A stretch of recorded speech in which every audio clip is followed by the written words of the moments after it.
Hello? Welcome. Welcome to everybody that's here already.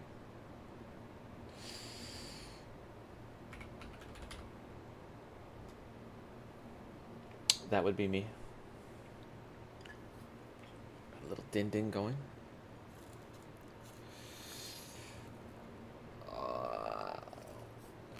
Mmm.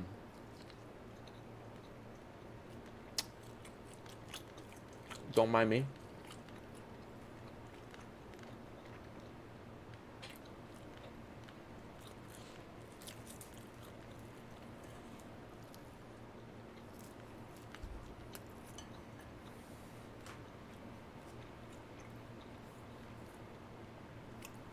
How to do, fam? I'm your man, Stuberman.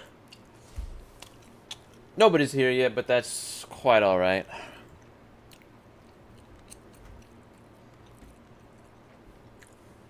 I don't know what I'm doing. I hope my fan is not too loud. Let me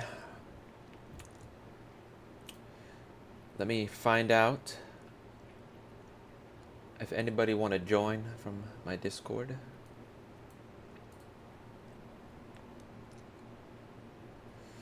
And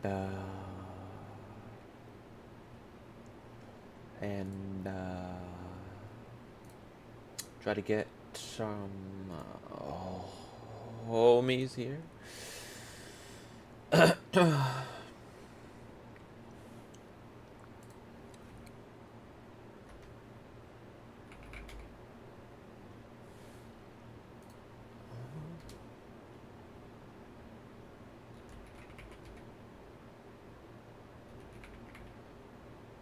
Send out the announcement.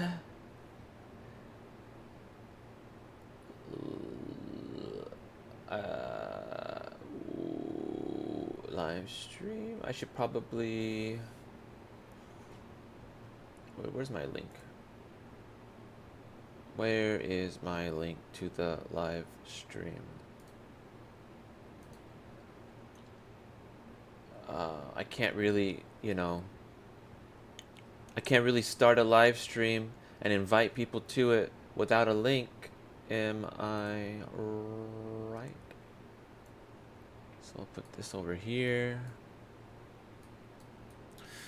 I need to get to my dinner. I haven't been on the internet pretty much all day. And that's because... Oh, crazy. And that's because I didn't want to go into the internet until I was streaming, and then I could review what's going on with y'all. Find out what's happening.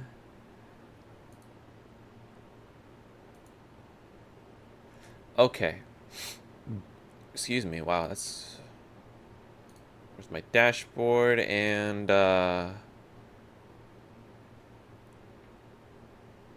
let's see.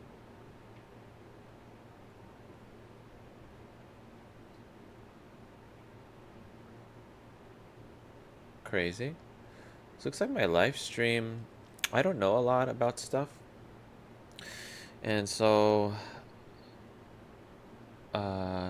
no one can view my previous live stream because of all the music I was playing. But that's okay.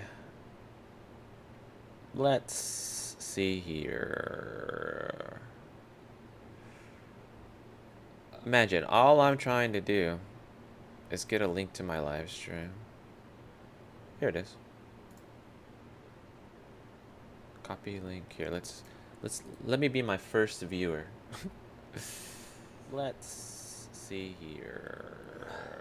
All right. I should probably imagine all I'm trying to do is get a link to my live stream. Mute. I'm gonna copy a clean link. Live stream. Boom. And then, so I posted there. I'll post over on X. Let's see.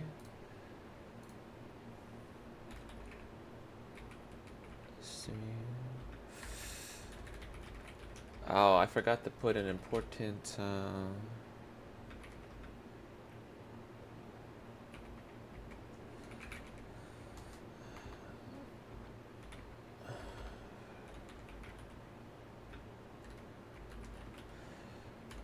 Talking about my novel and whatever you want. Almost. Boom. Post. And then I'm gonna pin it. Alright. Nobody's here yet, but that's totally fine. I gotta eat my dinner anyway.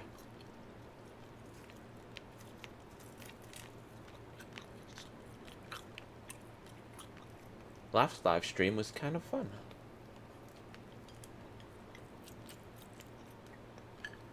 So.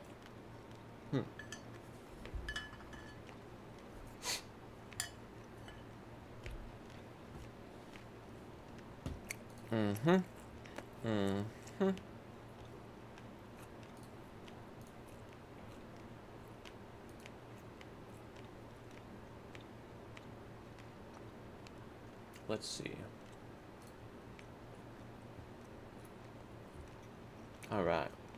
Well, since I have this set up like that, let's see. What's the best way? I'll just put this right here. And this I'll move here. Make it a little bit bigger. That way y'all could watch with me if you want. I don't care.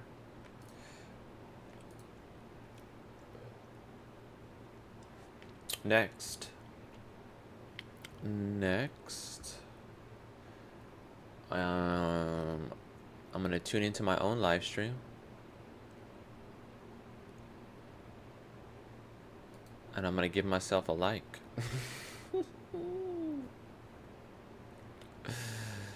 Okay. So, boom. And then now to watch something. Let's see. What is being suggested to me by the algorithm?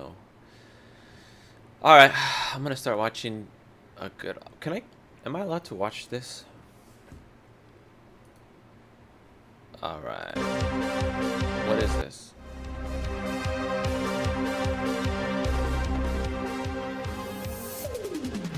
VPN companies when Brazil...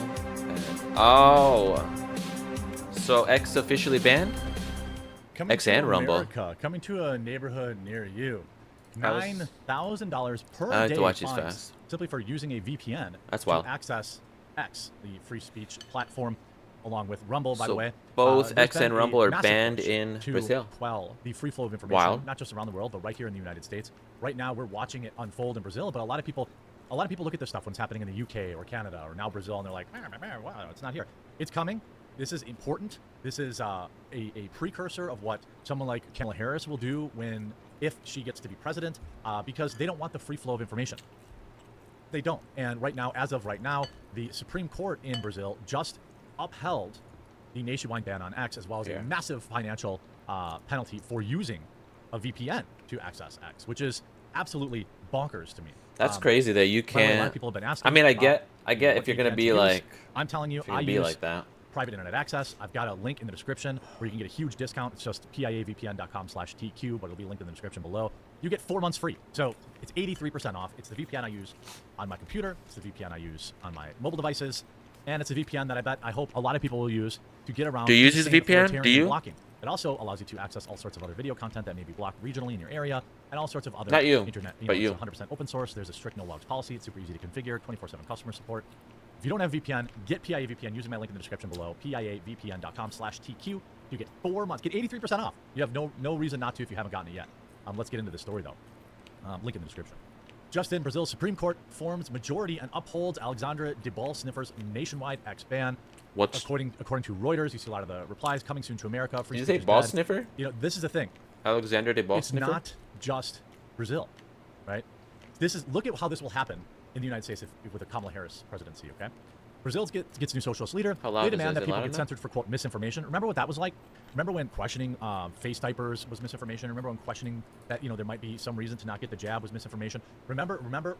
Yeah, because it was only a few years ago. You all remember. We all remember.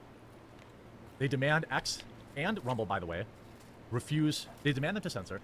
Rumble and X both say, suck on my balls, because they should. This is a big deal, right? Then Brazil bans X because they won't censor. People use VPN to get X will now be fined $8,900 per day. That's wild. There's a lesson to be learned here. Communist tyranny is never far away, right? Look what's happening with these. Some reports that they stole the election over there. What a quinky ding. This is a global attack on free speech. Chris Pavlovsky writes, what you're seeing in Brazil and France is a reaction to the system to do whatever it's possible to prevent an open internet and allow movements like Brexit and Trump. The number one weapon against tyranny is free speech, so the system wants to take it away. Not on my watch. You see tyranny in Brazil.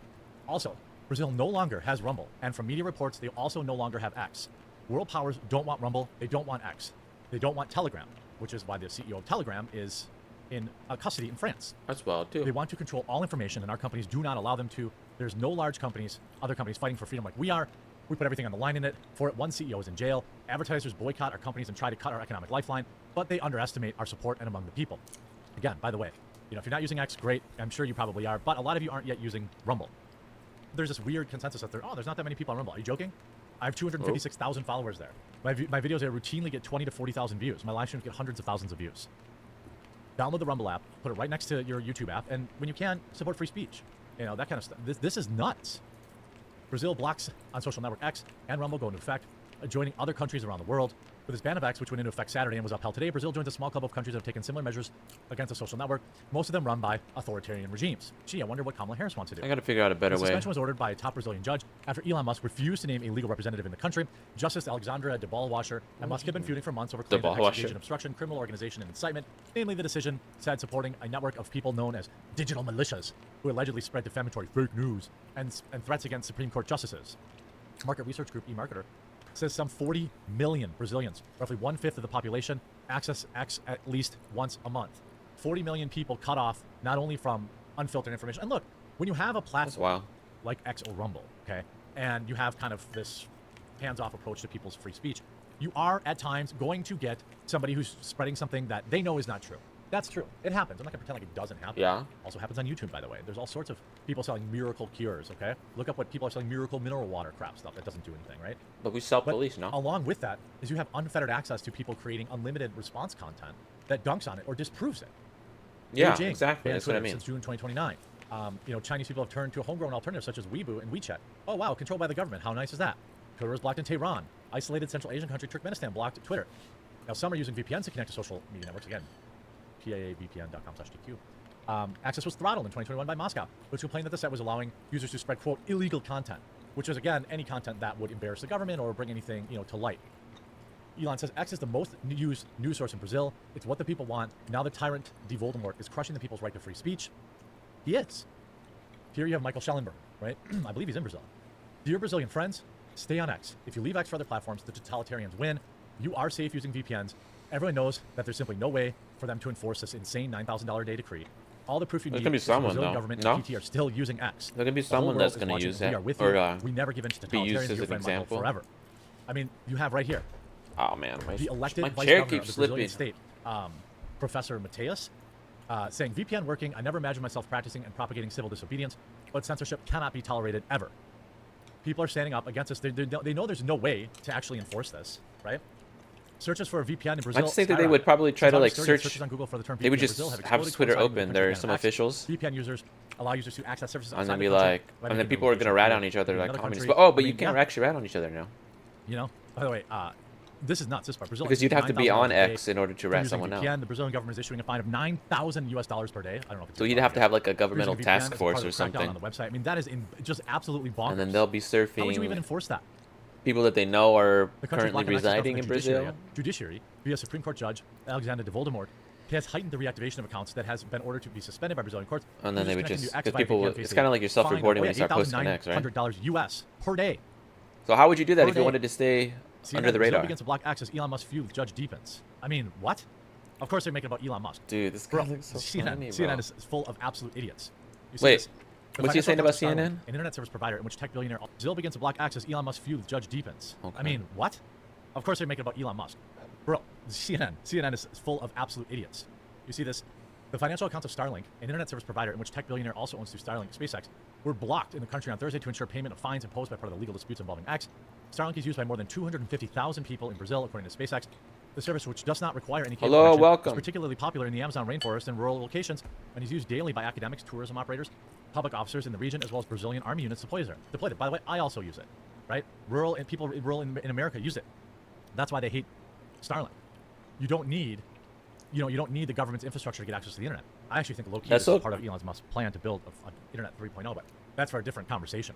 That's so crazy you can... Musk is self-proclaimed free How speech do you connect absolutist, to the internet who with also has Starlink? electric vehicle maker Tesla's repeatedly claimed that De Moraes' actions amount to censorship, and his argument has been echoed by Brazilians' political right. Do you Why have to is have this an a right-wing account? issue? Like, if he makes it for That's free the for craziest everyone part over about there all in this. Brazil. X ban, Rumble ban, VPNs ban, $9,000 per day fine to use a VPN. This is a war on free speech that isn't just happening in Brazil. It's happening right here in the United States of America. Wake up to it. Kamala Harris will institute very similar bans, in my opinion. If you haven't yet, go to tailgatesnumber4trump.com. Get your email on our email list, your real email. Log in to your actual email and confirm it once you get it. Let's get up to 10,000 people today. Get your VPN, piavpn.com/TQ to save 83% off. If you don't have VPN, make sure you get it today. Link will also be in the description, and we'll talk to you again real soon.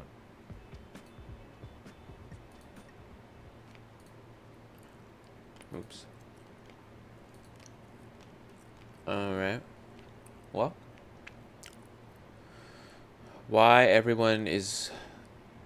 Can we react to a react? To a react? Wait. Oh wait, it's right here too. Huh? What is this? Do I have 2 instances open? Oh, whatever. I don't want to watch that. I don't want to watch that. Kung Fu. Oh yeah. Oh yeah, there's... I gotta have some music in the back or something. This is a non-copyright playlist. That's what I should focus on right now, is finding a good musical playlist. What is good?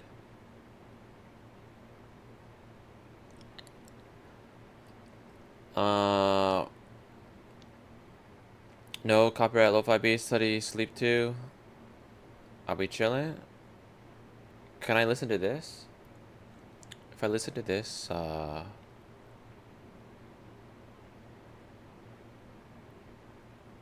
copyright free gaming songs?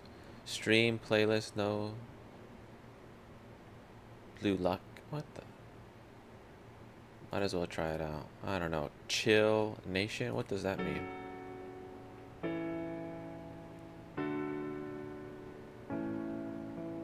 There was a time Nope. I was alone. Let's see. Copyright free.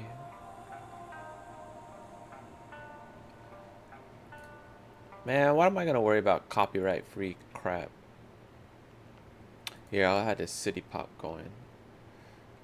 Which...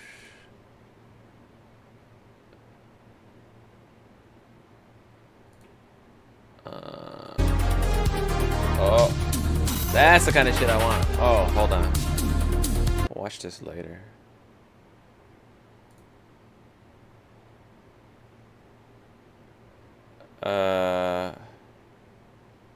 City pop songs, rap songs. But all of these are going to be copyrighted. You know what? Who cares? I'm not making any money right now anyway.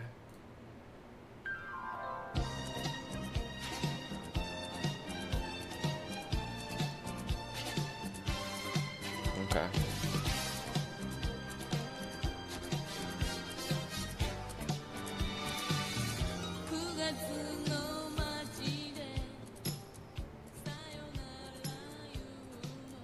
Just play it in the background.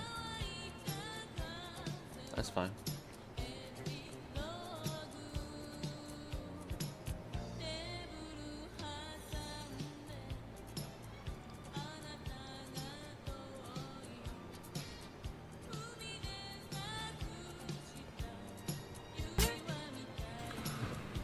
What's up, everybody? Welcome. What How's am my I? audio? How's my video? What the hell am I Welcome to another watching? little Eat, Meet, Make Family stream. Guess what, guys? Vegan millennial. Oh yeah, Blade Runner. That was straight. That was crazy. I was like, who was that? I don't need that. I wanted to watch this. Why everyone is leaving YouTube? So, What does that mean? People have been coming back to YouTube, or sorry, coming back to Twitch after streaming on YouTube. Why is that? It's because their contracts ran out. Let's talk about it. I've Oh, been noticing this trend where people who are signed to YouTube live streaming contracts, the day their contract ends, switch right back to Twitch or start multi-streaming. Yeah. Because I have, and it's got me wondering, is YouTube live streaming a wash? Has it been a failure of an attempt by YouTube to compete against Twitch? And I'm not the only one thinking this. This is also a thought shared by Dan Clancy. YouTube and YouTube Live not changing isn't because they move slow. Nice, he follows me. It's because YouTube Live isn't a priority for YouTube. all right. So before we understand what all the big streamers making money are doing, I want to just make sure my stream is working properly. And by what I mean is, I want to know how bad my sound is.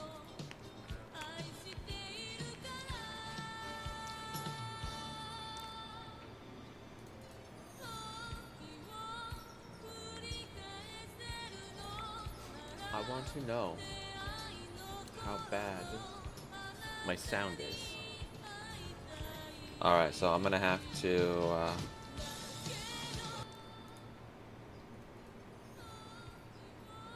okay. How loud is this? And that's certainly a fact, all right? YouTube live I have a conspiracy theory. Oh.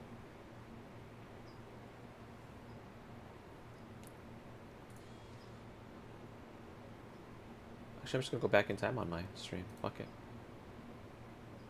Let's see. That's so weird that I'm gonna tune into my own live stream. And that's because, let's see. Now to watch something. Let's see. What is being suggested to me by the algorithm? Alright. I'm gonna start watching a good... Am I allowed to watch this? Let's find out. So, X officially banned? Coming X to and Rumble. America, coming to a neighborhood near you. Yeah, my volume's good. $9,000 per I have to day watch these fines fast. Simply for Cool. using a VPN That's to wild. access X, the free speech platform, along with Rumble, by the So, way. both Rumble. X and See under the that? radar. So- Oh, yeah. Now I want to Oh, figure yeah, Uh, out the there's- sound Oh, hold on. for that music. Watch. by Dan Clancy. YouTube and YouTube Live not changing isn't because Yeah. they Okay. move slow. I just got it really low. Cool.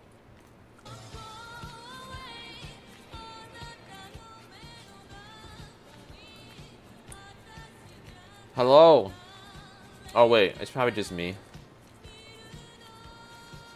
I'm just viewing my own live stream, so I'm giving myself views. How dumb. One day it won't be like that. One day y'all will be like, hello. Anyway. But if you happen to be a real person, hello. I don't mean to ignore you. Alright. I want to figure out why everyone is leaving YouTube.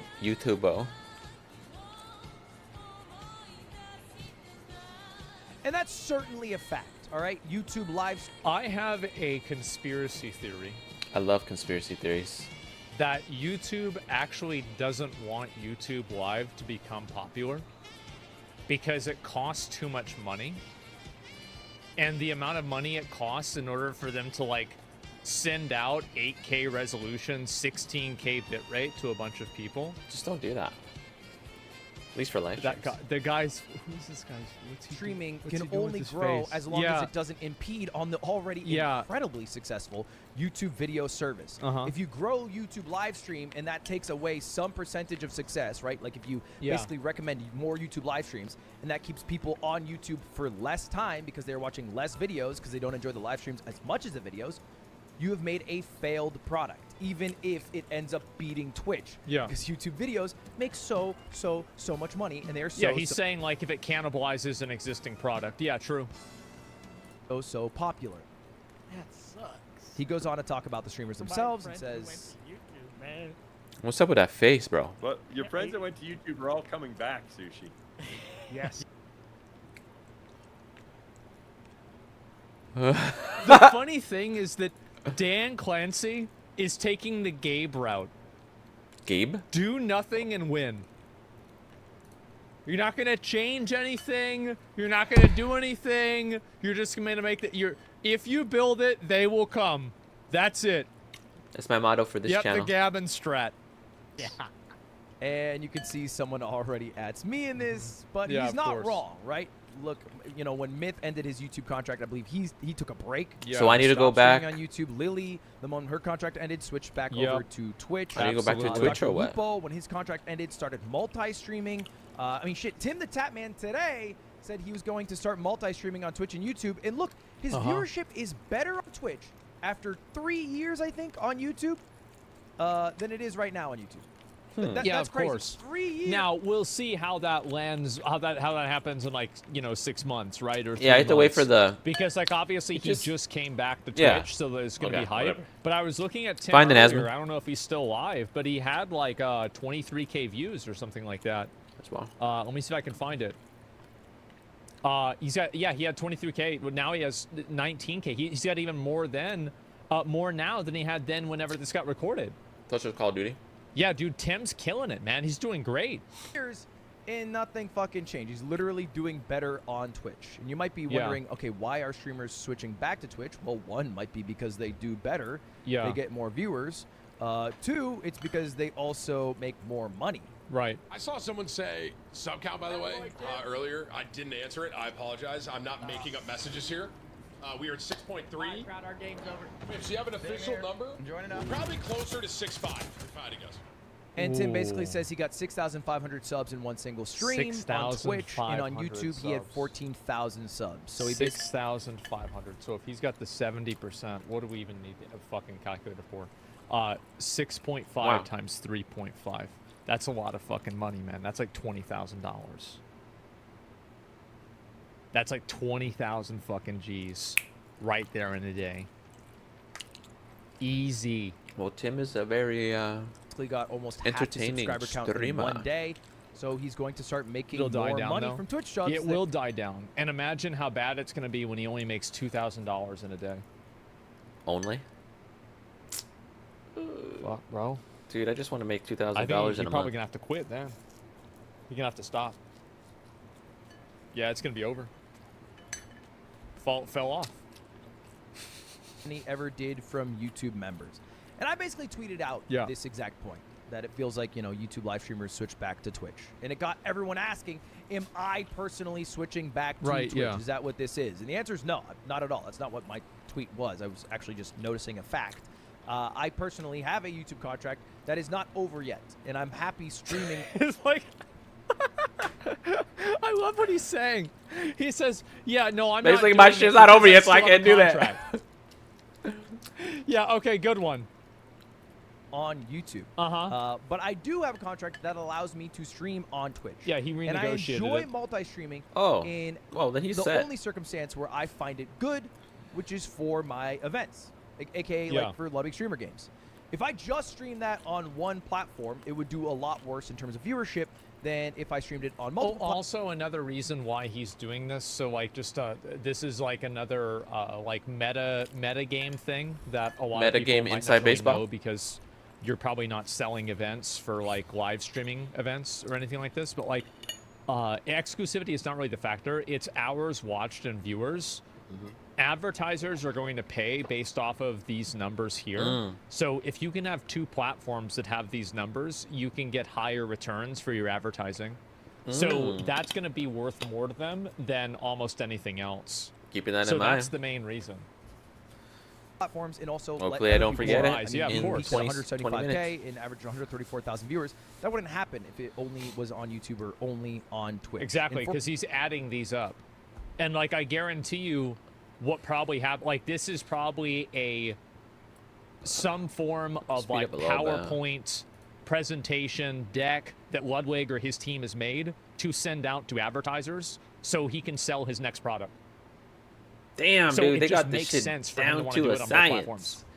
I gotta figure For that events, out. I want as many people to see I the can't event even as figure possible. out That's all I care Yeah. about. How to By the sync way, up my I'm a voice live- to the excuse me, mic, multi-streaming to hater. the camera. I actually think it is a generally bad thing for creators. Yeah. At least To creators who are multi-stream? trying to be like, the biggest creator in the world. Oh. I think it can be pretty good for creators who just want maybe as many eyeballs on them as possible. If they're trying to Yeah. spread a message or raise money for charity or doing events. I wanna sell a I novel. don't think it makes sense if you want to be the next Kai Cenat.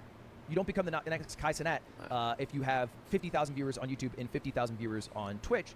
You become the next Kai Cenat if you have 90,000 on just one platform and you're the biggest person on that platform. He's There's right the- about critical mass. Yeah, he's definitely right about that.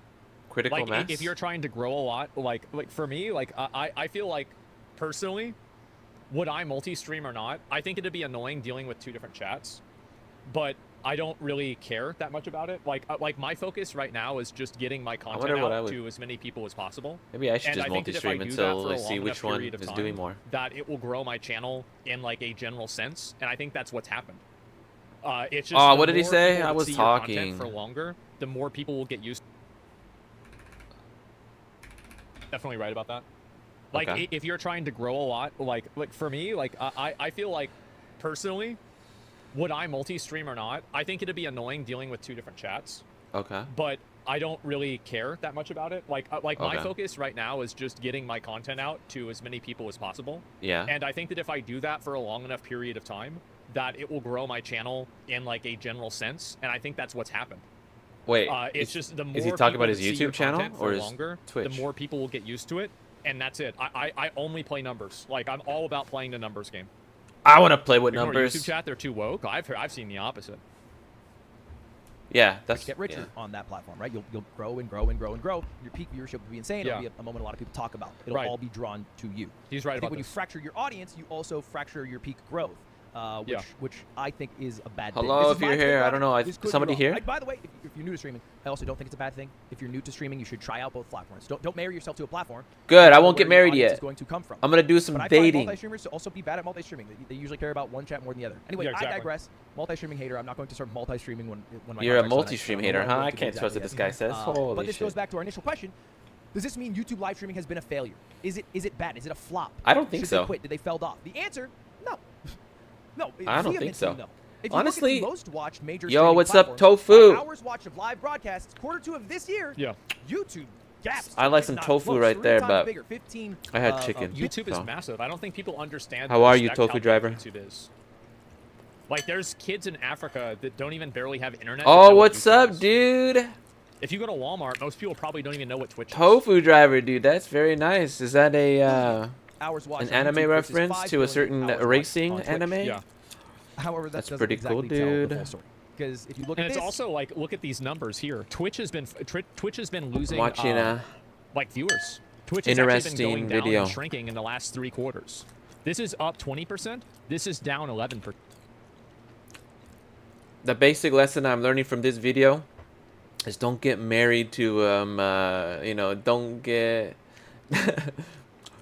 don't get married to a streaming platform until you've tried them all out a little bit. I gotta hop in, find out. Never mind. I'm trying to make this anyway. Obviously, I think you can attribute this increase of 20%. I think I'm gonna simulcast, that way I can see Obviously, like who just a natural growth curve, but also because of or like, which all the platform, news and Twitch, election, right? You've had like or- I guess this is April to June. Probably not just that. or but, like, YouTube, all, which like, one the Trump gives me stuff and everything more- like that. I think that's a huge which factor. one gives me more And viewers. this isn't YouTube or Shorts. what- This is just simply live streams. But look at this. Look at how many people are streaming. Wait, most watched major streaming platforms by hours watched, 15.248 billion versus Twitch. Look at 3.85 billion is just gaming. So like but there's like so many channels on YouTube that have like they have like 4,000 viewers. Like there's so many multiple channels that are like that, and like even though it's harder to find a stream to watch on YouTube, I just noticed that YouTube started putting, like, if you're subscribed to a channel and you go to your I think if you go to your like subscription page or something like that, or if you just go to home, you can see all the live streams of people that you're subscribed to at the top. So it's gonna be becoming a little bit easier, but you have to already be subscribed to them. But yeah, I think I would agree with you that oh, let's see if I can get this over here. Yeah, I think you're right on that though. YouTube does have a better chance. Plus, if I'm already, oh my god, I can't even move it back over. What the fuck? How did I do that? I can't move it. Here, let's see. What the heck? Yo, what? Oh, I messed up. I messed it up. Here, let me see. By the way, would you maybe be interested in modding Mr. Tofu one day? Modding a, I don't know, damn it, what the hell did I do? Am I gonna have to close this out and then... It sounds like a bicycle somewhere. That's so weird. I heard like a bicycle or something in the back. Anyway, I'm like wondering like how... Here, let me, what the fuck? I ruined this.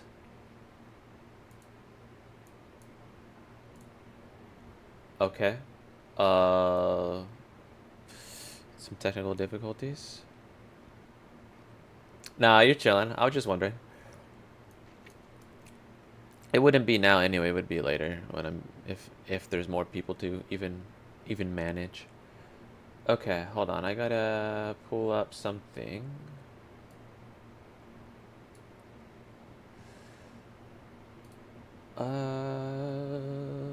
That's wild. Oh, I could. There's a share button right there. I'm so dumb. Cool. But yeah, I'm just afraid of somebody like all of a sudden they start spamming in the chat, some crazy whatnot. You know what I'm saying? I'm like, I gotta have some defenses. Okay, so is there a way for me? How do I get rid of the chat? Oh my gosh. That's so wild. Like, what the fuck? It's because this monitor that I'm looking at right here is a 2K monitor, and the one I have over here where this is at is 4K. So I think when I brought it over, like it like resized it like, and then it fucked it up.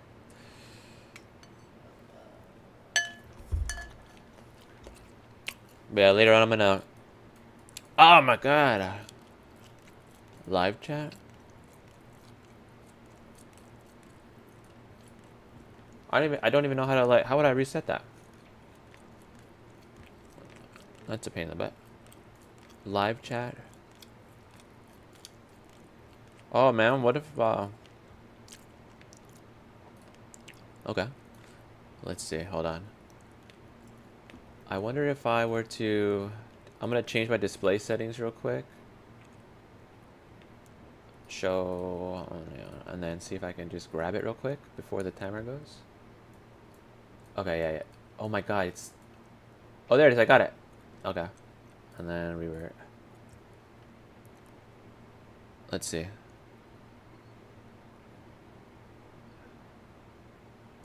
Did I do it? Oh yeah, I did it. Nice, I got it. But yeah, I need to get a separate chat. Anyway. Okay. Anyway, let's get back to... But yeah, I need to show the chat so that people can see... Anyway, dude.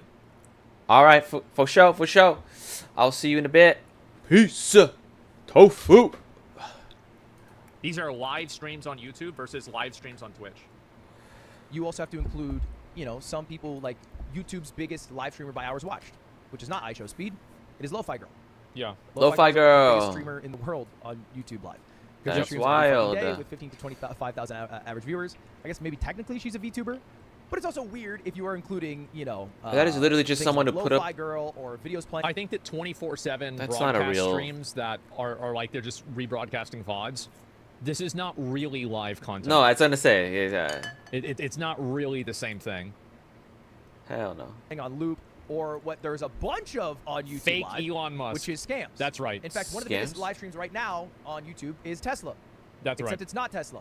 It is a scam Oh, yeah, I've account with seen 20,000 this. subscribers Yep. with 86,000 bots watching to give it some credibility. So people click on it who aren't part of the bot number, and then they scan this code, and then they lose all of their crypto. Do not scan this code. That's right. I'm showing this as an example. Yo, of how YouTube's are they allowed to do corrupt, that? Botting problem, not for you to get scams. So, okay, what if we just How can track they allow that? actual YouTube gaming streamers, right? Yeah. Like actual streamers, actual people who are streaming video games.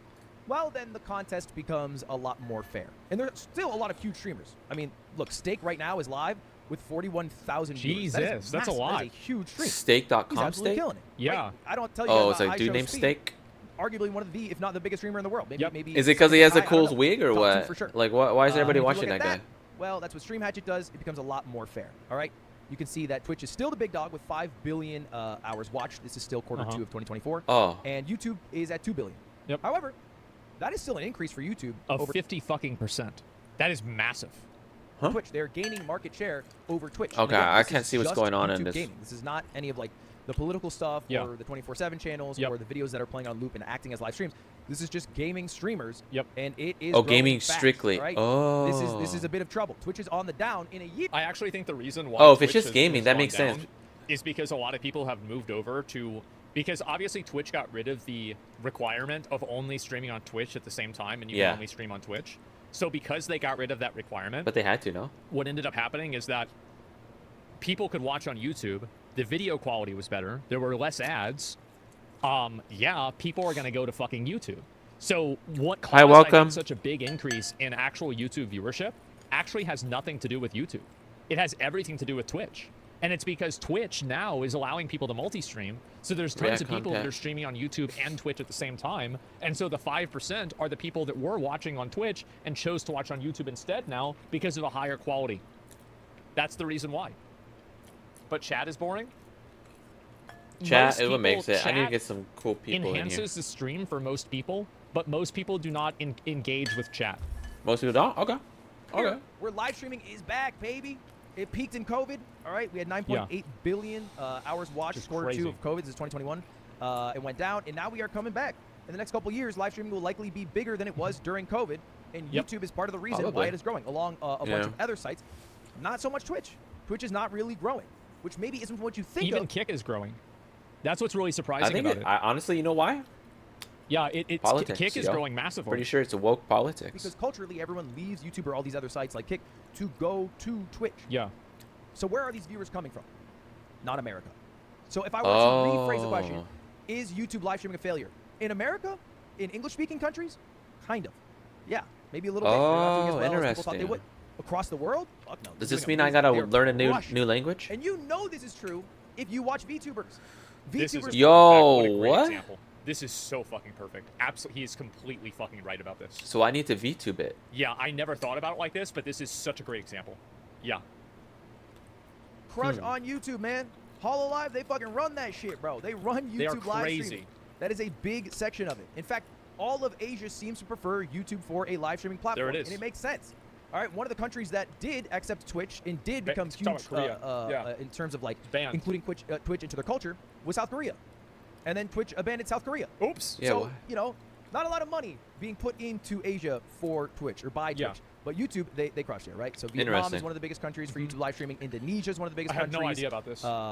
Japan, of course, with all Wow. the YouTubers. And now South Korea is becoming incredibly popular Yeah. because Twitch has abandoned them there.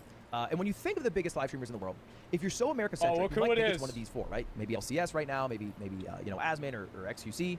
But right now, I think the biggest streamer in terms of average viewers right now is Mixie Gaming, who is a Vietnamese streamer who streams on Nemo TV. He has 130,000 viewers. He has more than the three streamers. Damn. Yo, Bro, what? He's cooking. What's he doing? He's playing Black Myth Wukong. Is he? Just mentioned combined. Oh yeah. So when you leave the Damn. American Nemo English-speaking TV? sphere, you understand where YouTube live streaming is thriving. And I know Look that at was a that. YouTube live streaming example, Wait. but I think it shows He my beat the point. game. Not Streams everything is charts? actually happening on Fuck Twitch. off. And YouTube live streaming I'm about to isn't get a as bad notepad as out people and make it take out to notes. be, Holy all right? crap. I know it is vastly preferred by lurkers. People who never type in chat, which is most Yeah. people who watch live streams, love YouTube Live. That's right. Because the player is way better. And because is. they don't interact with chat, they don't care that the chat experience is worse. That's right. They're able to pick up where they left off in the VOD, Yes. rewind easily to catch up to a moment, and Yeah. it works just like YouTube. which everybody watches. Yeah, Chatters that's actually a vastly reason. prefer Twitch because the That's Twitch right. chatting Oh. experience is way better. Right? I'm There's not a culture chatter. there. You're right. And because chatting is better, streamers also tend to prefer Twitch. Again, this is just in English-speaking countries. Streamers tend to prefer Oh. Twitch because they like when chat is happy because that makes their lives better because all they do is read chat.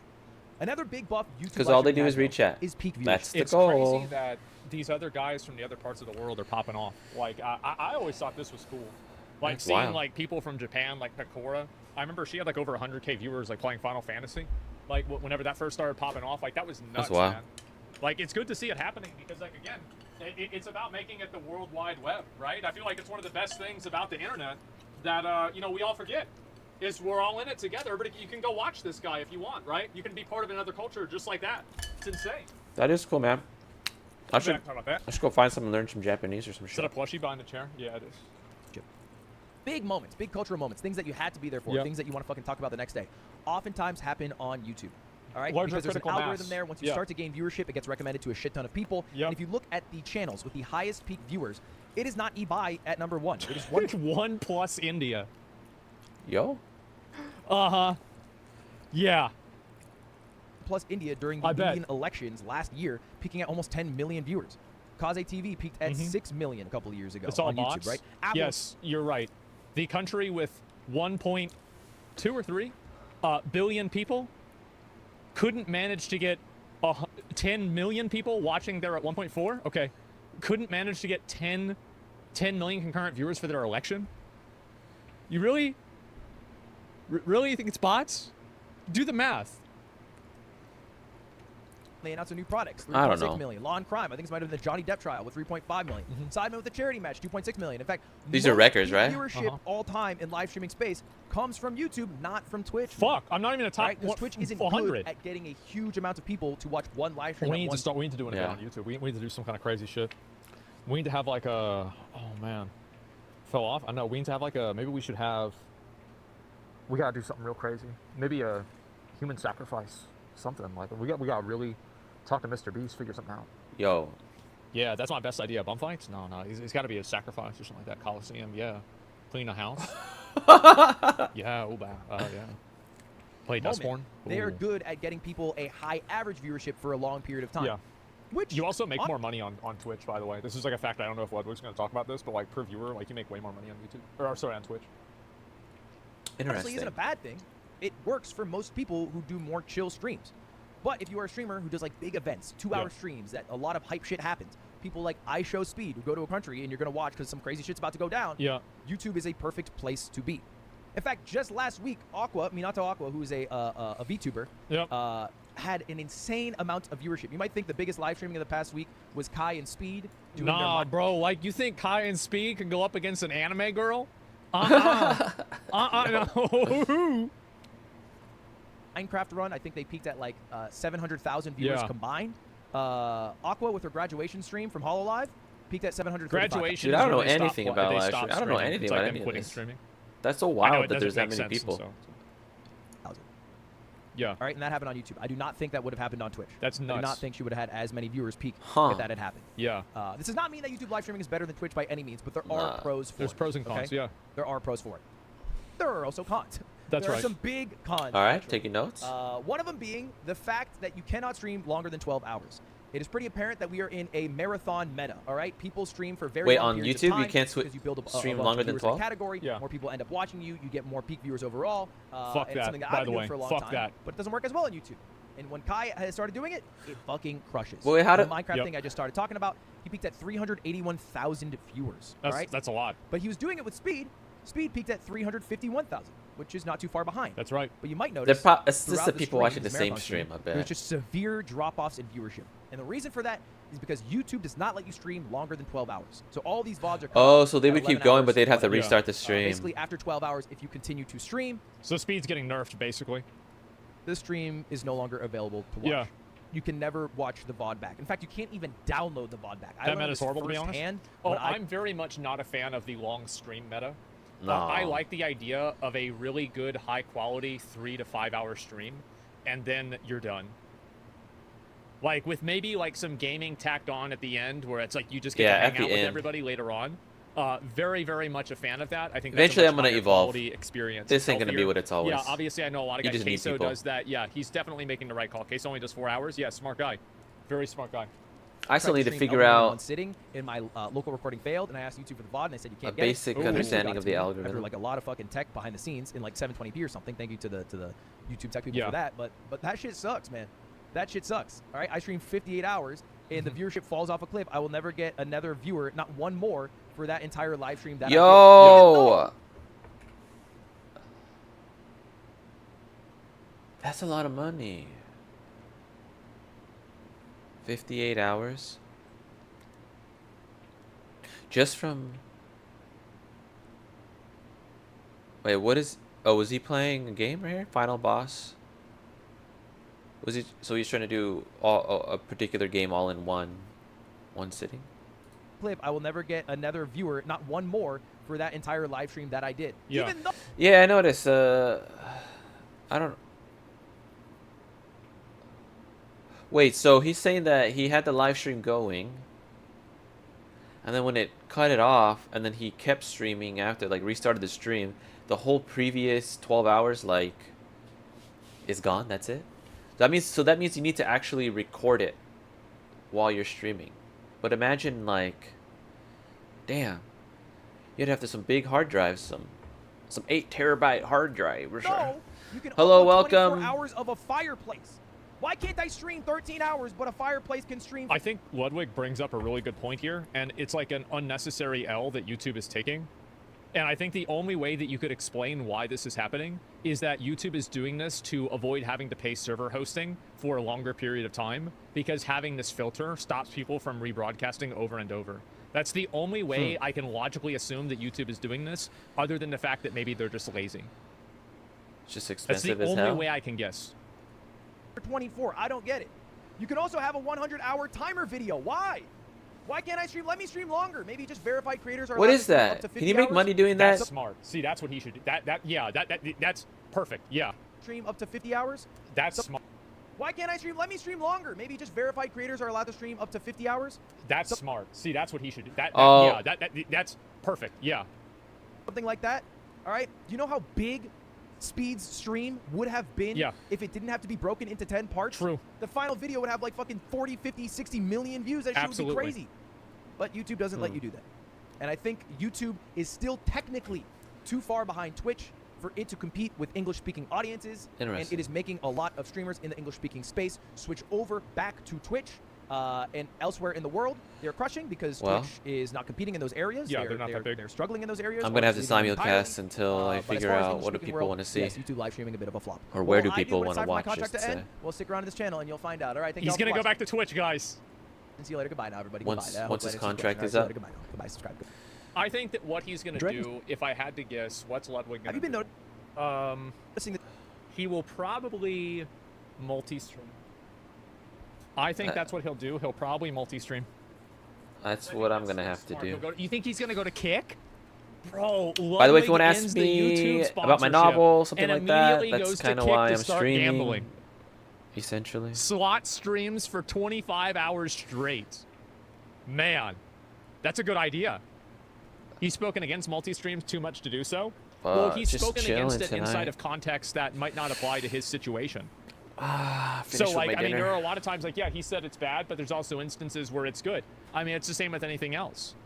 He already promoted the gambling website before. Oh, did he? I don't know. Why aren't you multi-streaming? Because I don't know what the rules on YouTube are, and I'm worried about getting automatically flagged. That's actually the reason why, because YouTube Oh, I has should probably different look copyright at the detection. rules. So I would be worried about getting in trouble for that. Otherwise, I would multi-stream. I have no problem with multi-streaming, etc. Destiny does it. Yeah, I don't know. Maybe Oh, I yeah, should ask Destiny him, would do it. ask some of the other guys. I have no idea. I know Charlie does it too. Tim's doing it now. There's a lot of people that are doing it. So yeah, YouTube song DMCA is wild. It is, and I don't want to take that risk with, of course, my main channel. So yeah, you have podcast today? Oh. No, I do not. I do not have podcast today. So that's why we're gonna play Black Myth Wukong. But yeah, why bother? I think people are allergic. Do you think people are allergic to watching on Twitch? No, I actually think that a lot of people enjoy watching on Twitch. I think that Twitch is the more popular platform, to be honest. For popular? me, at least, for live streaming. I actually don't know how many viewers I would get if I went live on my Asmongold TV account. I don't know how many viewers I would get. would it be 10,000? Would it be like 3,000? Would it be like You can't know until you 50,000? try. Like, I have no idea.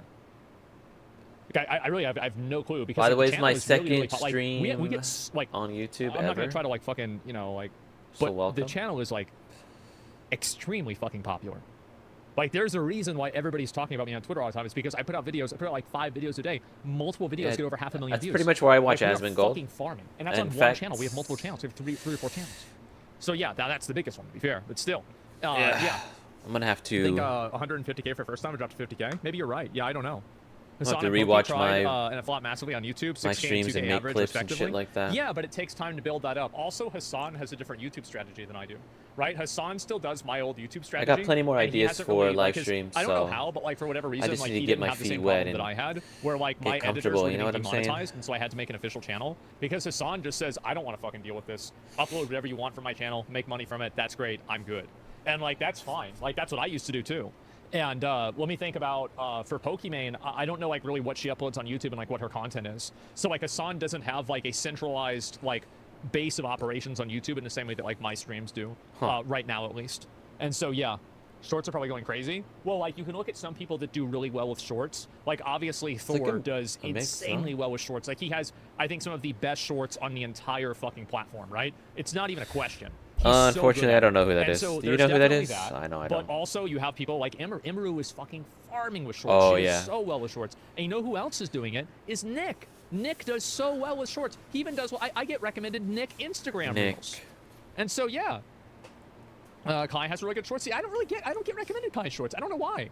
I never do. And yeah, shorts don't generate a lot of money. They don't. Shorts don't make a lot of money. Yeah, but shorts they are generate like- a lot of like you know, a Nick is fishnet big on TikTok too. when Yeah, you good bring for 'em him. in. How well does steak and eggs do? It's like very hit and miss for us. Yeah, your video length is 30 to 45 minutes, perfect for dinner time. No, like my channel, like I'm Literally, really happy with where I am. was just eating Like, dinner. From my perspective, I would be fine multi-streaming. I'm okay with any of that. I feel like right now, like I'm in a really good place, and I'm super happy. Yeah, with, he like, doesn't where I even need stand as a content creator. He doesn't need You to know, go. Like, I've been growing. I feel like very steadily over the past, like I'd say 5 years. Yeah, he doesn't need to especially since simulcast live 2020. stream. And I've had like setbacks, and obviously things have happened, etc. And like I moving feel- to another it's just like channel, completely etc. different audiences. But in general, I'm very happy, and I've made a lot of like kind of pretty big risks, and I've done a lot of things in like my, I guess you could say, career that a lot of people have tried and they've pretty much failed on, right? Like I transitioned from playing only like I was basically only playing a video game, like playing WoW, like Yeah. making guides about WoW, to making like entertainment content about WoW. And then I basically just made a stream that WoW was the background for. Uh-huh. And then I transitioned away from just playing one game to playing multiple games. And then I transitioned into doing like more social content. Social And then I content. transitioned to playing all games. And now I'm transitioning. I do like gaming media, social stuff. Like obviously I'll watch political stuff every once in a while. I don't really want to like, I try not to go like heavy in the politics, right? But like if a big topic happens, of course I'll comment on it, etc. But it's And election like, season, I feel so like I've done really well. I've transformed, yeah. And it's been it's been a pretty crazy, like I'd say, few years, right? So you're a trans person. I'm a trans YouTuber. I'm a trans content creator. So yeah. It's also because you're a straight shooter. You don't tiptoe around things. Well, the reason why I don't do that is because other people do it. Like I have no problem talking around things or whatever, and like trying to be polite about it. But Well, I think there's that an a lot of people audience for are tired straight of shooters. euphemisms and soft language. I think it's boring for a lot of people, and it's tiresome to hear.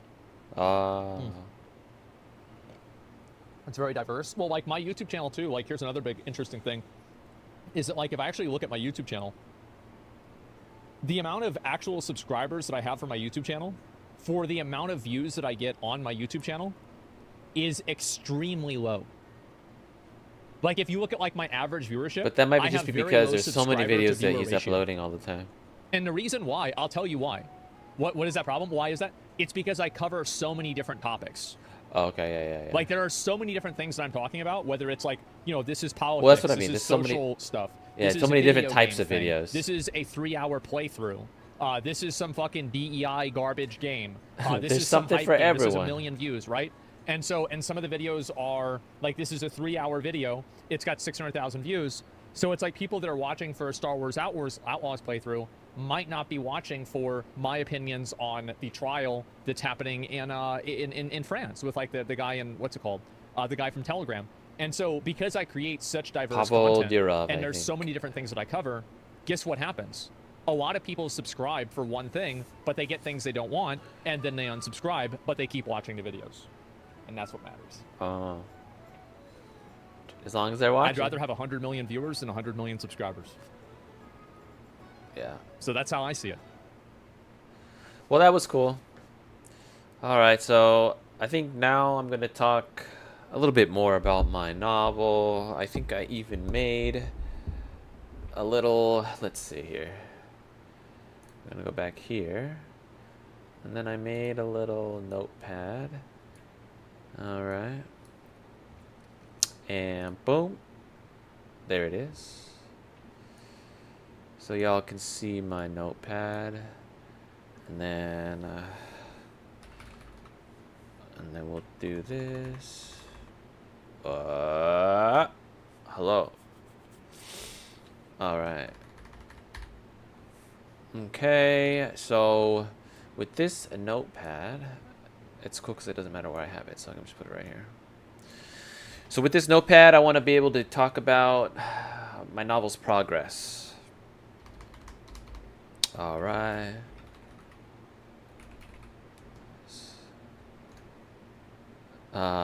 Novel equals the novel I'm currently writing. Cool. All right. Oh man, when it's this big, let's see. Let's see. Hold on. Let me see. We're going to put this. Oh wait, hold on. Like that. Whatever. I don't really think it matters. So, is that too big? Who knows? Anyway. Maybe I can record this, and that way I could put it on. So first we'll start recording.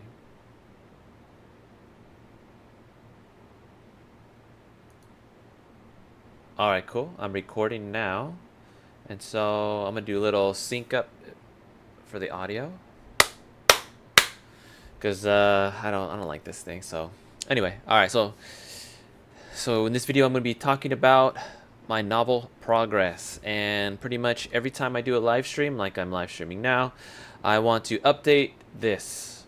Now this is the very first time I'm attempting to make a notepad entry about this. So basically my novel is how should I put it? Should I do it by pages? Let me see. Okay, so what I need to do,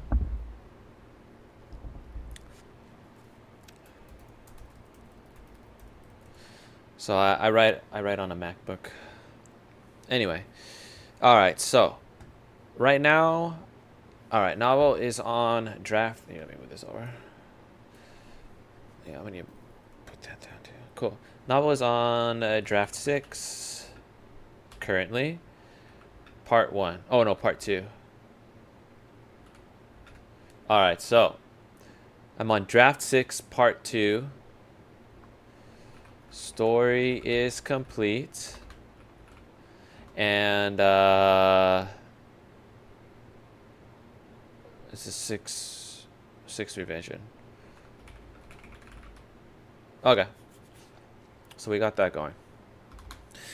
My novel is so I think that's kind of dumb to put that there, so I'm gonna current progress will be this. Draft 6, part 2, chapter, I think it's 20, I think I work on number 24 right now, yeah. Part 2, chapter 24. Alright, that's my current progress, but the total progress is 3 parts.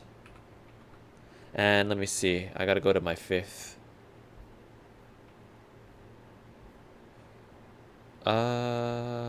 This is draft 5. Actually, I gotta go my 4th draft because I didn't finish the 5th draft.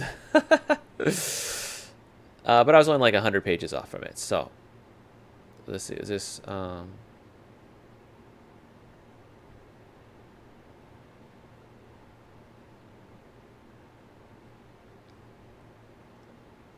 yo, where is it?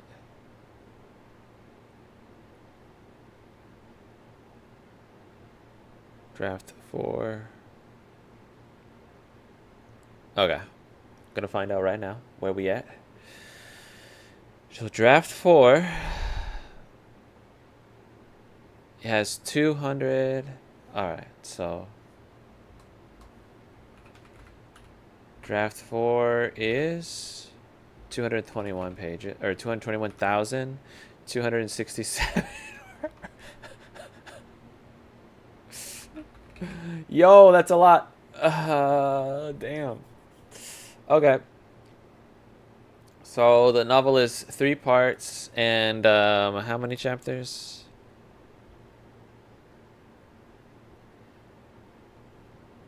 I need to make an epilogue. So any moment now, any moment now. Scrolling, scrolling, scrolling, scrolling, scrolling, scrolling, scrolling. Dude, this final chapter is long. This final chapter is obviously going to be broken up into multiple. This is ridiculous.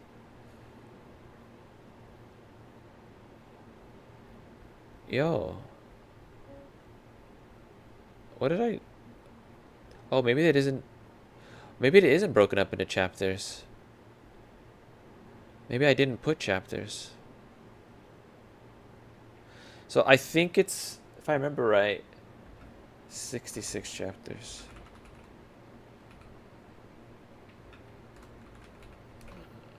If I recall correctly. And I don't think I did chapters here, right?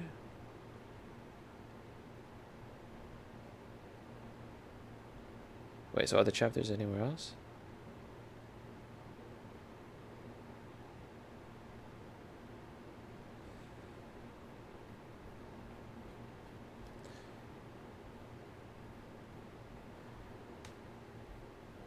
Oh yeah, so I didn't do chapters. That's why. So, damn it. This is gonna make it tough. Well, it doesn't matter. We're just trying to get as close as we can to understanding where I'm at. All right, so I'll just downsize that. I'll go over to the 5th. Yo. I'll go over to the 5th draft. Oh yeah, today's Labor Day. Happy Labor Day, everybody. 337, 653. Oh, dude. Oh yeah, I'm not even close to being done. Damn. 337. Oh, but I'm on 337 with this thing.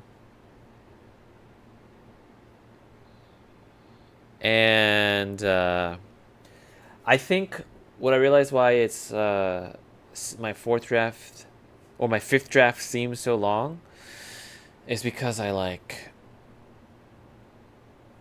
not only did I double space, I like put spaces in between each paragraph, so it's like ballooned up. So for instance, I'm on page 37, sorry, 337 in chapter, or in draft 5, but in draft 6, chapter 24 ends on 285, which is like a difference of 50 pages. So it's definitely gonna be 150 pages at least less than what that is. Is that really? Because if I'm doing it for part 2, maybe between 125 to 150 pages less than what I'm seeing right now. So yeah, so it actually still might be close to 600. So anyway, I'm gonna leave this like this for now. So we got 3 parts, 66 chapters. Draft 4 is 221. Current progress, chapter 24. And then we'll put 96,148 words. Alright, so basically, So this is the part that I'm going to updraft. This is the part that I'm going to update all the time. Will be current progress. So draft 6, part 2, chapter 24. 96,148 words. Story is complete. 6 revision. I don't know. I don't know why I have that. I'll just put that. So this will be what changes every stream, every video that I make a copy of this of it, and then yeah. So that's what's gonna keep me on track. So every day you guys can ask me about this, and kind of a way to help keep me accountable, and so that eventually when I get like a Kickstarter going, and you guys could see that, you know, progress actually being made. Eventually what you purchase will be in your hands one day. And what is the other thing I was thinking of? But before I get to the point where I want to put a Kickstarter up, I really think that I should send out at least part 1. So draft 6 part 1 is complete, right? So I'm gonna send that out to some of my friends, have them read through it, and then get their feedback. And if they think it's going good, then next step will be to put it on a Kickstarter. If there's something that is major that I need to fix, then I don't feel comfortable putting on a Kickstarter yet. Because what I want to do with the Kickstarter is I want to at least be able to give people who, I don't know, what is it called, donate? Because you're basically pre-purchasing the novel. So the Kickstarter will be for the purposes of pre-purchasing the novel. When it's complete as an ebook, you'll get a copy, kind of thing, right?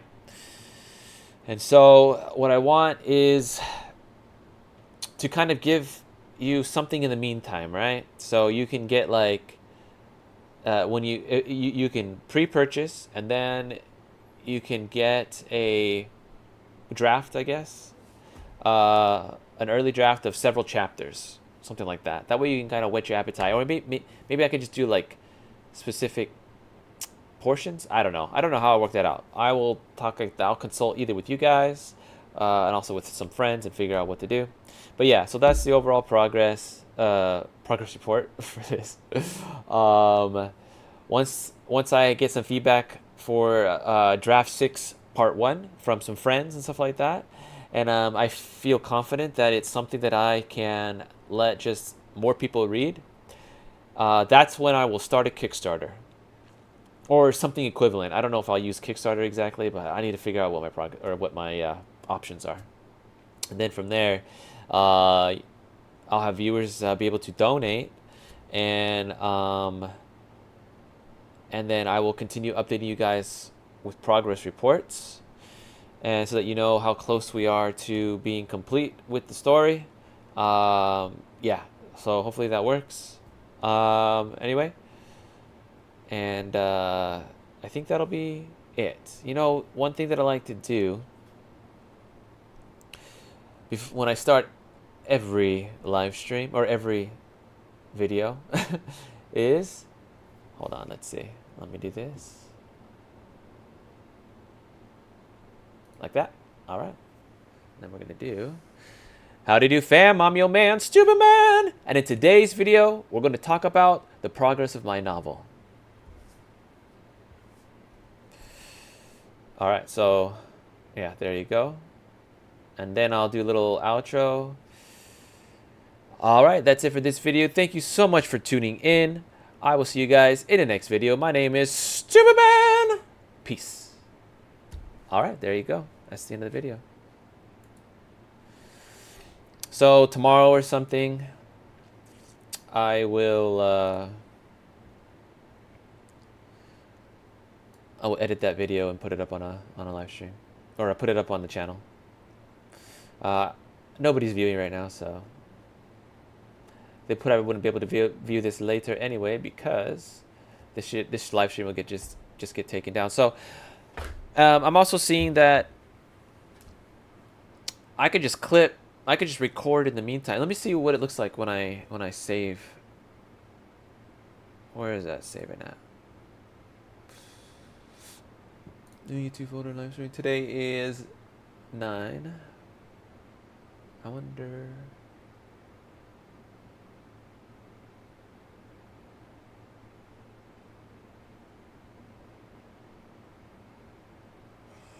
I wonder where it saved it to. Who knows? 8:27, 9:2. So, videos.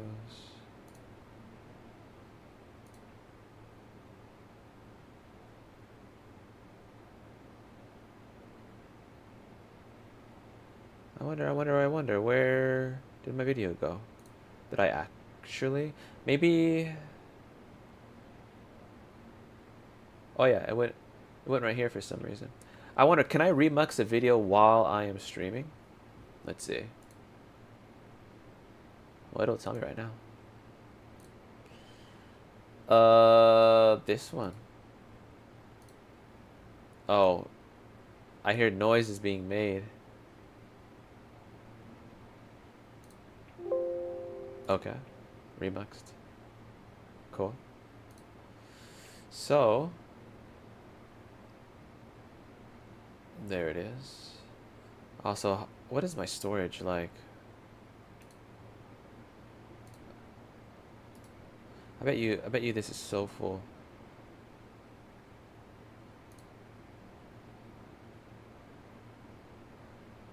Free space 105. Not too bad. I mean, that's not a lot at all. That's a 500 gigabyte NVMe. And I need to transfer some stuff off of it to my server PC. And free some space up. So anyway, now that I'm done with that, alright, so I wanted to give an update on my novel. That part is complete. Next, I was going to discuss stuff with anybody who wanted to chat, but it seems like there's nobody really there. So we're going to just say fuck it. Gonna get some of that good city pop to be going in the background.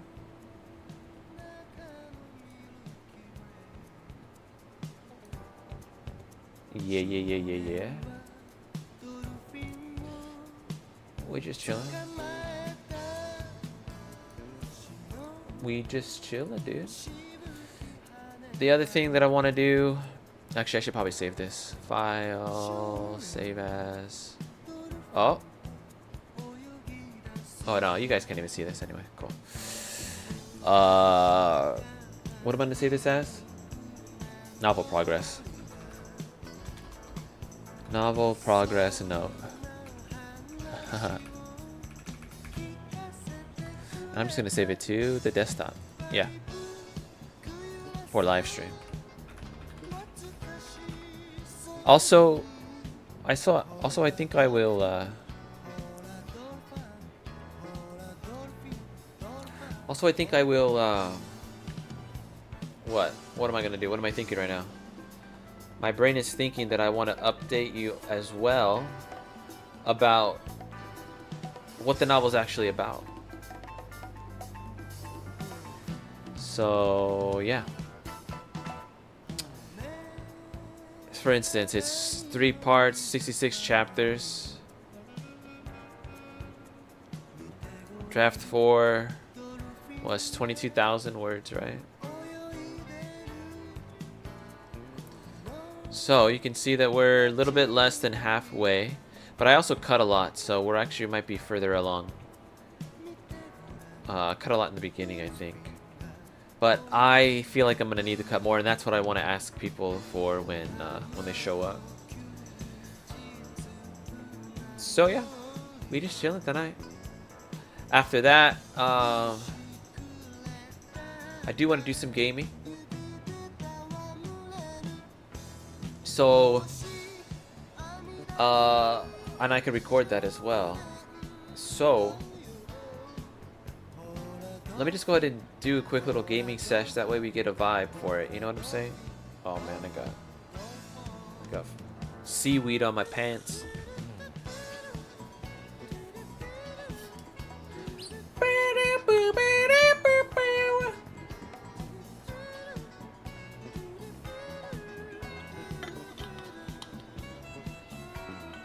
Also, I should probably change the title of this YouTube or this stream. That way you guys feel like you can ask me something, you know what I'm saying? Anyway. So what I'm going to do next is... let's see.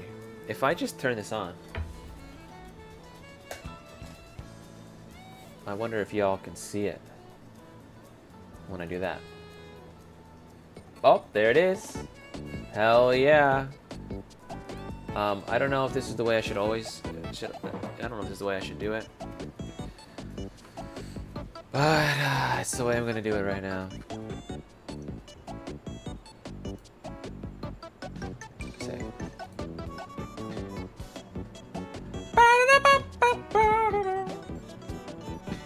Alright. We are done with that.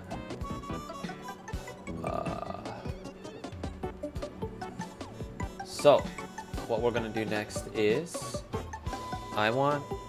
Maybe I should... I don't know. We're just chilling. So I'm gonna switch over to playing this Contra game. And then, basically what I want to do is... Hello, welcome. Basically what I want to do... is pause this music. And then, I don't know if I should try to record what I'm gonna do over here. I don't even know if it matters, but, you know. I'm going to just move over. Oops.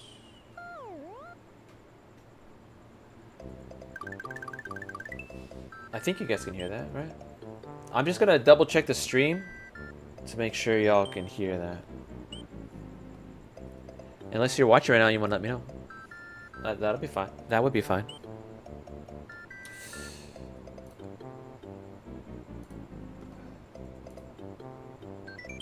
I should just put my channel right in as a...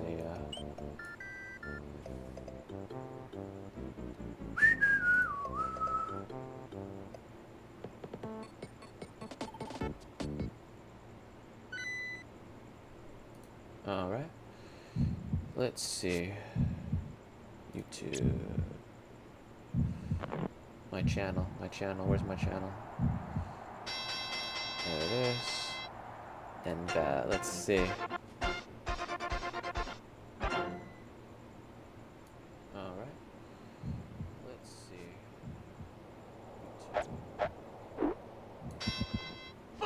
Hold on, let me... I can't hear... Oh, yeah. You can hear it. Pretty sure. Let me just switch it real quick.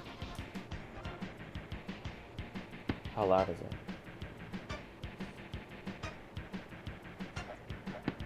Good enough. Hold on, let me... Alright. Oh, yeah. Okay. Pretty sure. Let me just switch it real quick. Boom. We're done with there. Hello, welcome. I'm gonna try to play this game. No, not this one. Let me show you. Hold on, let me move some shit out of the way. Alright, I don't want to get tethered.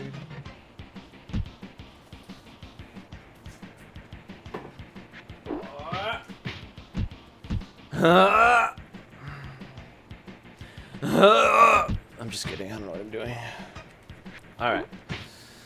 Alright, so the rules for this... Actually, hold on.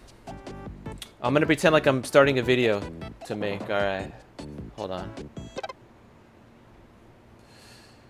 Alright, before I do it, I want to block. I want to block it. Alright.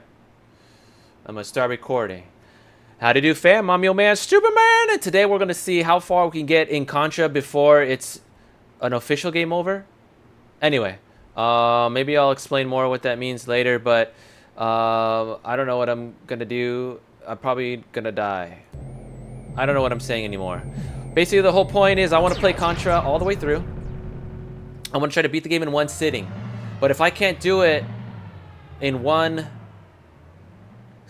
you'll see. If I can't do it before I have to restart all my lives, then game over. Then tomorrow I'll start a new one. Okay, so I was playing this game a little bit more, a few months ago, but I didn't beat it, and I was like, you know what? So basically I'm gonna give myself 7 lives, all right? And then so I'm not really familiar with this game. I'm gonna give myself 7 lives, and then what I'm going to do, you'll see what I mean. Basically, I want to get as far as I can. If I die, then that's it. I'm not playing anymore today. Alright.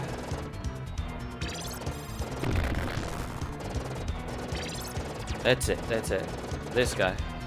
Alright. I need to get you. Alright. Alright. Alright. There's always some guy that wants to go over there. And the best thing to do is literally just to keep going. Don't stop for guys. Whoa! Alright, I don't want to get that. Fucker. Sorry. Alright. So usually when you die, you, oh, shoot! Oh, okay, we going. So you can get 2 of these, like, powered up weapons at a time. Just hit X to go between them.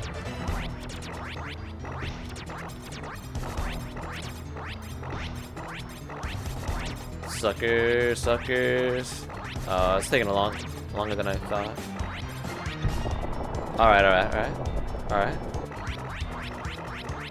So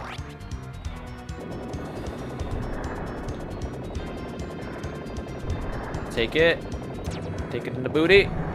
Oh, I should probably keep going forward. Okay, fuck it. Just keep going. We're charging through. Give me that. Oh!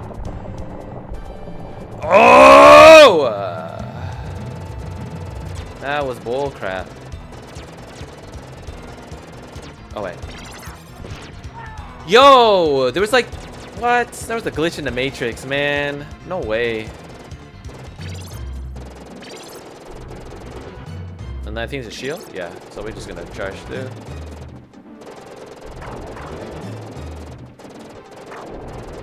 Oh!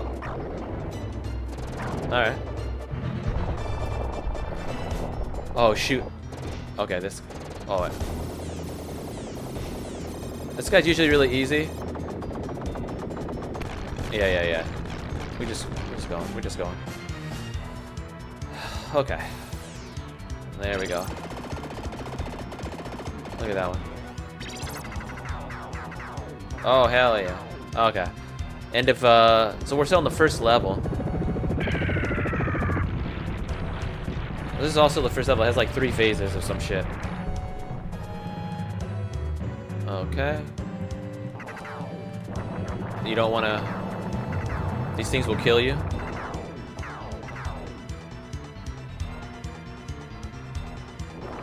Okay. Okay. Oh! A little premature there. We're fine though. We're doing great, fam. Oh wait, I don't want. I like my rockets. Woo! All right. It's crazy how there's like all these like slowdown in the game. Okay, this is not good. I totally missed. Oh wait. Let me see. Which I think if Oh wait, hold on. I think this is actually the most powerful. Ooh. Okay. Okay, we're doing good. We're doing good. Oh!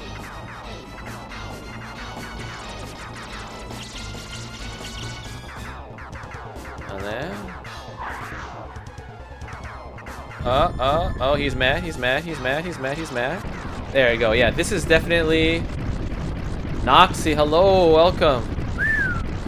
Yeah, I like to I like to be entertaining, and you know, close deaths are entertaining, kind of thing. You know, so it was pre-planned. All right, so there we go. So I think you always get a little increase in life too. So, all right, how you doing tonight, Noxy? So this way, in this level, the gameplay completely changes. I'm just gonna start over here.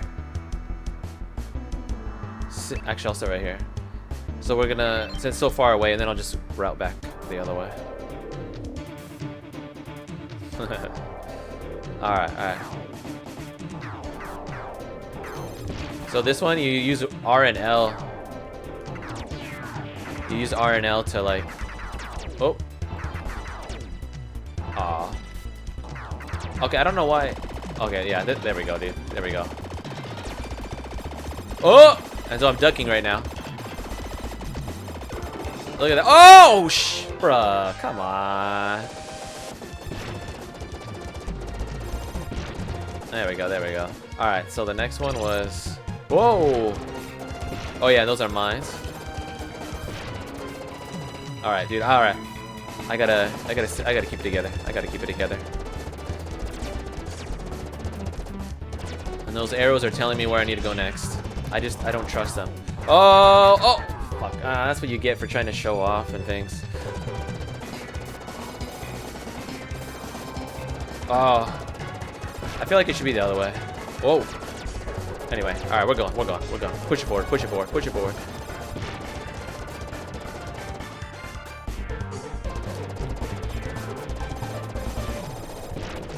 Alright, alright, alright.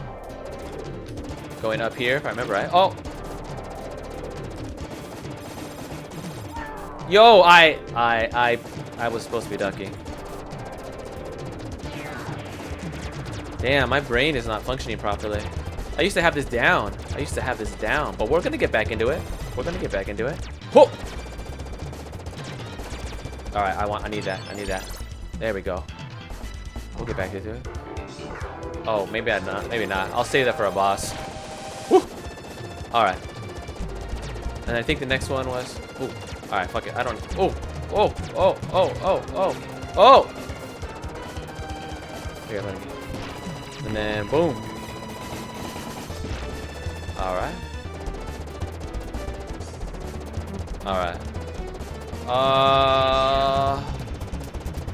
Oh! I almost died there. Alright, we're gonna... Oh, I messed up. I messed up because I switched to my powered up weapon and swapped it with this instead of just adding it. But this flamethrower is a beast. Ooh, only thing it doesn't have... Okay. Oh. Nice. Oh! Alright, so the last one went. Dude, are you sick as I am? Oh my god, I feel dizzy after that. Alright. We gotta go left. Boom, just like that. Boom, just like that. Oh, see, I messed up again. I didn't swap over. Alright. Oh.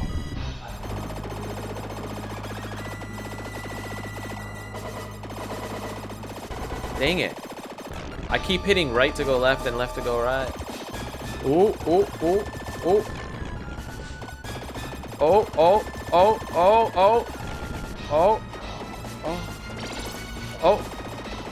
Oh, there's a bomb over there. Okay. Oh, okay, he's already. Oh! That's bullshit. Oh wait, I swapped over? Okay.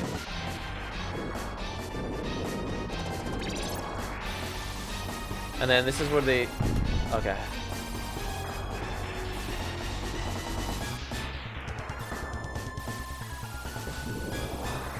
I gotta fake him out when he comes down.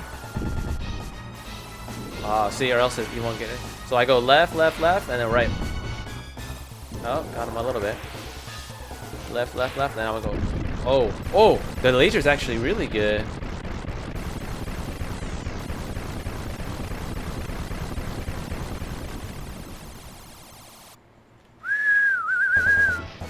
Hell yeah, let's do it, fam. What's up? Profist? Cringe.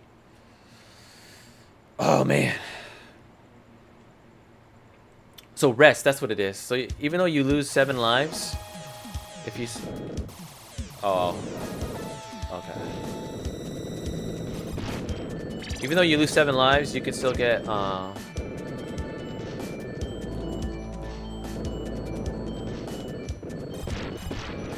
Hold on, my brain doesn't do 2 things at once that well.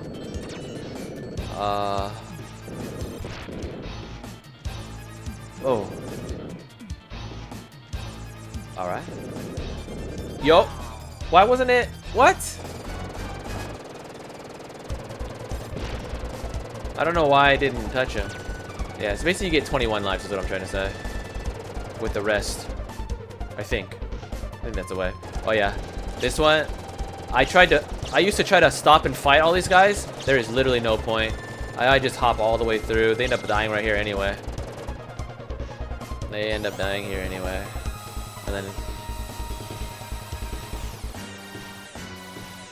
then you want to get...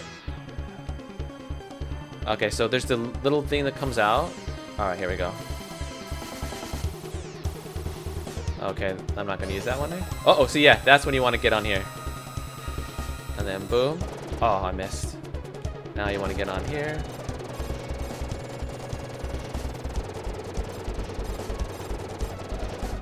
I'm going to get off. Feel like it's any moment now. Yup. Alright, we're getting back on. Okay. Ooh, I'm getting a little closer there.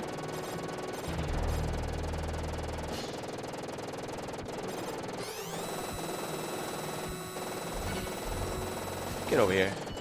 He won't let me. On the corner. Oh! No! See, so it's game over, but I have 5 continues. I don't know. Do you think it's fair? Should I keep going? Yay or nay? Keep going or no? Or should I make that the official? Because if I keep going.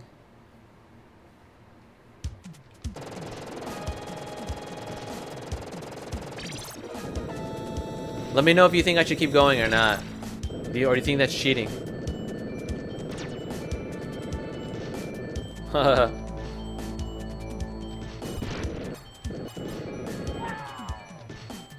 Not fair.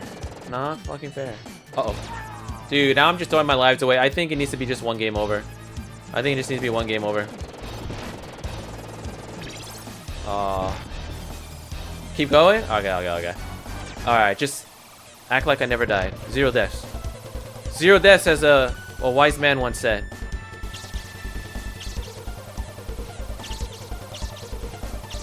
Oh!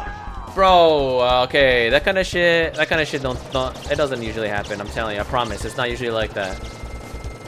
I'm telling you, there's a glitch in the Matrix over here, and so that's what's throwing me off. Alright, let's go.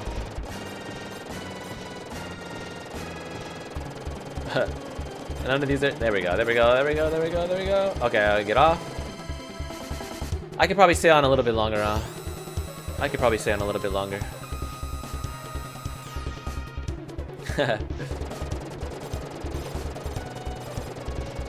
Let's do it.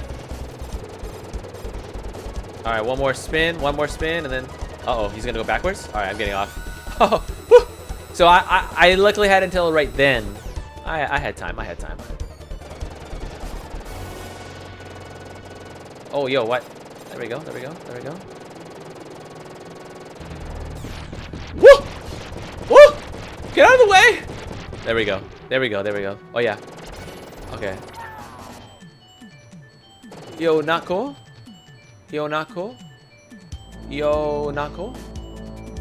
Alright, we're making progress, though. Okay. So, just a little backstory. Whenever I play this guy, It's my life. It's now. Oh! Oh, dang, I was reading chat. My bad. My bad, Claire. Well, back to this guy. He goes, there's a second phase to him, which will pop up right now. I'll pop up in just a moment. I used to not know what the hell to do it. But it, like you're saying, it's now or never. 0 deaths. There's only one. Oh! I see. Here we go. Here we go. All right, this is the one. This is the one. All right. I didn't know that you could hit him from the side. I thought you had to like. Oh, see how hard that is, bro. I'm not even. All right, 0 deaths.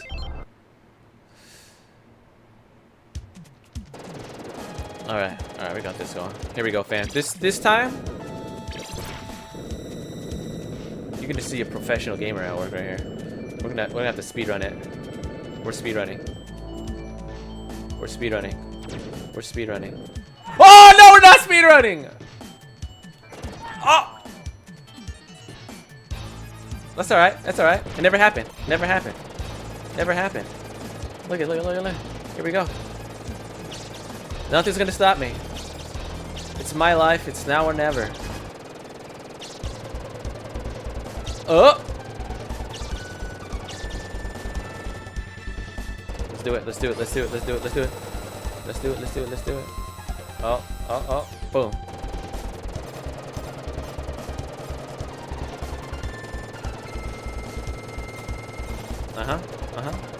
Popping off. I'm popping off. Okay, I maybe could have stayed on there a little bit longer, but that's okay. Better safe than sorry.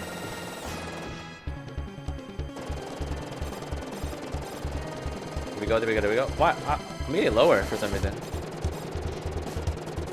Okay, coming off, getting off. I could feel.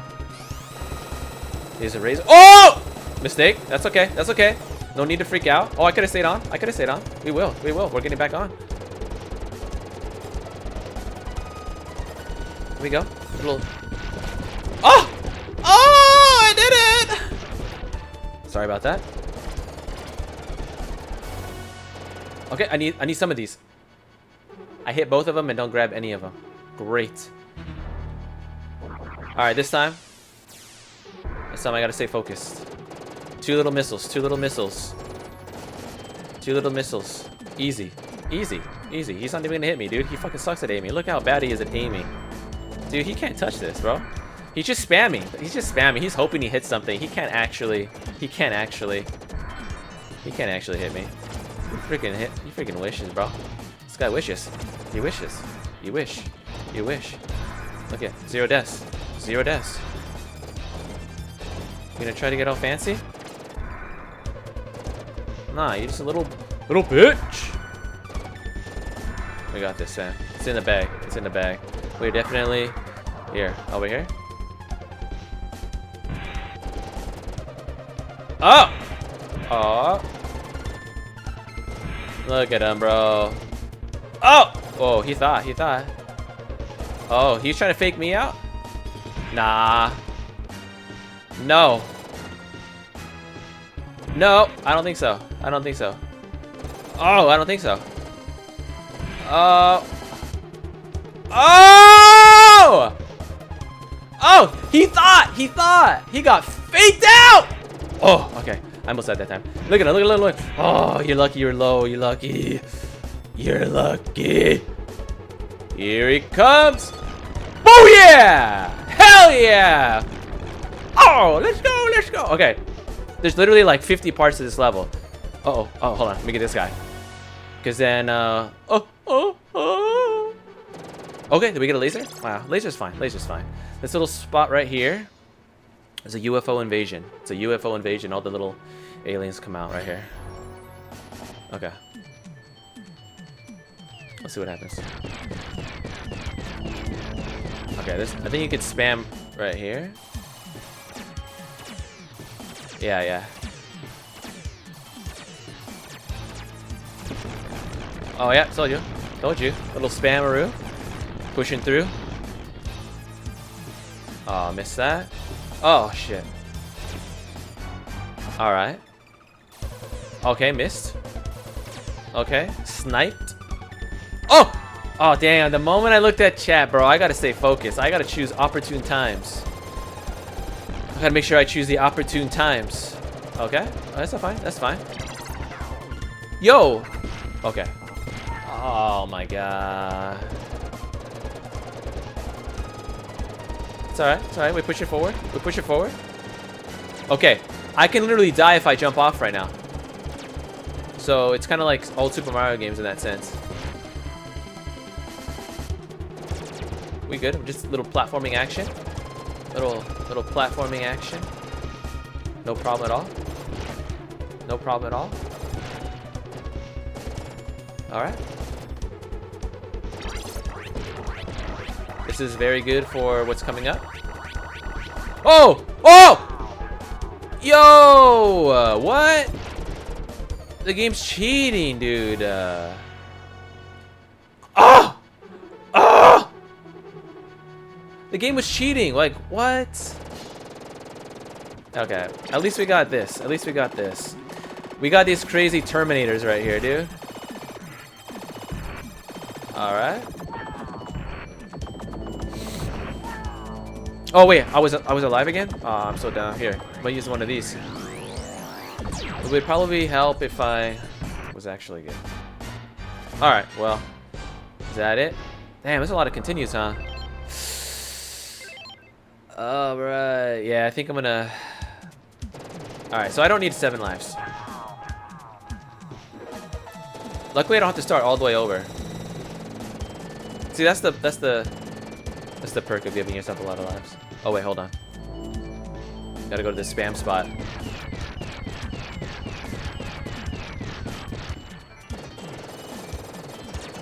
Look at them. They are so dumb. They are so dumb.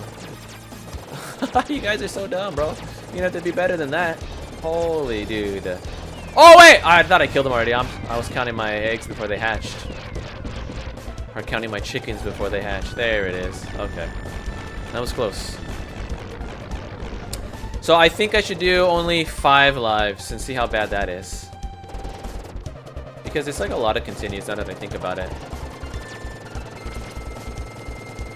Yo! Oh, no. No. I hit down. That's not fair.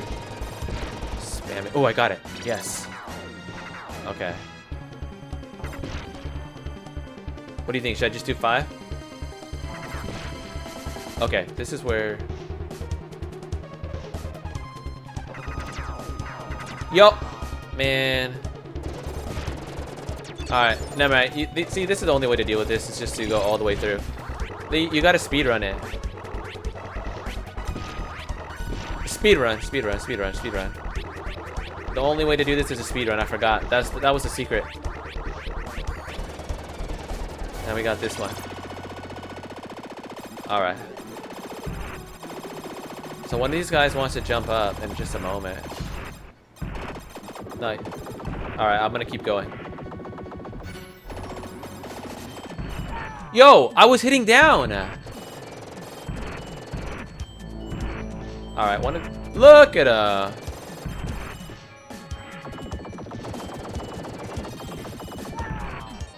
Dude, how...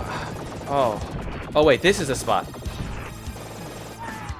Not the spot. Alright. Alright, here. Okay. We're gonna... When he's here... Okay, keep going. Alright, there we go. Alright, we just gotta learn the patterns. Bro. Oh! Okay, one's down. Oh, wait. Oh, yo, what? Bro, you're cheating. This guy's cheating. Okay. Look at them, dude. They're like little spiders. Alright, literally got 0 lives left after this. And then there's this crap. You think it's over? That shit is not over. The monster. Okay, if I remember right. Yeah, I'm just gonna do this immediately. Oh. Okay. Oh! Look at this, bro. The only way to speedrun this is like that. If Future. Oh! Ah, never mind, bro. That's it. That's it. Alright, we got one more continue. That's alright. We'll use it. We'll use it. It's fine. Give the people a show. Show them what they want to see. This time I'm not going to die in the immediate. Here we go. Alright, alright. And if you're new, welcome. Hello, welcome. We're trying to see how far we can get through Contra. With all... So it looks like there's 7 lives. I put it on 7 lives, and then it looks like there's 5 continues, I think. And I think we're on the last one right here. Ooh, I almost didn't get that. Oh wait, I don't even need... Oh yeah.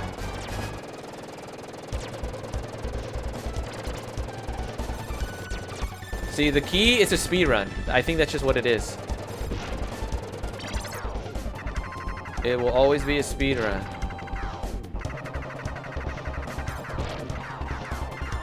Okay. Always speed running. Always, you're speed running. No! It's all right. So look at the speed running strategy is working for us right now. I got caught on the center of it and not the outside of it. Lesson noted. Okay, how do I... Alright, I'm just gonna do this. There we go. Alright. Alright, now we know all the secrets.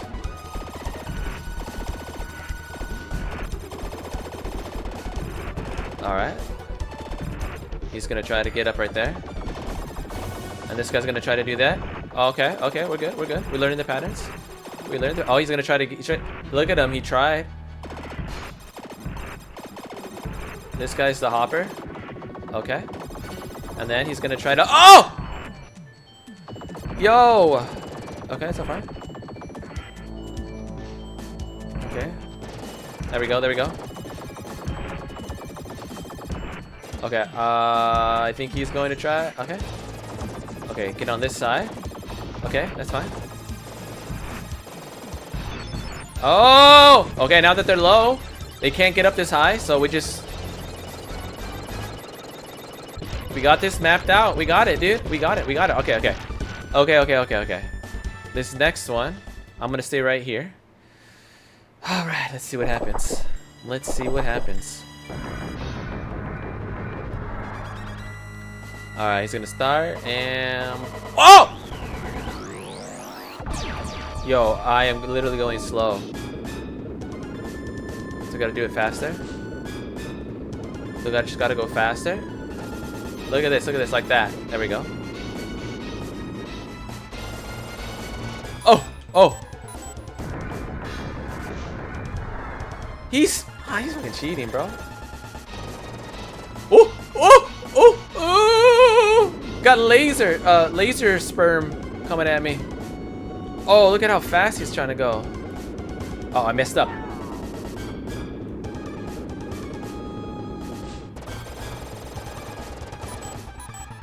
Okay, if I just go, stay away, is that fine?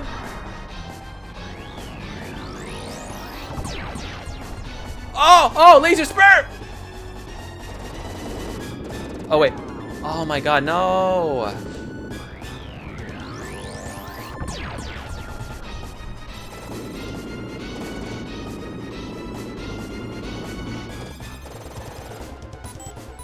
Drop, drop, drop, drop, drop, get out of here, get out of here!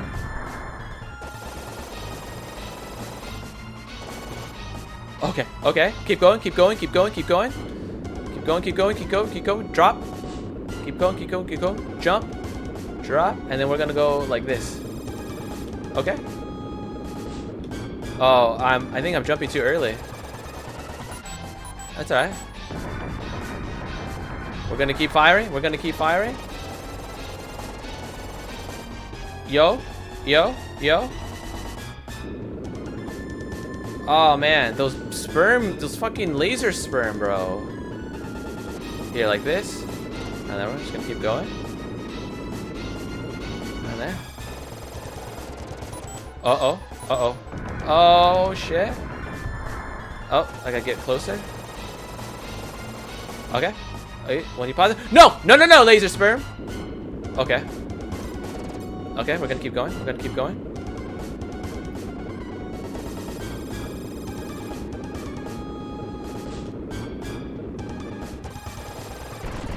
Woo! Hell yeah! We did it! We did it! Alright. Next level. Let's not get too cocky here. Okay, we got one more rest after this, so we're doing chill. We're chilling. We're chilling. See, it gave us one more, right? Is that what that means? Oh, motorcycles. Oh, shoot. Oh, it's everything's happening so fast. It's all happening so fast. Oh, yo, are you kidding me? What is this level? Holy, oh, what? Wait, I think I've done this level before, actually. Oh, the moment. Are you kidding me, bro? Alright, so that's the game over screen. Alright, that was it. Damn. Alrighty, fam, that's gonna be it for this video. I will see you guys in the next episode. My name is Stupid Man. Peace. And then I'm gonna stop recording there. Alright, so that was just for a video that I'll put up on YouTube later. I'll probably do some editing tomorrow. But yeah, that's it. That was it for Contra. And then I'm gonna do, so the next stream, hold on, let me, I got, this is so loud. It's so loud in my ear. So loud in my ear. I'm gonna switch back to, alrighty, Noxy. I'm gonna still keep streaming, but, so feel free to come back later if you like. I'm going to block that now. Boom. Okay. And go back to just a face cam. Alright, so yeah, so that's a video that I'll put up on YouTube probably tomorrow. Get some editing done. And then let me actually switch back.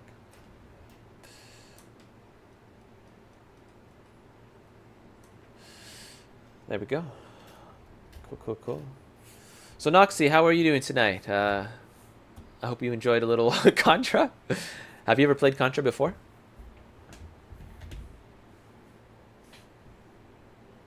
I'm gonna also put some chill music in the back right now. I got this let's see. There we go. Let's chill for a little bit. Yeah, and then let me see. I gotta also, I'm gonna put the desktop. Oh no, that's not what I want. I'm gonna put the chat right here. That way you, oh no, this is dumb.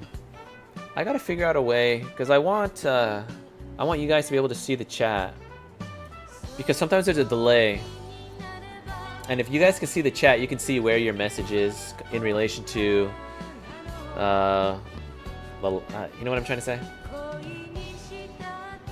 Like where's the chat live stream at, or where's the live stream at in comparison to the actual chat, kind of thing. Yeah.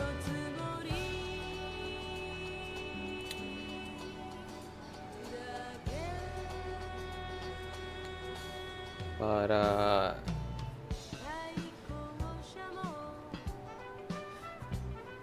all right. Well, thanks for tuning in, Noxy. It's good to have you. Let's see.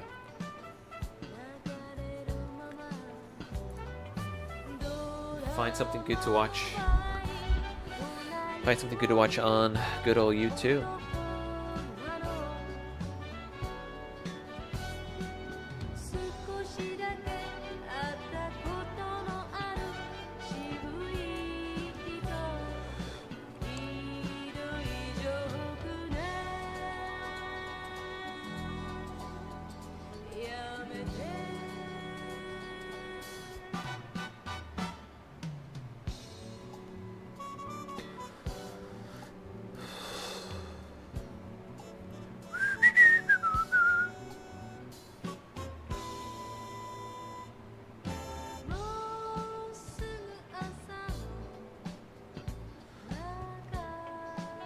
PSP3? Yo, that sounds interesting. Alright, let's see.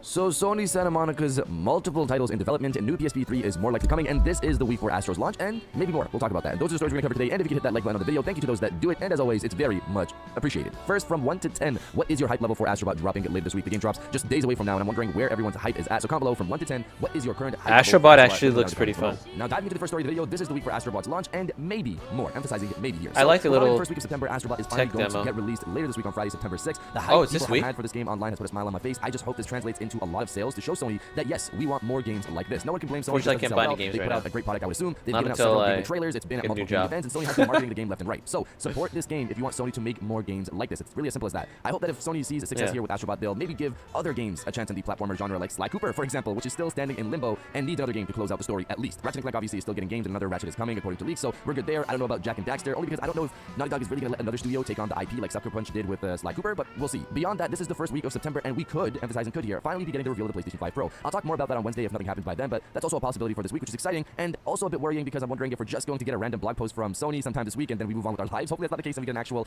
event, something, a video drop with Mark Cerny at least talking about the thing and telling us why we should be excited. We'll see how it goes, and if you're enjoying the video so far, hit that subscribe button and join our growing community on our way to 150,000 subscribers. Now, diving into the second story of the video, Sony Santa Monica confirms they have multiple titles in the works. So they've kind of already confirmed this to us in the past with the fact that they were working on God of War Ragnarok and another game at the same time. So I assume that the team that was working on Ragnarok is probably working on the next God of War title. And also, obviously, we've seen multiple job listings for that as well. Something God of War related is in the works. And obviously, the other team is Cory Barlog's team, and they've been working on a new IP that I really hope gets revealed sometime soon. But reading into today's news, reading from PlayStation Lifestyle, Sony Santa Monica Studio, the developer behind God of War franchise, has numerous unannounced projects in the pipeline according to the LinkedIn profile of Albertina Chu, a senior manager at the company. Chu's resume mentions that she is working on several unannounced titles, and it is believed the studio has divided into two teams, much how Naughty Dog did back in 2009 with the development of Uncharted 3, Drake's Deception, and The Last of Us. The following is an outline of Chu's responsibilities that specifically mentions the unannounced projects. Co-manages the studio production team 30 producers, which supports 250 internal developers collaborating to create and deliver content for several unannounced titles, responsible for individual growth and coaching, mentorship, and performance management for producers across many disciplines, including design, art, technology, narrative worlds, external development, and project management. This isn't the first time we've heard about a new project at Sony Santa Monica, as back in July this year, it was revealed that the company was hiring for multiple roles for an undisclosed I'm titles. not really Titles interested in are this. That's the focus. Back in November 2023, the God of War... This is we've been in the works since that 3 is more likely. So this is a bit of an older story at this point, but I never got a chance to cover it, mainly because of the PlayStation 5 Pro stories and leaks that kept coming up. Obviously, that became the focus, but I did want to talk about this because I'm very excited for a Is this a dedicated handheld from Sony. Obviously. PSP? So as a refresher, Moore's Law's Dead talked about the PSP 3 not too long ago, stating that it's a handheld that's meant to play all PlayStation 4 games and some PlayStation 5 games with a Pro-like patch. He said it's in early development and is at least 2 years out. He said What it's does that also mean? possible that this thing could be launching with the PlayStation 6 family as a weaker console, but an alternative for the Japanese market. I obviously want to get my hands as soon as possible on this thing, so I'll take the sooner approach rather than later because the PlayStation 6 is probably a 2027, 2028 thing. So if we can get, the handheld before then, I'll definitely take that, obviously. Moving over to the latest story on this, reading from Pushware, Sony is allegedly keeping a close eye on the handheld market following the surprise success of the PlayStation Portal. Despite being panned pre-release and public opinion polls on sites like Pushware, the remote play accessory has gone on to become a bit of a sensation, blowing past the platform holder's pre-release sales estimates and topping revenue charts around the world. Obviously, a $200 MSRP is playing a part in the latter, but it's worth noting it's competing against similarly priced accessories like the DualSense Edge, which aren't performing anywhere near the same level. Well-connected tipster Tom Henderson wrote on X or Twitter that the Japanese giant is paying very close attention to the handheld market in the aftermath of PlayStation Portal's success. So this is really PlayStation exciting Portal's to hear, and a I've been seeing handheld, people like, loving their portals everywhere I look. And you see pretty videos much on like YouTube a popping Wii- up of people a Wii reviewing U. it and really enjoying the handheld accessory. It makes sense for Sony to make a proper handheld because they won't have the same issue they had with the PS Vita or PSP, where they have to have dedicated games for this platform. This new handheld will just play what's already on the console side. What's cool about this is that, dude, if you can combine being able to play your, so you can play portable games, right? If it were to play standalone games, like, that would be freaking awesome. But the next thing that's really cool is being able to just have a handheld version of your PS6 that you stream to yourself in your own house, like on Wi-Fi. But I guess the way this thing works, I don't even know. Maybe somebody else has it, but you can be at like a Starbucks or something like that, and you could stream it. Is that possible from your house? So they don't need to stress as much about how many handhelds are sold to justify making games for the platform, because it'll just be expanding the console market more so. You make games for the console and move it over to this thing and you're good to go. I'm excited to hear Sony is paying close attention to this. Now is the time to make noise. Wait, what does the wanting a PS Portal PlayStation look like? 3. So if you want that, make noise online. Let them know, yes, we want this. And obviously, if you haven't bought the PlayStation Portal, pick one up. It's cheap and it's actually really, really useful. And Oh, it's fun to this use. thing So with you the guys let me know big if you ol' want a PS3 or controller. not. Let me know down in the comments below. If you guys did enjoy this video, please hit that like button. As always, help subscribe if you're new. I got new videos every Monday, Interesting. Wednesday, and Friday. And now I'll check you guys out on the... Huh. Interesting. Hello, welcome. Just checking out what's going on. Never buy Android from this place. What's going too far?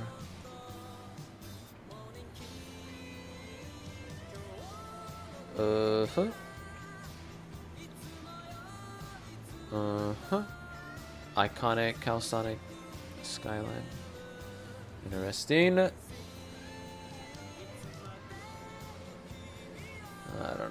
listen to or what to watch.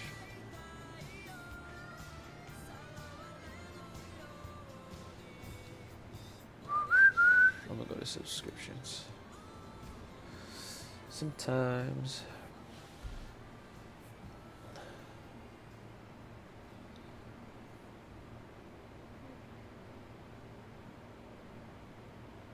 Alright, I'm interested in seeing this. So Omni movement.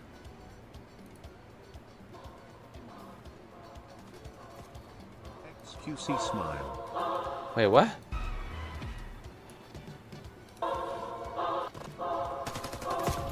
XQC smile.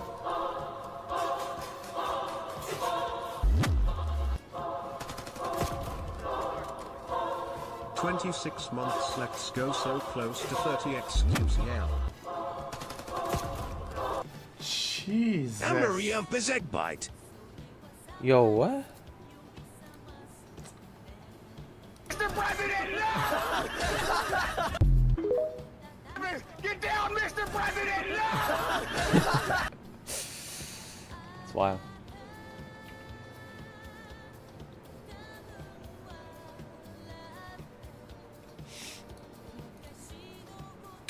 Alright, so I had a bunch of stuff. So we already watched that one. Did I put a like on it? Might as well.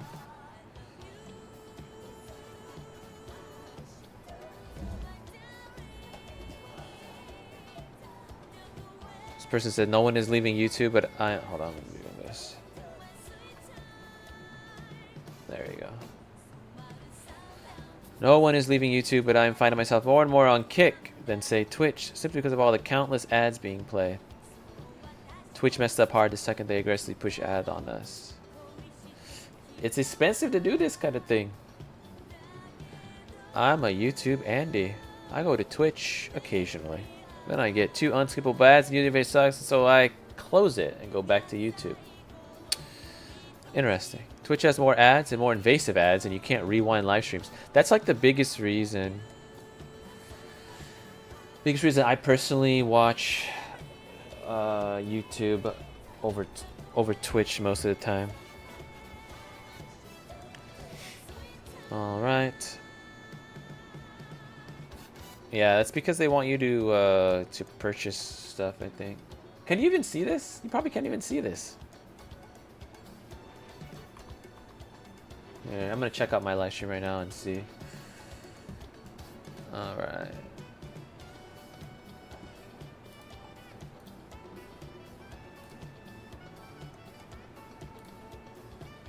Gonna check out it. Let's see what it's like.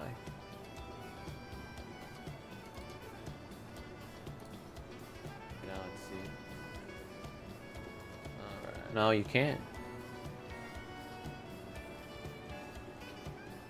So this might not be what I wanna how I wanna do it.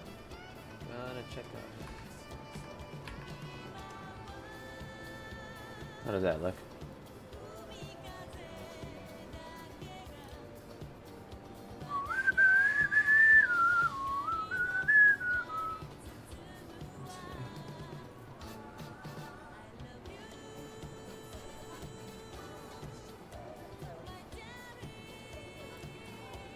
And maybe I won't do it like this. I don't know.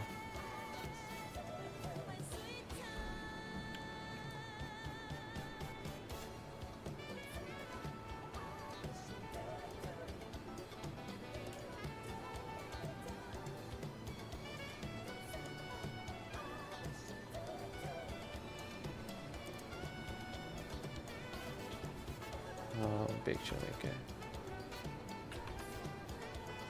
There we go, I'll do that.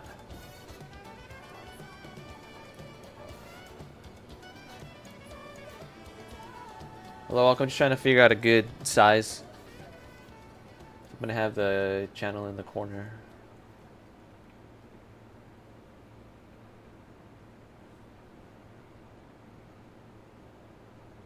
Is that fine? What size is it at anyway? Oh wait. Ooh. This is what happened? Alright, that's fine, that's fine. I'm gonna leave it like that, I don't care.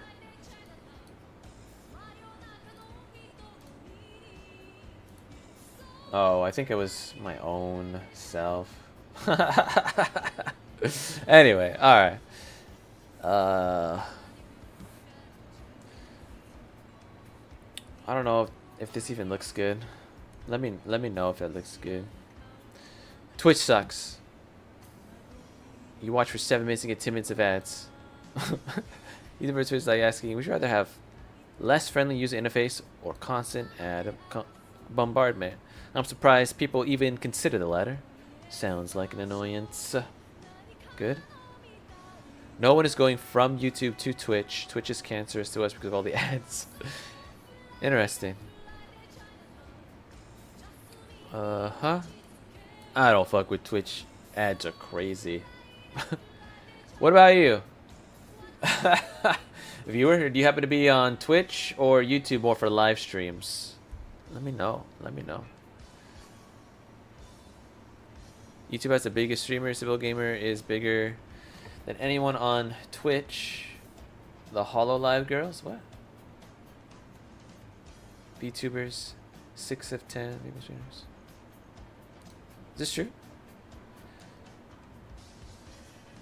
The biggest YouTube streamers do it without contracts. No need for Ludwig and no need to pay Valkyrie, especially when they have bigger people. You just said the same thing.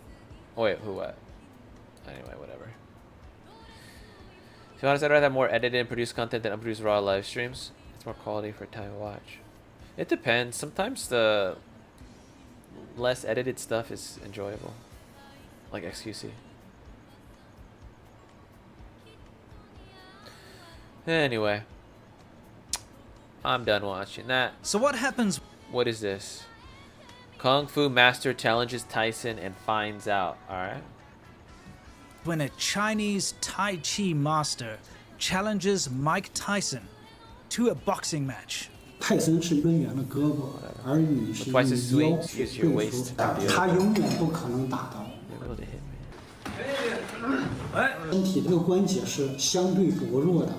您和泰森或者梅威瑟去较量，您的胜算很大吗？起码不会输。I absolutely won't 我只需要 lose. 去碰到他的拳或者 Yeah, 是 right, 胳膊 dude. 就足够了。大家听声啊！大家听声啊！ Is he? Is that? 起码不会输。 Wait, is this him fighting? 看看古师傅啊，要看看他，看古师傅能不能坚持一下。他永远不可能打到。我听古师傅的啊。别打，别打，别打，别打，别打。起码不会输。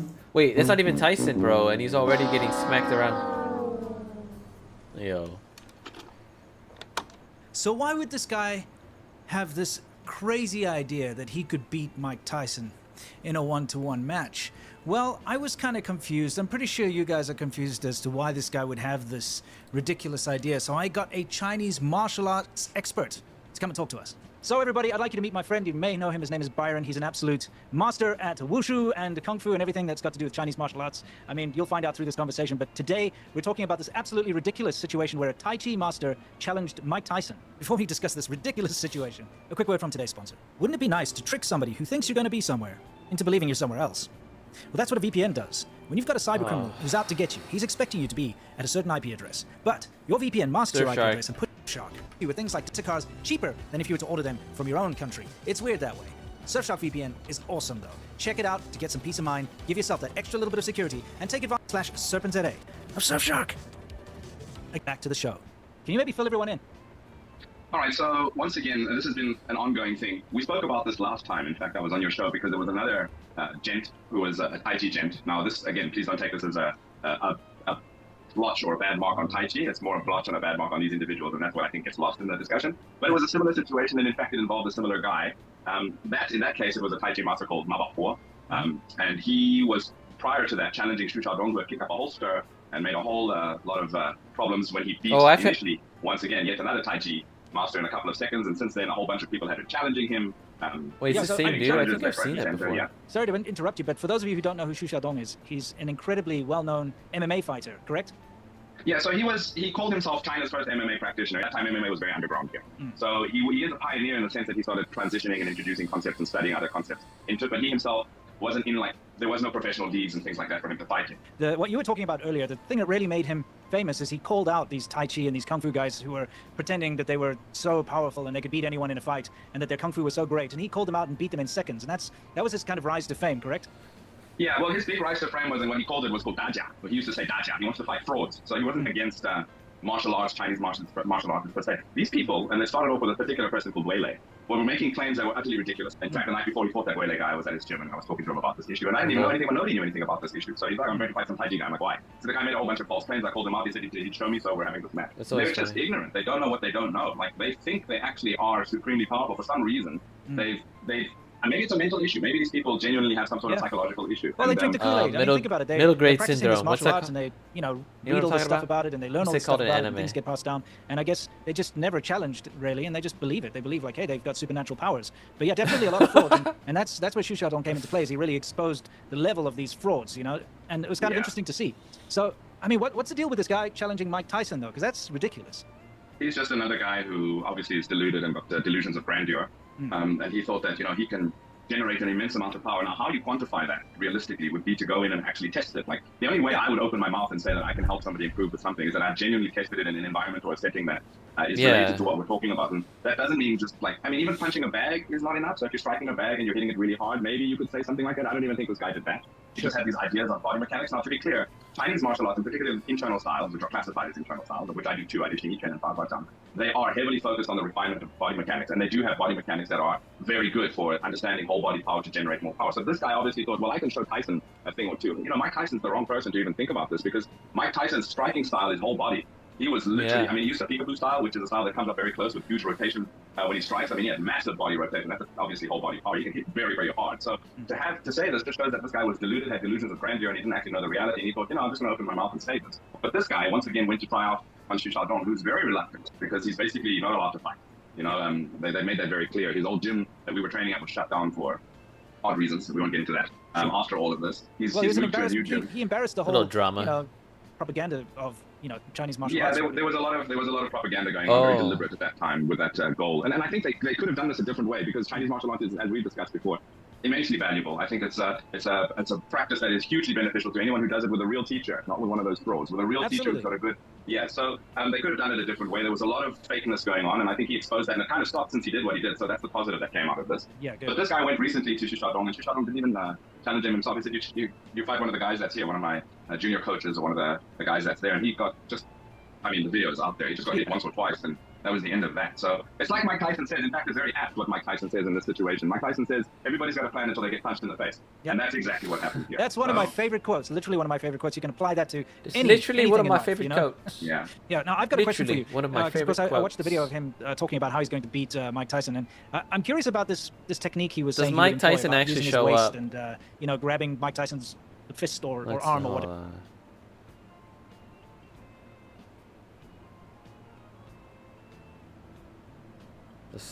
Can you explain what he was trying to achieve?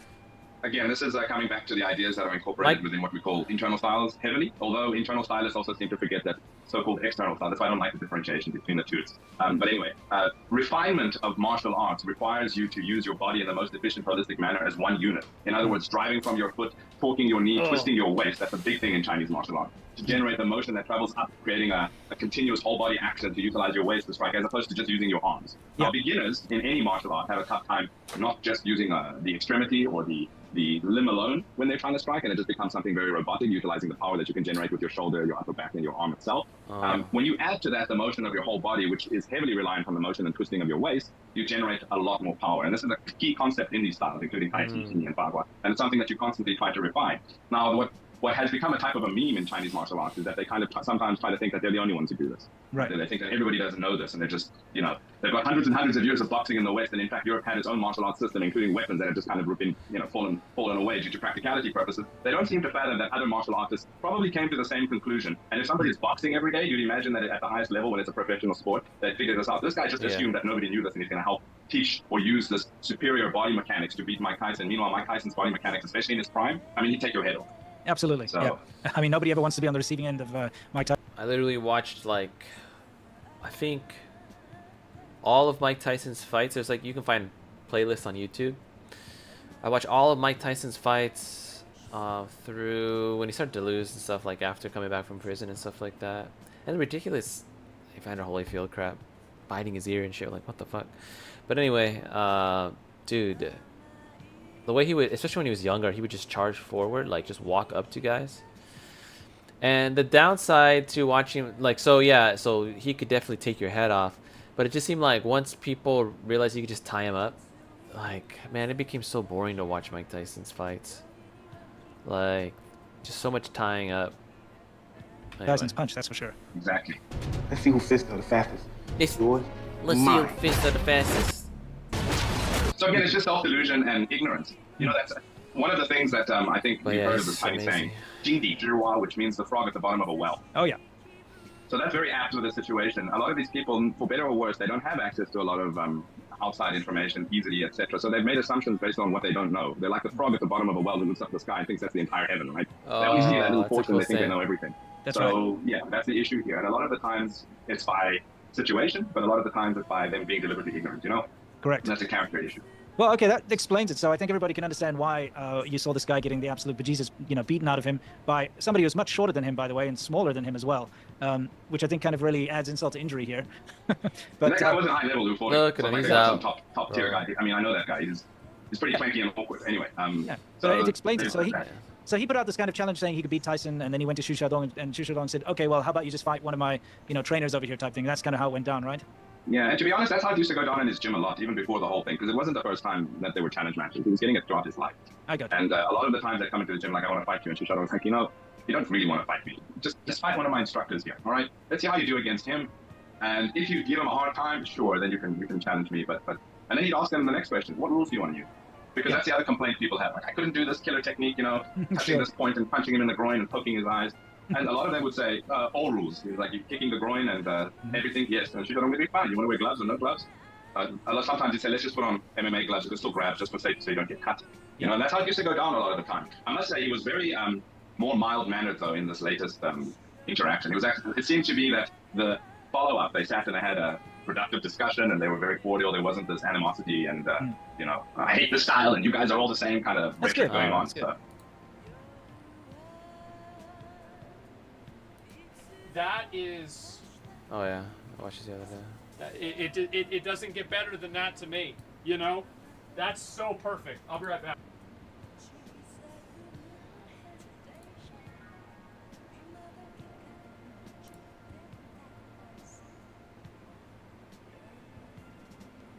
So what did he talk about this one? Dystopia.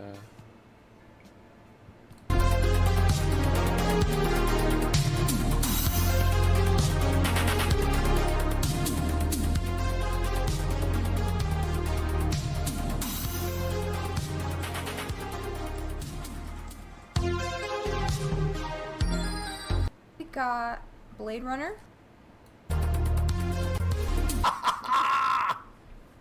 That was a terrible part of that movie. Well, but that's what everybody remembers. What?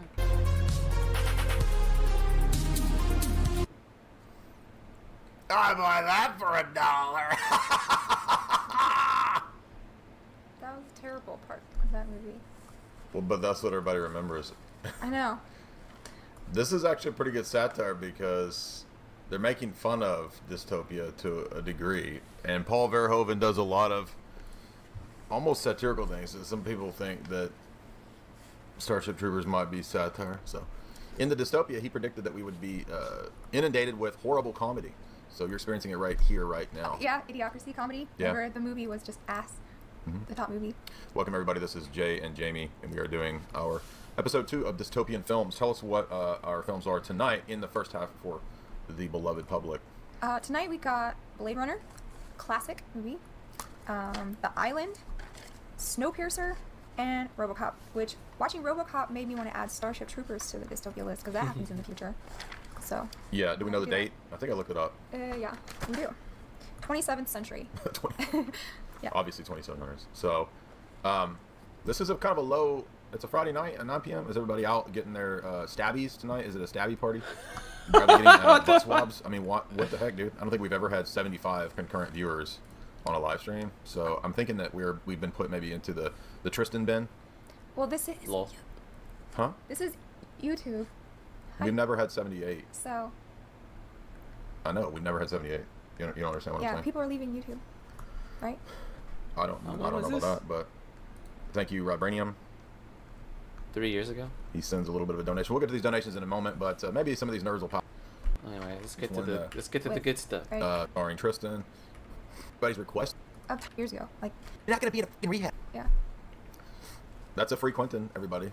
So everybody hit like and. Oh, beep beep boo boo. Oh, I'm Tristan. God, don't do that. You know, if he gets on Elmo, it's gonna be like. It's a 20 You can minute skip 20 Elmo, minutes.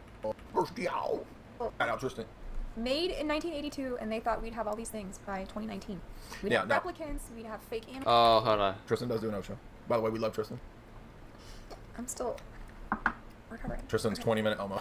Okay, Right. so the year of Blade Runner. Shout out Tristan. Made in 1982, and they thought we'd have all these things by 2019. All right, finally, that's what I want to watch for Replicants, Blade Runner. We'd have fake animals. We'd have cars in the sky or whatever. Can they have that? Giant conglomeration billboards of Asian American fusion. Right? Yeah, I mean, not Bill Gates. I'm thinking about Gil. So this is PKD, right? Phil K. Dick. And it was neat to go back and watch Blade Runner because we've done multiple. Oh, I think I have it right one here. of the first big essays that I wrote that, of course, went into Aesthetic Hollywood, went into the book. And then I did like a little mini documentary video. So if you've not watched that, go watch the Blade Runner documentary mini video. And I did a Blade Runner 2049 analysis as well. So you can go watch those. That comes up But later. it'll be fun to review this final and rewatching it. You always see something new. Blade Runner is one of those movies where every time you watch it, you will see something new. What's up, Steven? What's up, son of Tiamat? What's up to all the mods, Dangerfield, Jethro, Tamara, TL? What's That's up? why I How like y'all watching doing? it over and over again. Everybody There's give us always a something shout out, new. a like and a share. And the Everybody loves the aesthetic token. is Come on, hard. No, yeah, PKD is way better than Asimov. Asimov is cringed. RC Clarke cringe. Asimov's alright. I mean, PKD's alright. So I like Philip K. Dick, but the logo is an owl. They create replicas. his writing is not the best, to be honest. Yeah, so the owl, of course, is an Illumina symbol. It's Minerva. It's the Bohemian Grove symbol. Everyone knows this, I think, by now. It's the goddess. I mean, it was chosen by Weishaupt and the Illuminati. But the so concepts and stuff are always so cool. because they were the one who sees. Owls are also emblems of spies because owls see at night and they watch and they surveil. So And these their are heads classic. swivel around, right? No, that's a myth. No, they do. No, that's a total myth. They're good boys. But the real secret is the ones who don't. Owls' heads can only go up like that. They can't. The ones who don't know they're replicants. Who doesn't know they're Oh, that's right. That is the secret of this whole movie. Yeah, I think everybody knows that by Oh, now. man, Although I some go get nerds the still light. debate, no, excuse me, he's not actually a replicant. That was a false theory. Yeah, no, he's a replicant.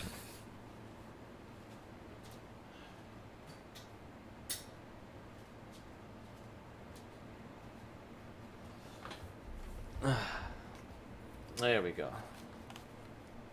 A little bit more tolerable. Ridley Scott says it in interviews. Come on. His eyes shine. Duh, yeah. Well, who else could they get to hunt replicants than the replicants? Exactly. Right? And nerds love to debate any of these stupid fan theories, fan fiction. By the way, you know Mary Sean Young.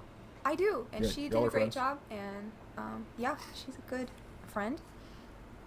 I still keep telling you to get me autographed Blade Runner posters I from Mary tried. Sean Young, but I can't get an autograph. I want an autograph from Mary. Maybe get her to come on here on a live stream. Yeah, that'll be fun. There was a off-world slave labor rebellion, the Nexus Rebellion. So this is the first axiom of creating robot people is that they will uprise against you, right? And that's why Asimov had to create his 3 rules or whatever in iRobot. Oh, I forgot about iRobot. Yeah, yeah. Good point. So Yeah, and remember, this is also going to have a Luciferian Gnostic theme to it. Yeah. So the bots here want to rebel against the creator, and Tyrell is a god the father figure, right? He's the blind Gnostic bumbling creator god who can't see anything and he doesn't know what he's made, and it's messed up, it's faulty, it dies after 4 years or whatever. And so Roy Batty it's mad for not making it eternal. Roy Batty's mad, and so Roy Batty is on a revenge quest along with his assassin crew of they were actually, I think, trained killers, his crew. Mm-hmm. Yeah. So he lives in the ziggurat, right? This Right, is so Tyrell lives in a giant pyramid, so in the future of LA, which is a big cesspool hellhole, fairly accurate, I think. What year is this, 2019? Yeah. Okay, yeah, we're pretty close there. We don't have giant ziggurats from which Governor Newsom rains down on everybody, but it might as well be, right? We're almost there. They have trigger words, turtle and mother.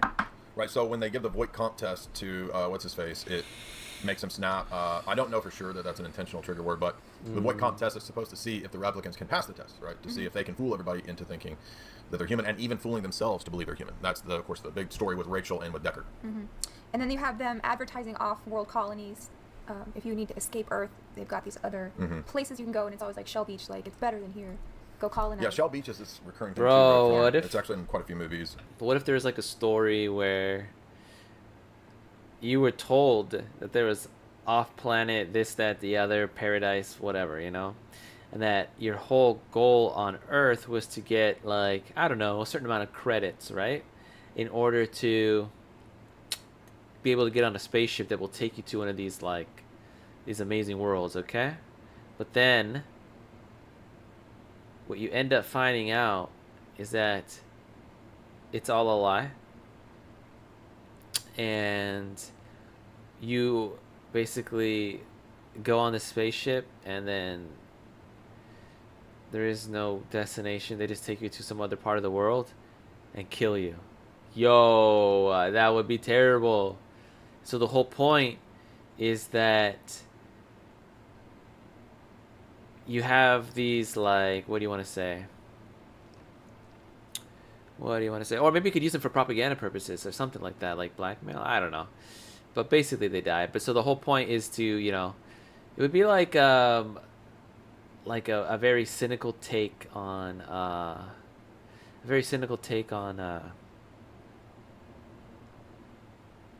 religion. Yeah. There is no off-world place anyway. What's the one where they float around changing people? Dark City. Dark City. Yeah. And I want to say there's a type of a Shell Beach in Truman Show too, right? Yeah. It's just that unobtainable place, paradise, that they try and sell it to you. Let's see. You know what a turtle is, Leon? What's a turtle? Tortoise, turtle. So there's just test. There's dual soldier pleasure models. Right. So Pris is a pleasure model. Yeah. Roy Batty and his other guys are assassins. That's the second rule of robots, is there must be sex bots. So there's always going to be soldier bots and sex bots. Well, you pointed out that Anton LaVey said a long time ago that there would be sex bots. Yeah. He predicted that, back in the 60s? Yeah, that was his crazy. big idea. Like, he thought he was going to make as much money as Ford Motors with this sex bot idea. But well, he didn't live long enough to do it, but he probably will. I mean, all the weirdo nerds out there, right? We're going to get a book that talks about that. Do you remember in Firefly? Mm-hmm. Do you remember that the computer programmer nerd guy in Firefly had sex bots too? Remember that? Mm.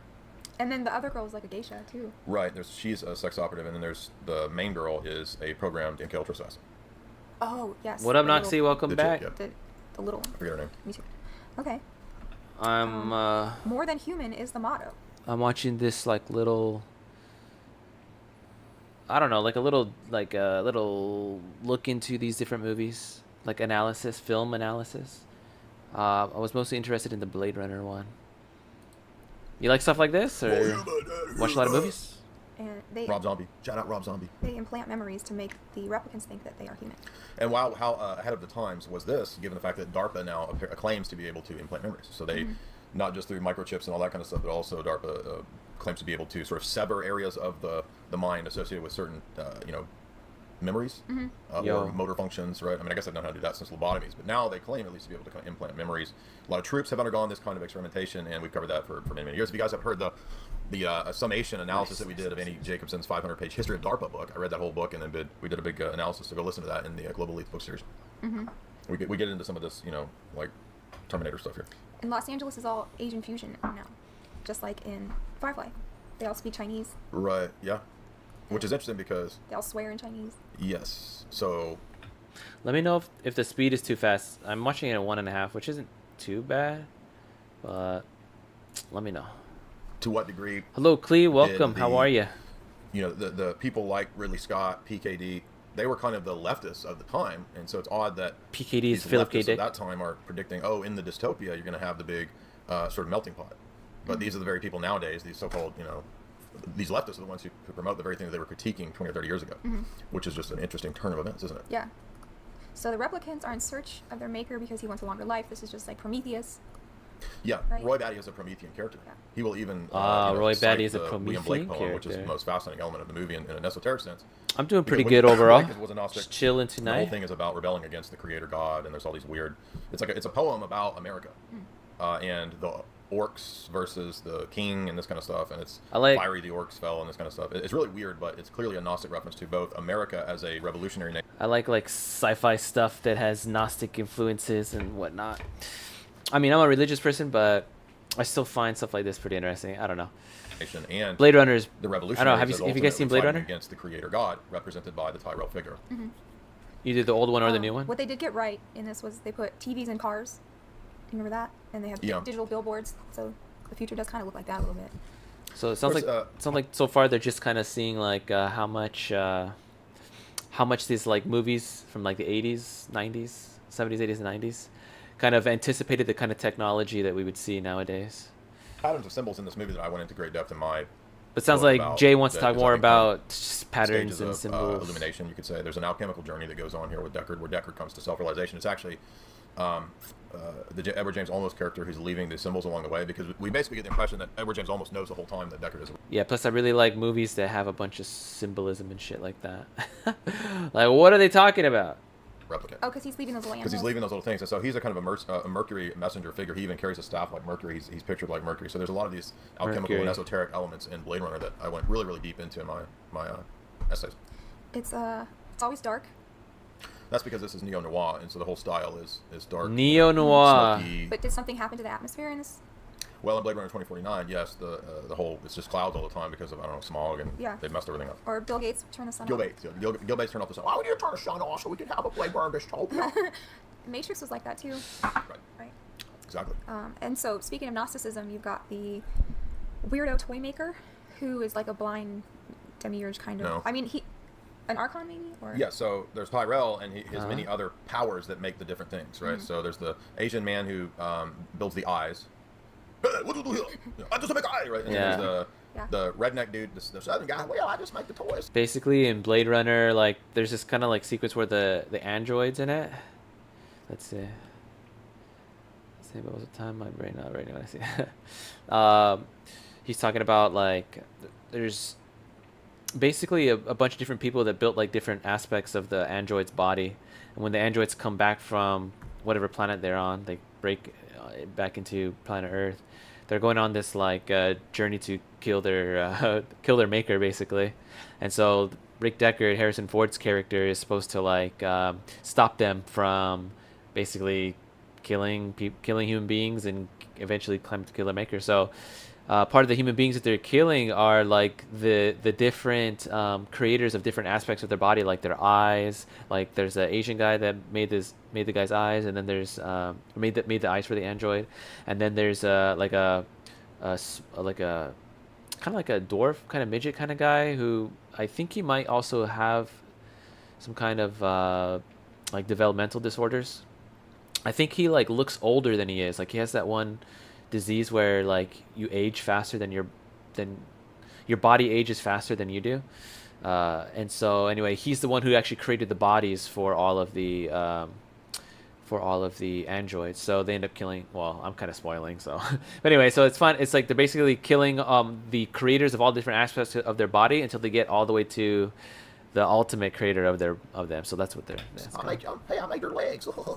And he gets seduced by Chris. Right? Yeah. And then there's the overall Archon figure of Tyrell, who designs the whole thing, and the pseudogenetics and the synthetic DNA, right? Mm-hmm. So they have different parts, different people do different functions, and so it's a kind of a Gnostic doctrine of creation, a polytheistic doctrine of creation. And you have the people that make the synthetic animals, like the snake lady, the dancing snake lady. Well, the Tyrell Corporation makes all of those. Yeah. But the one interesting element in the future is that real things have a high value. Uh-huh. So if you have a real snake, they even make the joke that, well, nobody can afford a real snake. Yeah, and in the novel, that was like a very big theme that was only kind of brought up in the movie. But in the novel, like, it was like a status symbol to own animals, like real animals. So, and I guess that's because of whatever, like, post-apocalyptic nuclear kind of explosion happened or whatever, killed off a lot of animals. And so to have an animal is like a high status symbol. And so a lot of people end up getting knockoff robotic animals, and it's like a really interesting theme in the novel that only kind of gets a little bit of I guess screen time in the movie.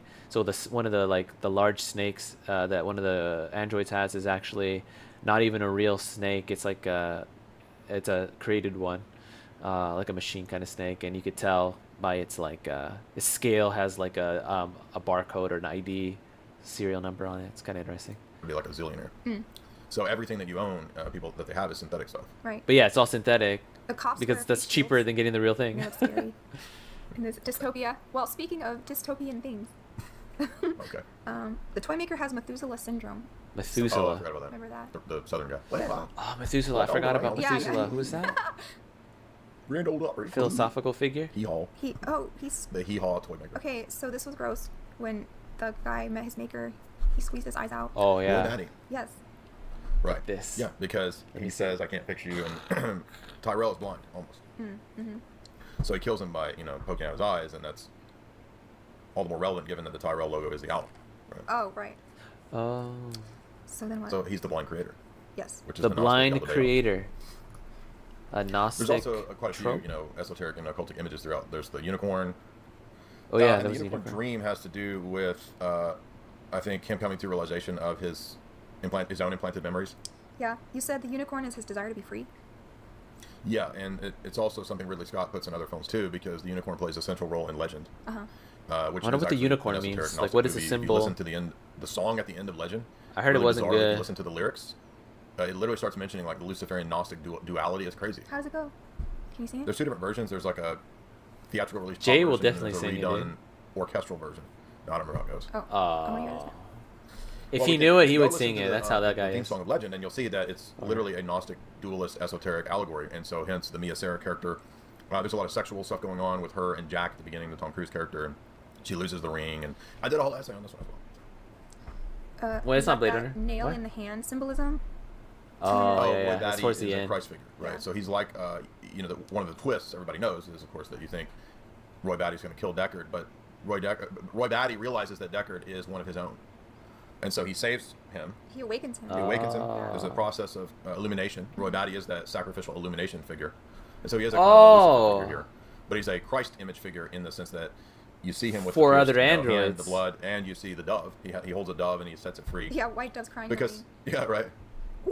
So he goes full Prince, right? Yeah. The dove's crying. Roy Oh. Batty sacrifices himself in his 19. He's got some funny looking biker. He's like wearing biker shorts the whole time, which Yeah. is funny. Okay, so yeah, there's this whole ending scene that takes place in this. It's like pouring rain outside in this mansion, this abandoned like mansion kind of deal, and they're climbing through the rooms like chasing each other. Right? Sorry, I might be blocking this. That's Rick Deckard and the last killer android, and then there's like this crazy scene where like the body of the android. So the reason why they want to kill the main their creator in the first place is because he made them only be able to last like 4 years. So the androids only have like a 4-year lifespan, and so it's basically the end of the movie is like the end of the lifespan of this particular android that's going on a killing spree, right? And so his body's like breaking down, and so he's like it's like going numb or whatever. So he like gets a nail from like a board or whatever and just like sticks it in to his hand to like feel again or whatever. It's so crazy, but it's like Christ on the cross kind of like symbolism, I guess. And so yeah, I guess it is unfair, huh? But technology was only so much, but maybe they did it on purpose. I don't know. Anyway, so what ends up happening is, yeah, there's this weird scene where, yeah, the nail's going through, and then he does let off a dove. But I guess what Jay's saying is that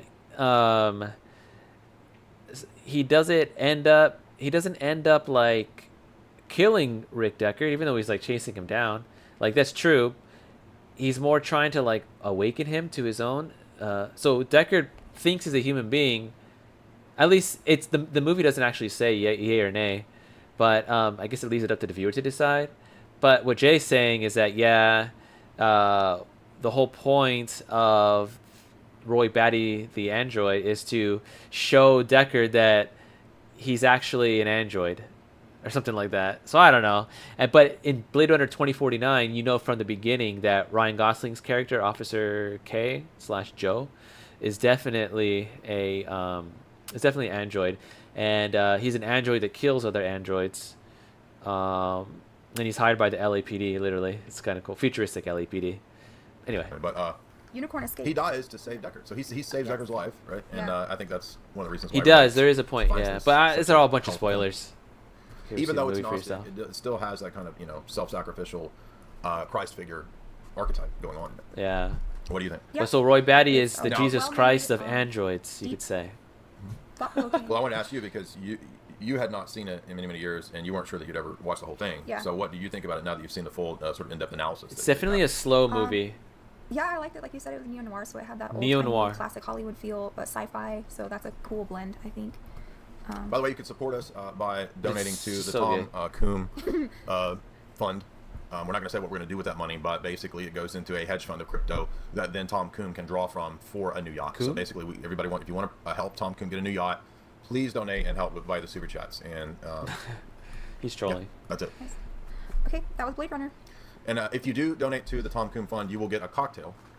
You will be participating in all of the right moves. It will be Days of Thunder, basically, year-round. You will have a Eyes Wide Shut party. You'll be the Top Gun. You'll be the Top Gun. Okay. One of the Tom.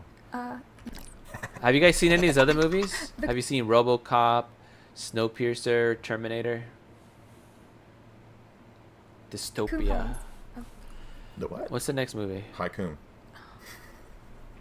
Artfully done love scene between him and Penelope Cruz and Vanilla. Remember the tasteful and artfully done love scene between him and Penelope Cruz and Vanilla Sky? Dude, Vanilla Sky. Cringe. Worst scene. That was That's so bad, dude. cringe with more cringe. Yeah, I don't know. Probably a cringy least she sex didn't scene. shave it. But Vanilla Sky is a trippy movie. Have you guys seen Vanilla Sky?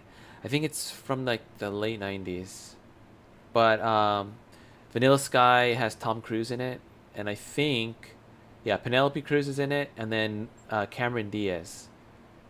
And oh, dude, that one I can't say anything about, or else it'll spoil. It has a great twist, but it's actually based on a Spanish movie that came out a couple years before it. Anyway. There you go. Where are we at? Okay. The Island. Oh, that. The Island. I did do an Island video, but the reason that we're redoing some of these is for your own viewing pleasure. You guys find so much pleasure in our even redoing the classics. Even though I did a Island video, it was once again fun to rewatch the Island. Now, the Island is funny as a side note because Which Island movie? The makers of the Mystery Science Theater spoofed the one with Ewan McGregor? Cronus Horror had to, I think, settle out of court with some kind of dispute that they had with Michael Bay and company over the Island. Because there's a B movie from the 70s, and the Mystery Science Theater is pretty funny. I recommend watching it if you've never seen it. Parts of the Cronus Horror. It is really similar to the Island. So, Really? yeah. So, I don't know.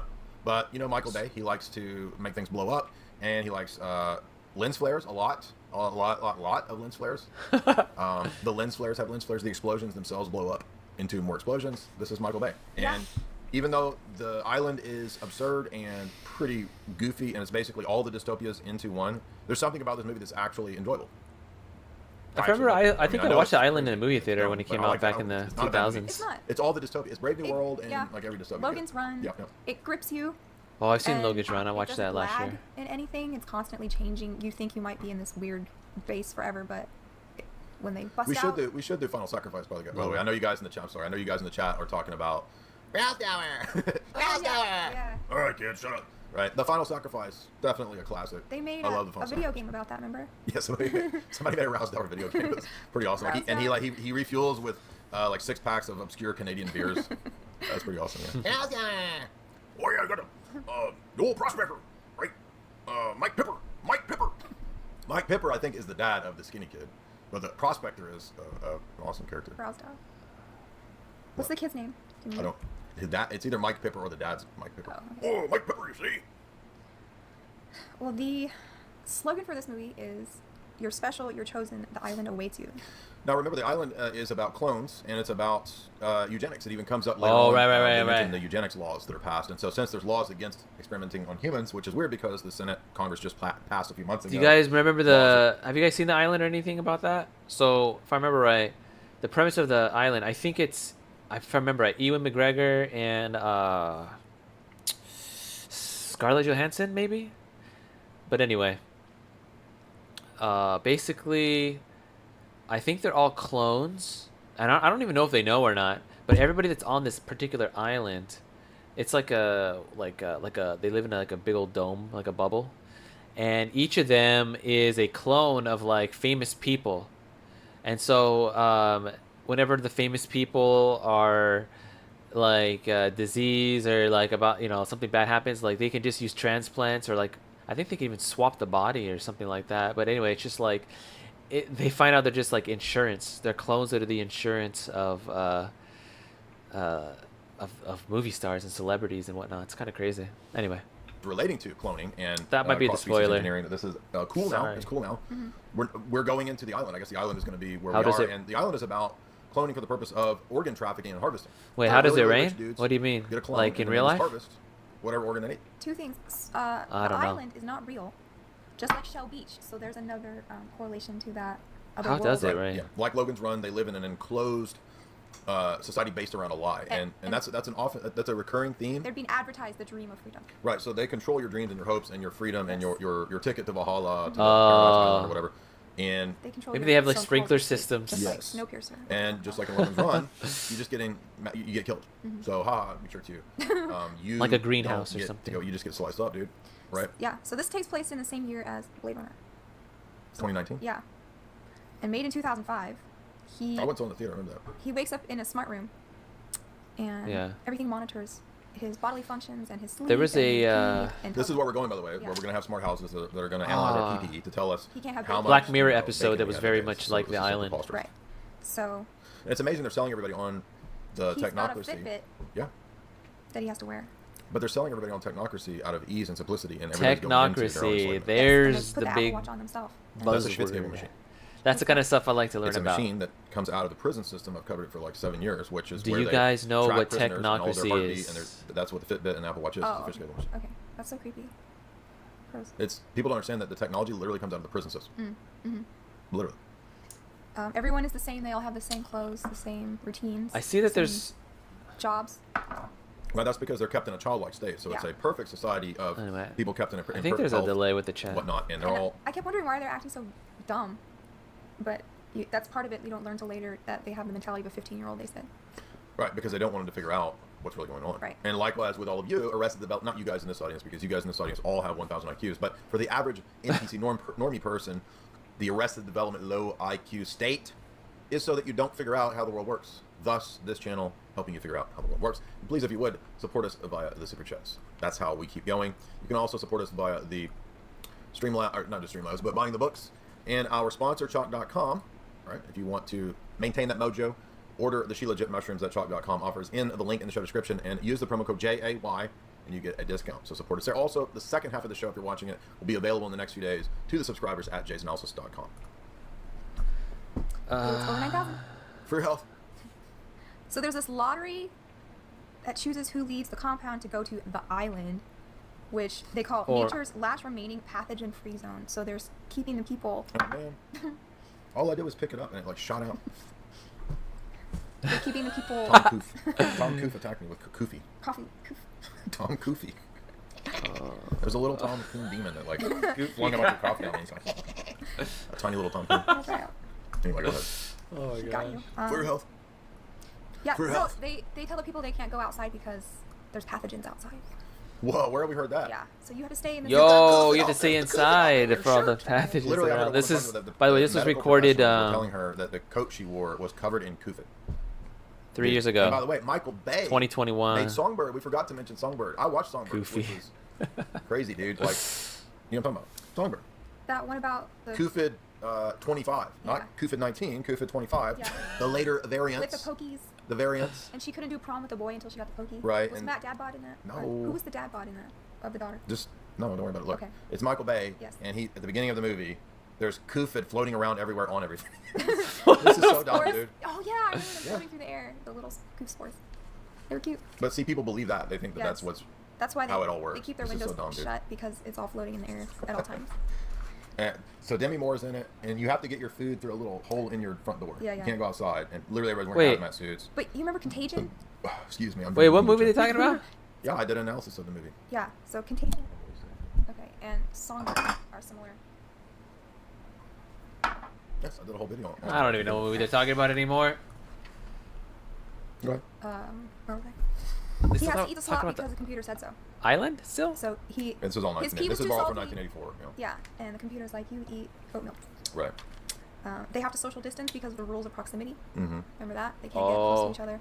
But that's because they don't want them engaging in like sexual activity because the I bodies think have it's to still be the preserved island, as, but I pristine think as possible for. I think they're still talking about the island. But what's tripping me out is that they're talking about all this stuff that it was like, you know, the movie came out in 2005, but then they're talking about how like certain social practices that were conducted in the island, like were very similar to how we were told during the lockdowns and stuff like that. We had a social distance. There was a disease outside. Don't go outside. All this stuff was predated in this movie. That's what he's saying, I guess. For the wealthy people who own these clones. But yeah, okay, yeah. So they're still talking about the island. Let's see. I'm not sure about convinced of cloning. I'm a cloning skeptic. I mean, I don't know how real or possibly real this is. I mean, what about you guys? You guys again, believe that science skeptic? I'm not saying that I know anything cloning about it. Is again, I always go back to the ear on the mouse. It's not an ear on a mouse, and they claimed. So yeah, they're talking about how the movie predicted COVID kind of stuff. I think that's what they're saying. So yeah, all the weird stuff that was happening during COVID also happened in this movie 15 years ago, or well now 20 years ago. But yeah. There's a lot of science for all. I feel like science. I don't know anything about science. Like how do you know anything about science when there's so much scientific fraud? Yeah.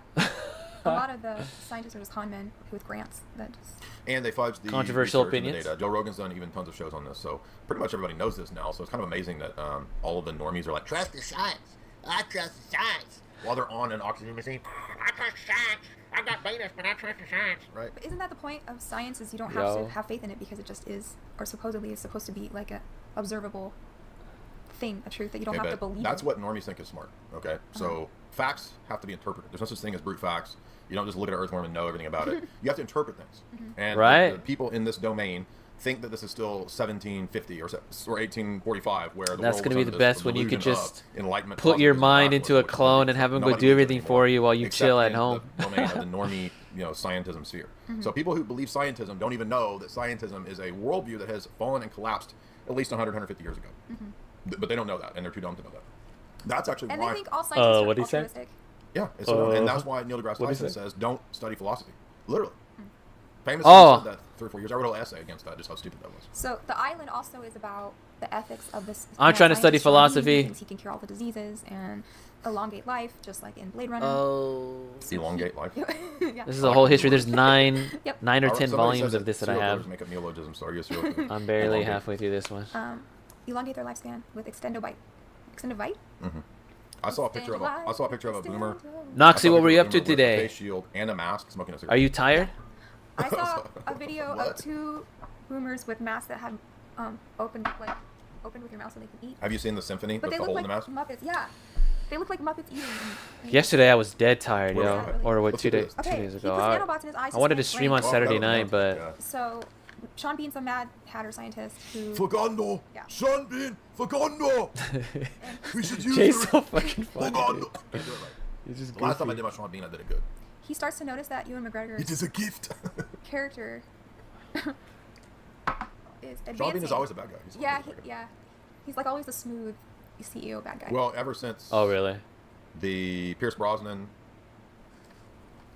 Where he's the. And submit it? You had to submit a project today? And he double crosses Pierce. How long did you have to work on it? Golden Knight. Anyway. Oh, there wasn't a lot of time then. Fagando! Come on now, that's a pretty good. Can you do? That's a pretty good Sean Bean. Can you do Steve Buscemi? He's a wily machinist in this. I forgot Steve Buscemi's name. Yeah, well, he's the drunk guy who eventually helps him get out. Yeah. And they realize that they see a butterfly, right?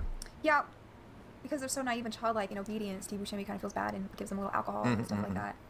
Was it a solo project, or did you have homies? Nerds in the a team house tonight. Nothing better to do on a Friday night. They're just talking about Lotter, Lord of the Rings, baby. How come the Eagles didn't just drop it in? Oh, okay, last night. I said that before there was ever a meme about that. They could fly the whole time. It is a gift. Yeah. Because it's not about the. For college or for high school? The struggle, right? Where there's a whip, there's a way. These taters, oh. Dip the dishes, crack the plates. That's what Bilbo Baggins hates. What's taters, precious? That's pretty good for you. We're taking the hobbits to Isengard. Potatoes. People love this. They love the sound. Sam! Where's your photo? Where's your photo? Here come the hobbits. Where's your photo? Here come the elves. The lemon spread. Oh my god. He popped up in one of these. Oh, the one we're going to talk about. So you had to carry your group, is what you're saying. Oh yeah, there's a brief cameo of Frodo in Back to the Future 2, which we were surprised to see. So let's see. People are grown in sacks and birthed in a lab fully adult size. They're a product. So all the people that live with Ewan McGregor and Scarlett Johansson eating the slop and having their urine tested. They're just grown in a big giant. Okay, yeah, we know that. Let's move on down. Let's see. Lottery Island looks like a crappy sandals commercial. It does. Very 2005 CGI. Michael Clark Duncan makes a run for it. You remember that part? Mm-hmm, mm-hmm. And that's how he finds out. And then Bing Rhames is in it, right? Or not Bing Rhames. Who's No, it? Digimon Honsu? No, who's the black dude that gets killed? He's one of the ones that thinks. Michael Clark Okay, Duncan. I'm sorry. Yeah. I get my. There's Ving Rhames, Michael Clark, and. Okay, well I get those guys mixed up. I know who Jimon Honsu. You is. gotta carry that weight. Yes. Carry was that interesting when he is weight. going through the- I will be playing, by the way, time. Jimon Honsu in the live story of Jimon Honsu. Is that the song you're playing in the background, Noxie? You're like, I gotta get through do you this. remember the I gotta security play issues those with contamination jams alert to on get them me when they try to through. escape? So they're still playing that. It's contaminated. Yeah. It's contaminated. Oh yeah. And that's how they explain how they're all. This stupid when movie they're that they're talking about, And they're still adults. the Yeah, island they're was still very adults. close, very similar to Logan's Run. I just Decontamination. Somebody said Danny Glover, so I had to do it. Yeah. Basically. Too old with this shit. There's a room where they're programmed like Clockwork Orange. You remember that, where they're just laying and the TV's flickering in their face to. Logan's Run's Yeah, from the because I just 70s. read, which I'm almost done with, the part 2 of Rosemary's Baby and human trafficking thing that I. Rosemary's I Baby. just read a psychiatrist or a psychologist, and I would never remember which one was which, but a famous paper that he delivered about. Dude, which Rosemary he had a whole Baby is section a about horror movie in people the cults. He doesn't late mention 60s, exactly I what think. cult, but he says, yes, I've Dude, treated that's a people in various cults who were trippy put under movie. These machines, these Clockwork Orange machines. These are real for the purpose of I marketing. can tell you about it if you want to know. The whole but thing is sorry. in, like a Matrix underground that only looks like the ocean, but it's actually in the desert. Has to do with Hollywood It's an and underground a cult. Dumbs, dude. And then I like how they just happen to try to escape on Sean And Bean's hu- and presentation day. haunting of so an- he's of trying an to sell this apartment. to everyone because they tell you it's just a lump of meat, but it's actually a whole person. Well, Sean Bean was trying to sell everybody at the fellowship on using the ring. It is a gift. It's like what Alex was talking about today. What thing? The what? Because they try and tell the public that we're growing a thing in the lab. Oh, that's just right. a hunk of meat. And if the public actually knew that they're full sentient beings, then maybe they would stop making Oh, clones. yes. So this is like a humans are resources. Humans aren't Yeah. made in the image of God. They're products. Humans are, and this is the whole Darwinian myth is there to convince everybody that humans are just another animal, Yeah. which is just absurd. That don't you Well, understand? not just- that you lose your own dignity when you believe that. But not just another animal, like lower than that, just like a hunk of You're vegetable meat. You're a resource. Yes. That's what human resource means. Yes. Because they figured out the clone bodies. You are just spam. You are spam. You're Smeat. Smeat. Which that was in a dystopian movie. Which one? Millennial. Millennium. Yeah, he found. Do y'all Smeat. like watching dystopian Oh, movies? Frank Black. Yeah. In Okay, general? that wasn't dystopian, but that was about the Illuminati. Yeah. Yeah, there's some company that makes Smeat. Yeah, canned Smeat. Which is a pretty awesome. Oh, because they couldn't use. where humans are the product. After a full meal, So- after a full meal of Smeat, I like to sit back and experience a nice smooth Morley. Right? What's the movie? There's a They movie tried to make that's about that. Smeat in the beginning, but it kept dying, so they figured out they had to make a whole person, or the organs would fail. Did you guys notice in Millennium that somebody finds a burning Morley on the ground? But yeah, that's. Frank Black. So that means the cigarette man was in. But Morleys are in more. Oh, so I know that, she's but explaining that- more about why they I had to think make it's him as a supposed to be full X-Files. human It is body. X-Files They universe. couldn't just do organs on Frank Black themselves. it's a spinoff from the episode where they. That's wild, Where he dude. helps Mulder and Scully. Yes. Millennium. 3 people said Soylent Green. Yeah, we're gonna. do Soylent that. Green. Part 2. That's the If one. you guys have not watched all 3 seasons of Millennium, it's great. I finally I wrote an essay on it. We didn't do a show on it. Soylent but, Green. Millennium's great, and they actually put. Soylent Green is Well, I'll put it this way. human. It ends up being the creation of serial killers and very high. It's a while. So the establishment can create serial killers. That's the. Now there's a lot more to it than that, but it's a great show. And one thing that Millennium does that's weird is that season 1 and 2 go in a certain Dude, I direction, remember and that season 3 show. goes in a different direction. It's like a different Millennium type of was show. a TV So series if you're that into for the same creators of conspiracy shows, X if you like Files. that kind of artistic, that genre, and you like X Files, definitely watch Millennium Yeah, and stay X-Files. with it because it will go in a different direction in season 3. Mhm. Millennium is a spin-off show from X Files. It's a 3-season Yeah. show with Lance Henriksen as the FBI consultant. We have to watch. Thank Dude, I'm gonna have to watch that. Frank Black. I think I'm gonna have to watch that. Remember, I was doing watching it as a kid. I was. The My killer sees parents his would mom and watch it. everything that he does. He wants vengeance on his mother. He believes he must kill all prostitutes to represent his mom. Right? That's literally like every episode. The killer Oh my has a gosh. psychosis. Yeah. The killer believes he's getting vengeance on his mother. Yeah. The killer is executing his own justice.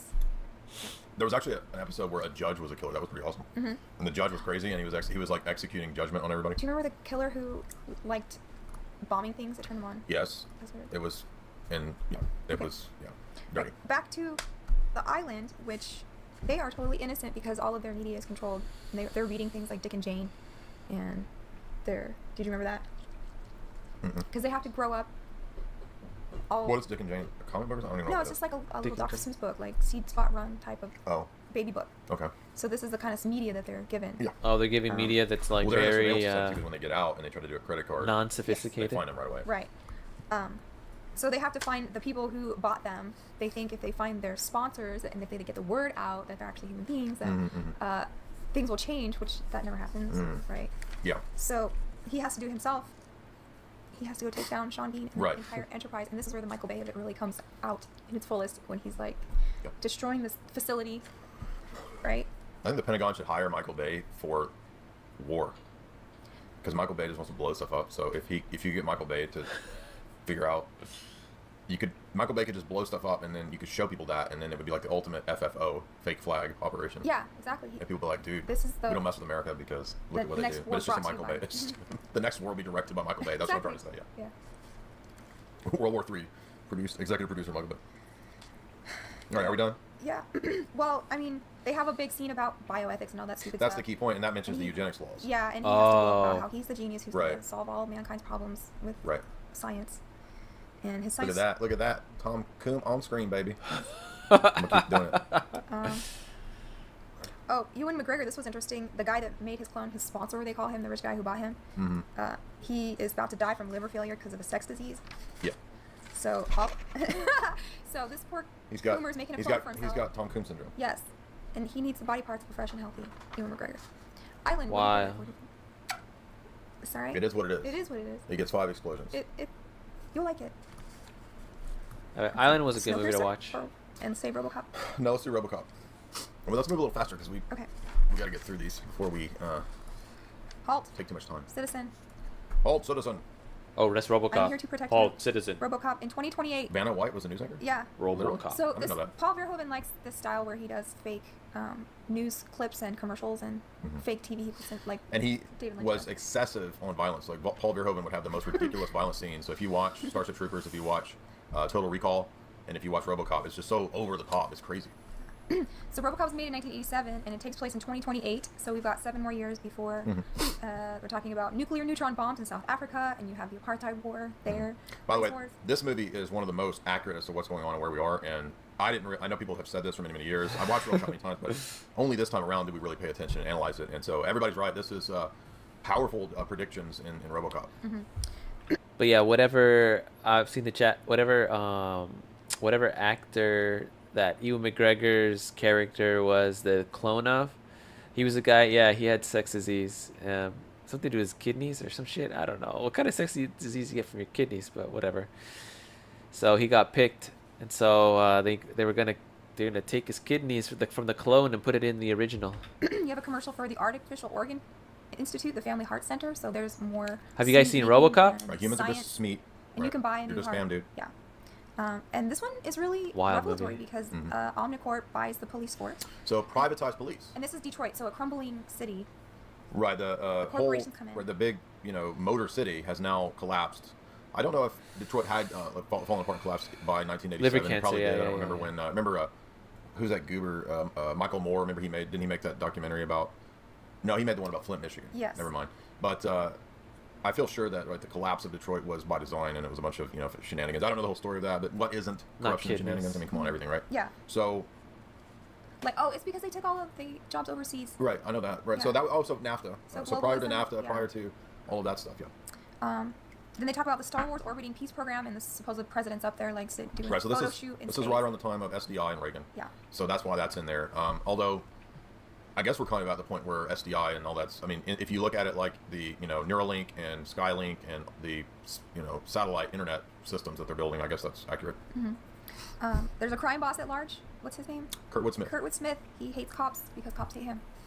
Yes, he makes it very clear. And you have that goofy. I'd buy that for $1. Remember? Everyone watches this terrible show, and they always. It's funny that everyone laughs just when this guy pops up because he's not funny at all. But everybody just dies laughing when they see him. It's like lower tier than dad boomer humor. Yeah. It's just weird. It's Murphy's first day, so he's gonna have a great first day on the police force of Detroit. You have to watch RoboCop again. Keep in mind, That's a too, good like, one. this is predicting robot cops, which we are now seeing roll out. Yeah. And they Robot cops are rolling out in the midst of the coof.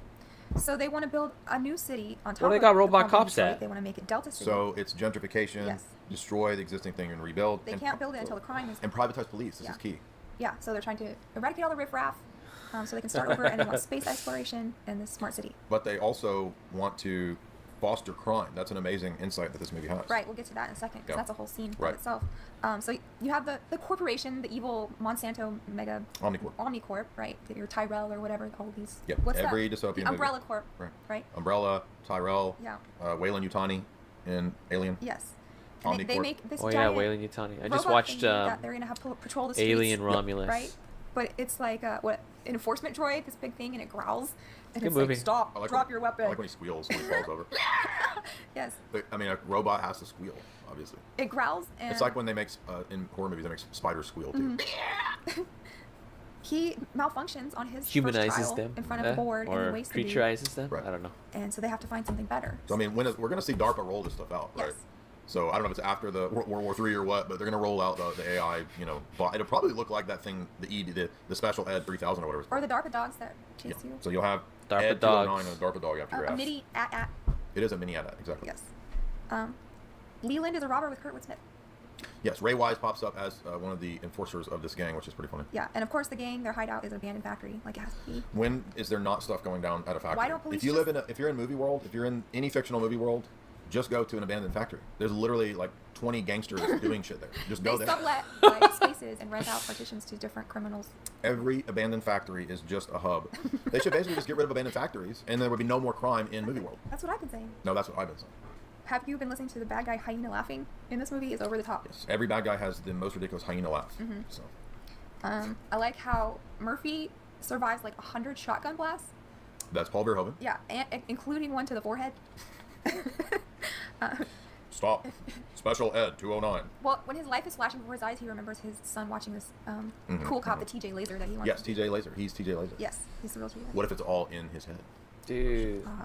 When you A see... nutrient paste sustains his organic system, yum yum. So you've got that in 3 movies at least. It's crazy when you see them take off the RoboCop's like helmet, and it looks very similar to like how Darth Vader looked when he took his helmet off. It looked very similar. It was so creepy.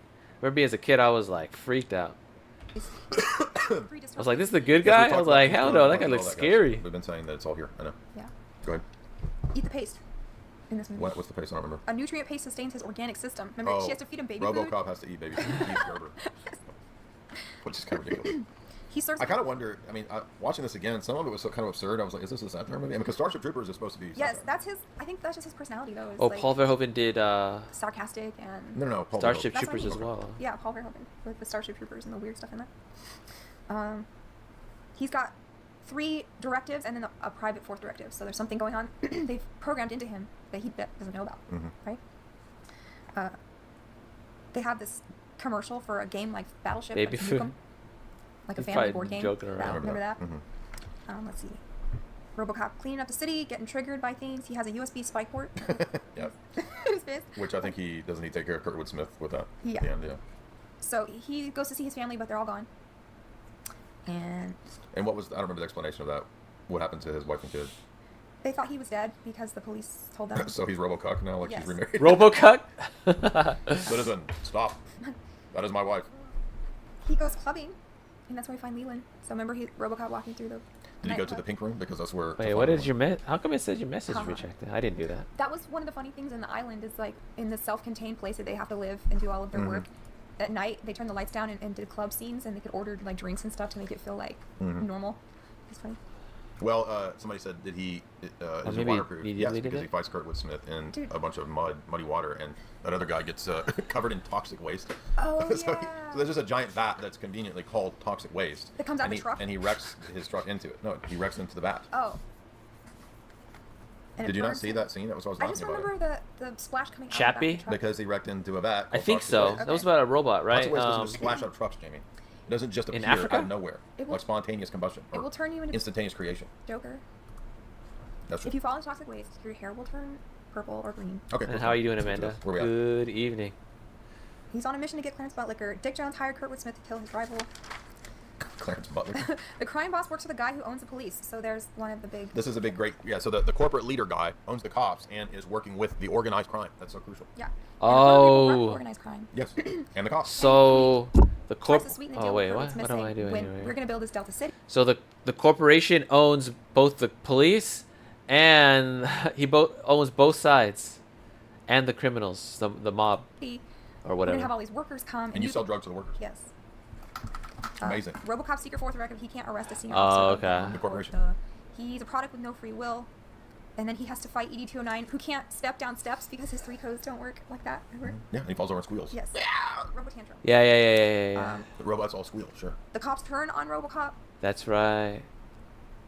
and he still survives that whole assailant of bullets from the entire police force. Yeah, Right. Chappie, Anyway, so- 2015. Yeah, I mean, that's essentially Squirtwood Smith.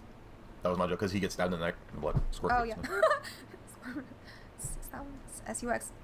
Yeah, I think I Misfire did see that one Space. actually. What? Lasers burning California? Oh, there's That was one of lasers the- from SDI, directed energy weapons, burning California. That was on the DEWs. Which some people have theorized could be occurring. They make a joke about the Hooters girls have had their shots, so there's like these. Stabs? The Stabbies. girls on the TV show saying, I've had my stabs. Yes.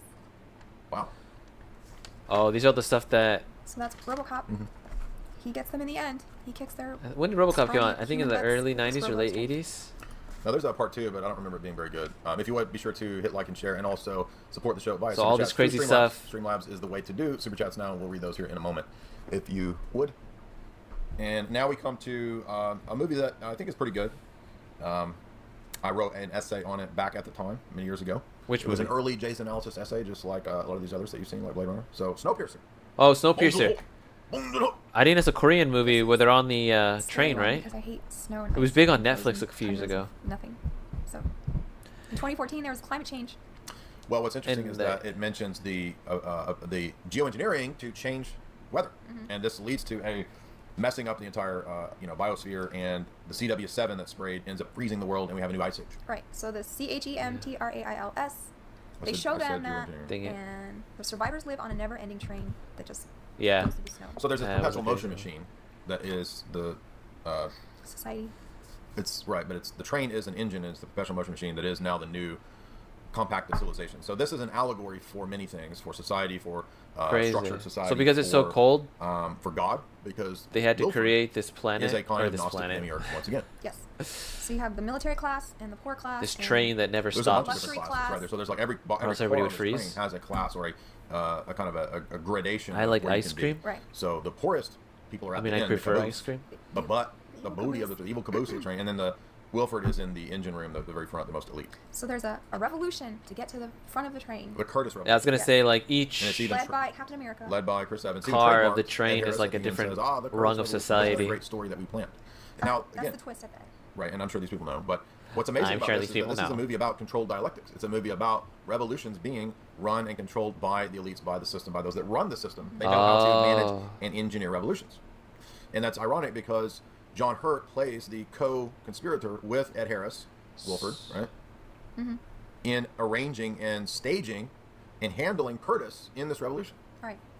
So Now, the reason that's relevant is because John Hurt plays Winston, who gets duped into believing I prefer O'Brien's vanilla. staged revolution. Yeah. Remember? Yeah. The theory and practice of Don't judge me. oligarchical collectivism is the critique of Big Brother that O'Brien himself wrote.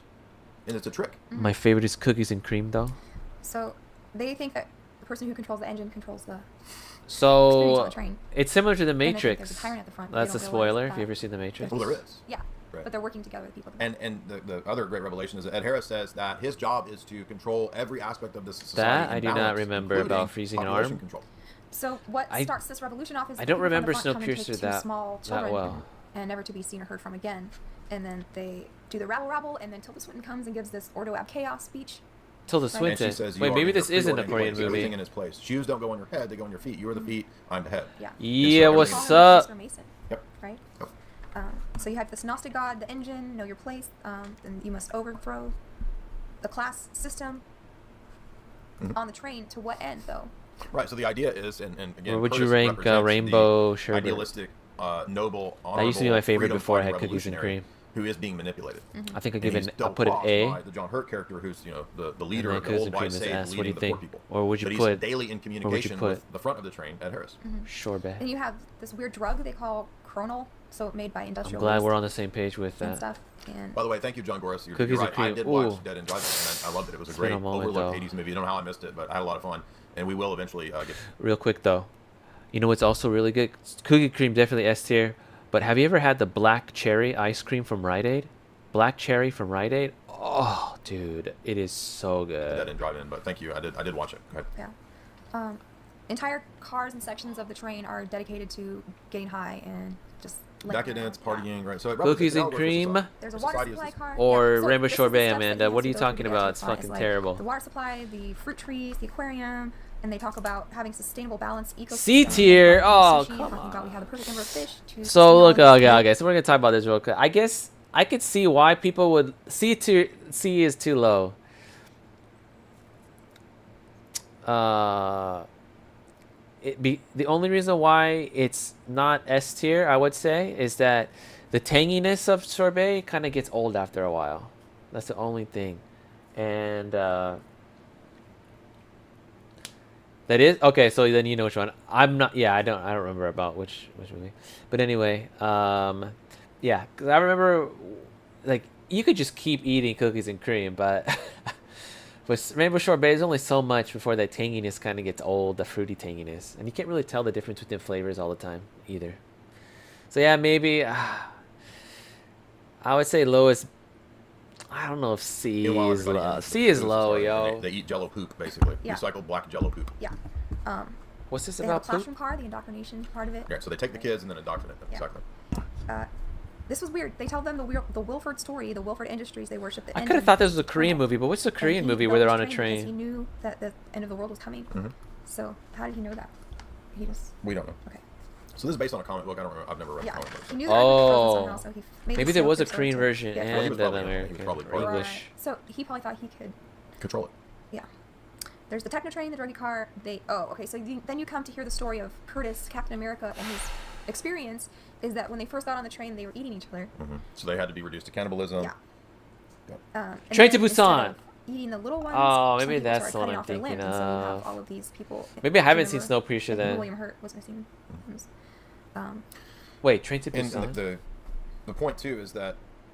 No, there was a zombie. I don't think there was a goes through, zombie. Right, so Curtis Wait, comes were to there the bottom and zombies? goes all the way to the top, and then when he gets there, Ed Harris is like, "You won." Oh now you hell get to no, run." dude! I can't remember. So it's like you went through the alchemical processing. You've come to enlightenment. Because he's trying to teach them that we're all still prisoners, no matter what your station, because this is a Gnostic. No, Train to Right. No, there Ed wasn't Harris is snow the in that one humbling though, right? evil I don't think there was reader. snow in So Train to we must be Busan. balanced. Was The there? population must be cold sometimes, and this is what the entire revolution was about. Individual units killing other individual units. And let's see. The engine is eternity. Gnostic matter is a prison. He wants Curtis to take his place. It was like that movie Mind Warp, when she goes through Is that. it Jello poop or is it people that's recycled? That's what they didn't really explicitly say. People in the chat saying it's people, recycled people. And yes, this is a technocracy, so they worship the train. Right? They think they think technology is what's going to save them. It's very Iron Man too. And Metropolis, and then it's actually what's enslaving people. And so the destruction of the train is what leads to the return to a more natural order, natural state. You know, Like I was saying, it's like that movie Mind well, Warp. remember, I'm sorry, the geoengineering is also a technology. Yeah. And that's what I Method is think. about. Yeah. Mind Warp. Yeah. Yes, I think I see bits and with pieces of example, not Snowpiercer saying when Mind it Warp, was on it's at my a, parents' house. Gnostic I think that's what it was. It's got Train to esoteric Busan. occult stuff in it. We should do Mind Warp actually because the father. I remember there's like cult in the movie. There's that one But famous, that's all in a virtual world. So it's like the famous Matrix, before the Matrix Korean started. actor who's like And it might a actually- it big might buff actually be guy able and to he's get just some punching story. punching people, fighting people. In Island that were derivative of Matrix too, with the people in the pods. Sure. Yeah. Let me, because I think now that I think about it, Mind Warp I might like be a Train to really Busan. That was a good one. So you get to the very end, and the last thing that we don't know is what happened to the two small children, and he almost got him to take over his place. So the engineer almost got Curtis, Captain America, to go with his plan and take over as the captain of the train, except he found out that their children replacing parts of the train that are broken down and that can't be replaced, so they have to put humans down there because they're very small, and they're mind controlled to just do one little task. So the train itself is starting to be run on human blood flow. Yes. Okay. Right. Oh, yeah. So that's what makes him come out of his decision to be the captain and blow up the train.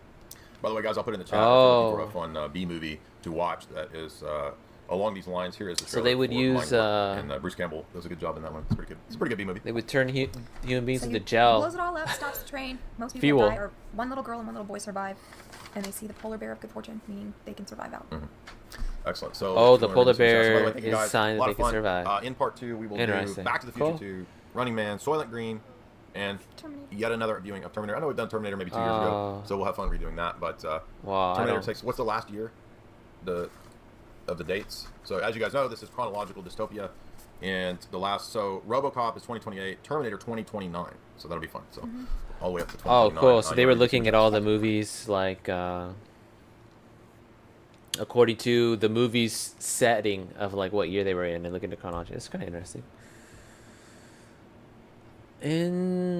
Interesting.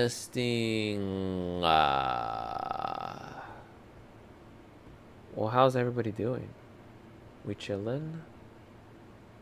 Could put a little music in the background.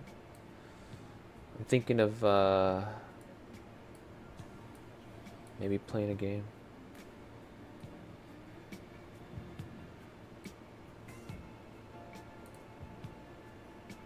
Or could we maybe watch something? Who knows?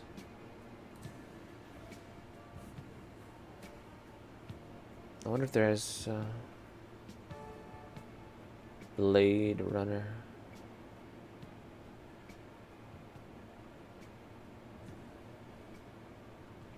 Predator, Star Trek, Signs. I just getting more. They Live. Ooh, They Live. That's a good one.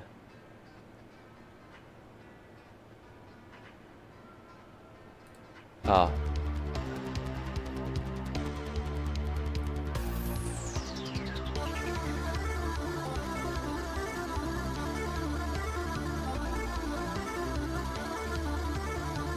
I gotta find out where to get beats like this. I think somebody made it for him. Yo.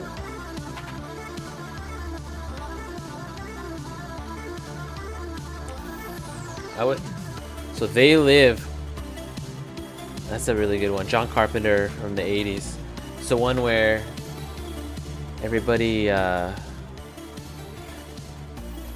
a kind of like Invasion of the Body Snatchers, where a lot of rich people are actually this like off-world alien race that's actually invading the I'm kind of spoiling it, but it's crazy.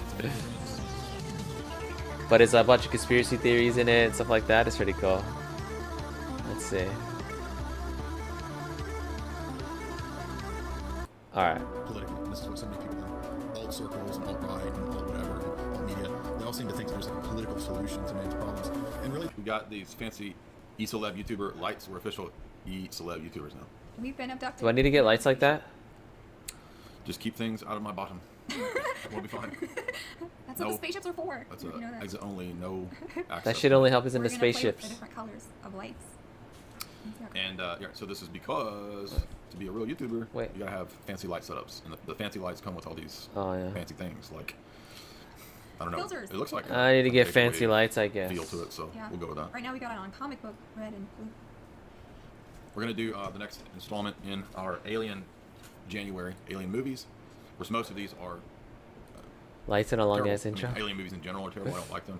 Here and there's a few, shining gems amongst the pile of dung, but The most recent Alien tonight we're movie is gonna do good. some of the fun ones, some of the ones that we found a little more interesting than usual. So Alien 1 is good. first up Alien Captain 2 is State, good. which was a 2019 release with John Goodman and our friend from It, right? Our buddy James hold on. Rainstone that I had a Romulus was day-long good. inbox debate with.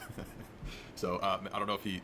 Sent me a Yeah, book. He these said are he'd these like are to live get a copy of streams this from book. Jay Dyer's channel from like 3 years Maybe ago. Ethan will eventually come on the stream. Jay I don't know. He Dyer's said he'd think about it, but, known for doing like good movie analysis, stuff like that, but also like philosophical debates with other people, religious analysis, philosophy, and It was better than the reviews yes, they it gave was. credit I'm sorry for. for my hair. I got like a bad case of like 80s Patrick Swayze. That's hair. his wife. And, no, it's got to be cut. I like it. I like your hair in all its stages. I like your hair. Oh. Patrick Swayze. It's turning Shut into Patrick Swayze. up. I'll cut it over my ears. Oh, I'm what? just kidding. I'm I jealous. forgot to look up Tool. We'll get to that. It doesn't matter what goo Tool uses. I want to know if there's a name because that's what the aliens from Captive State look like. Is that goo from the Tool videos that has like cymatic properties? So I was wondering if Some damn bitch ass. Yeah, it's originally a live stream. He did with his wife. Yes. So Captive State starts out. We are under. Is it loud lockdown enough? So I by should turn it up. Right. Lockdown. Lockdown Got your city on from the lock. aliens. Got your city on lockdown. Yup. They got us where they want us, and all the governments have turned the authority over to the aliens, basically, and they just kind of are a go-between. Yeah. Between our masters and Right. So the aliens essentially, once again, represent the kind of things that the elite actually do in the real world, which is to try to set up an international global government to basically parasitically feed. And that's going to be one of the common themes through all of these alien movies is the parasitical feeding theme. Aliens can't do for themselves. Why can't they just do their own shit, man? Like, get a job, dude. I don't work for you. Or they have to have the slave, but they can't do their own thing. Taking our resources is their job. They're like galactic predator locust things that just move from planet to planet. I'm a galactic libertarian, and the aliens are galactic. Dude, who want to live off Prometheus of me, right? tells you. Well, they talk about that in Avatar. Like we're the new the aliens that come to oh my take the gosh. resources to the. The movie Prometheus actually supposedly like it's like a what do they call it? A prequel to Aliens, right? I need to get a job, to be honest. But what was I gonna say? Oh, I forgot. Pandora. Oh yeah, Prometheus. You find out in that movie the reason why the aliens were created. That's all I'm gonna say, or else it's gonna be spoiler territory. Right. Yeah. So, anyways, this movie starts off and it's like, where we are now, and it's all the humans are slaves. They're mining things for the aliens. They're digging underground tunnels. They're making bases. They have closed off zones in the cities where only the aliens can go. Yes, aliens living on welfare, getting that EBT, living off of government cheese, getting that EBT. Have made all the humans poor, and they're these ugly like black goo morphy things. Like I was talking about the tool stuff. I wonder if anyone in the chat had. No one is worried about what tool I'm so uses curious. the I wish I looked it up. Okay, so. By the way, thank you, and you can Wait, support our what movie they looking show at? with super chats. The super chats are via Streamlabs, as you can see there. We're doing Alien January because. I look like a damn nerd. With these Is it? glasses on. You look like. Well, nerds love aliens. He looks like. I love aliens. Clark Kent. Soy face. He looks like undercover hero. I'm Soiper man. Yeah. With these glasses. Soiper Superman. Go. Go. So if you Go. fight the aliens, you get deported off planet. So and they have chipped everyone. You go to the prison planet. They have chipped everyone in the neck, so that if you go out alive. Folks, these unbelievable. I have the documents. They're taking us to the prison planet. Okay. They really love chipping you so that they can turn your chip off and on. What was that one where their stomach exploded with the balls? Do you remember? We did a show about that. Alien? No. How he swallowed the balls and it tracks them, and it was the Gutbusters. Fortress. Yeah, with Okay, so everyone Christopher has- Lambert. Yeah. Everyone has a chip in their neck, and you have to stay. Gutbusters. I still don't understand what movie they're talking about. Isn't that a cafeteria restaurant? I don't know, is it? Sounds like it. It sounds like a comedy club. It's a boomer cafeteria restaurant with trays. Gutbusters. If it's not, it should be. They're having so much fun. It's got a giant guy laughing with a big gut, right? And there's pizzas like popping out of the stomach. That's the logo. Is that a real restaurant? Can somebody tell me? Is there such a thing as Gutbusters? Did I just make that up? Go ahead. So, the aliens actually Someone go draw Gutbusters, the boomer cafeteria restaurant. like Bob's Big Boy, but yeah, but it's got like exploding Gutbusters. dust. Fortress. Okay, so the aliens. Some people worship them because there's a class that has The benefited government from- class of humans cuck to the aliens and worship them. Yeah, and so the aliens are kind of like gods to these people because they have enforced unity and harmony and brought peace into the world. And they make everybody engage in public rituals of harmony and unity festivals. So it's like a social justice alien festival, literally, that they set up. So, well, this made me think of. Do you remember when Ronald Reagan? Was What talking movie about is Star this? There's Dave and Buster's and there's Dave and Gutbusters. Yes. Go ahead. Do you remember when Ronald Reagan was talking about Star Wars and he's like, "We need a force to go up against to unify us." Yeah, he's at the UN saying Yeah, that. It's yeah. a famous clip about Only an alien attack will make the world. the Gipper telling us about the aliens coming. Yeah. So this is something that's in the works. So remember, people, when these things start happening, it's not a coincidence that they said it was all. Well, that's why we're doing Alien January, is all the discussions about the establishment of the coming disclosure, a bunch of baloney. Yeah. So, okay. Oh yeah, real quick. Also, There's a human oh resistance. damn it. Always, there's always the resistance. Speaking about aliens, they might start talking about aliens again, because you know how they have to go get that guy or that crew or whatever that's up in the space right now. That's like trapped up there, and they can't get him until like 2025, and they have to ask Elon Musk to go like fly a shuttle to go get him. Like, what if they have alien contact? I don't know, bro. Yeah. What's it called? Fifth column or something like that? Yeah, well, they're the Phoenix, is this, right? So the humans will rise from the ashes, the Phoenix from the flame, resurrection. I just watched a crazy movie last night called They call Slingshot. aliens roaches, in and the they theater. have supper drones that like come and get you if your beeper comes on. So you're microchipped and you're attacked by drones if you don't follow what the aliens dictate. You have to have backroom surgeries to get your chip out. What movie? Your gutbuster neck thing out. The invisible goo. Oh, that's their bomb. Okay, so this one was really cool. Yeah, because I don't the know whole how they're time gonna you get think that the guy. bad I mean, is Yeah, I want to John look into it Goodman- and figure out John what Goodman are playing the villain. Womp We'll womp. give a spoiler alert, but yeah. So if you haven't seen Captive State, it's a pretty good movie. It really is. It's a well done story, Oh, good jeez. acting, good overall. Better than District 9, I think. Yeah, I don't. Oh, District 9? Dumb, but this one is better. Yeah. And I don't know why it was a bomb. It was a monetary failure. Critics were split on it. I thought it was pretty good. It was a good conspiracy plot, and it's illustrative for our purposes. And yeah, so spoiler alert, there's the image on the wall, and I kind of figured it out. Once you see this image, you pretty much figure out the whole thing. The image on the wall is the Trojan horse, right? And so beware of Greeks bearing gifts is the line throughout the movie, and that gives away, of course, the ending, which is that you keep going back and forth whether the John Goodman character is a good guy or a bad guy in this labyrinthine plot to try to overcome the aliens, and it turns out, yes, he is. Oh, with John Goodman, isn't it the one? Isn't the one where they're inside the house in the beginning? I didn't see it, but I just remember the trailers for it. It's not a Quiet Place, is it? I don't know. Invisible C4 black, clear goo, to essentially blow up the alien ship. I thought it was interesting how the aliens had morphed the religion and Captive state.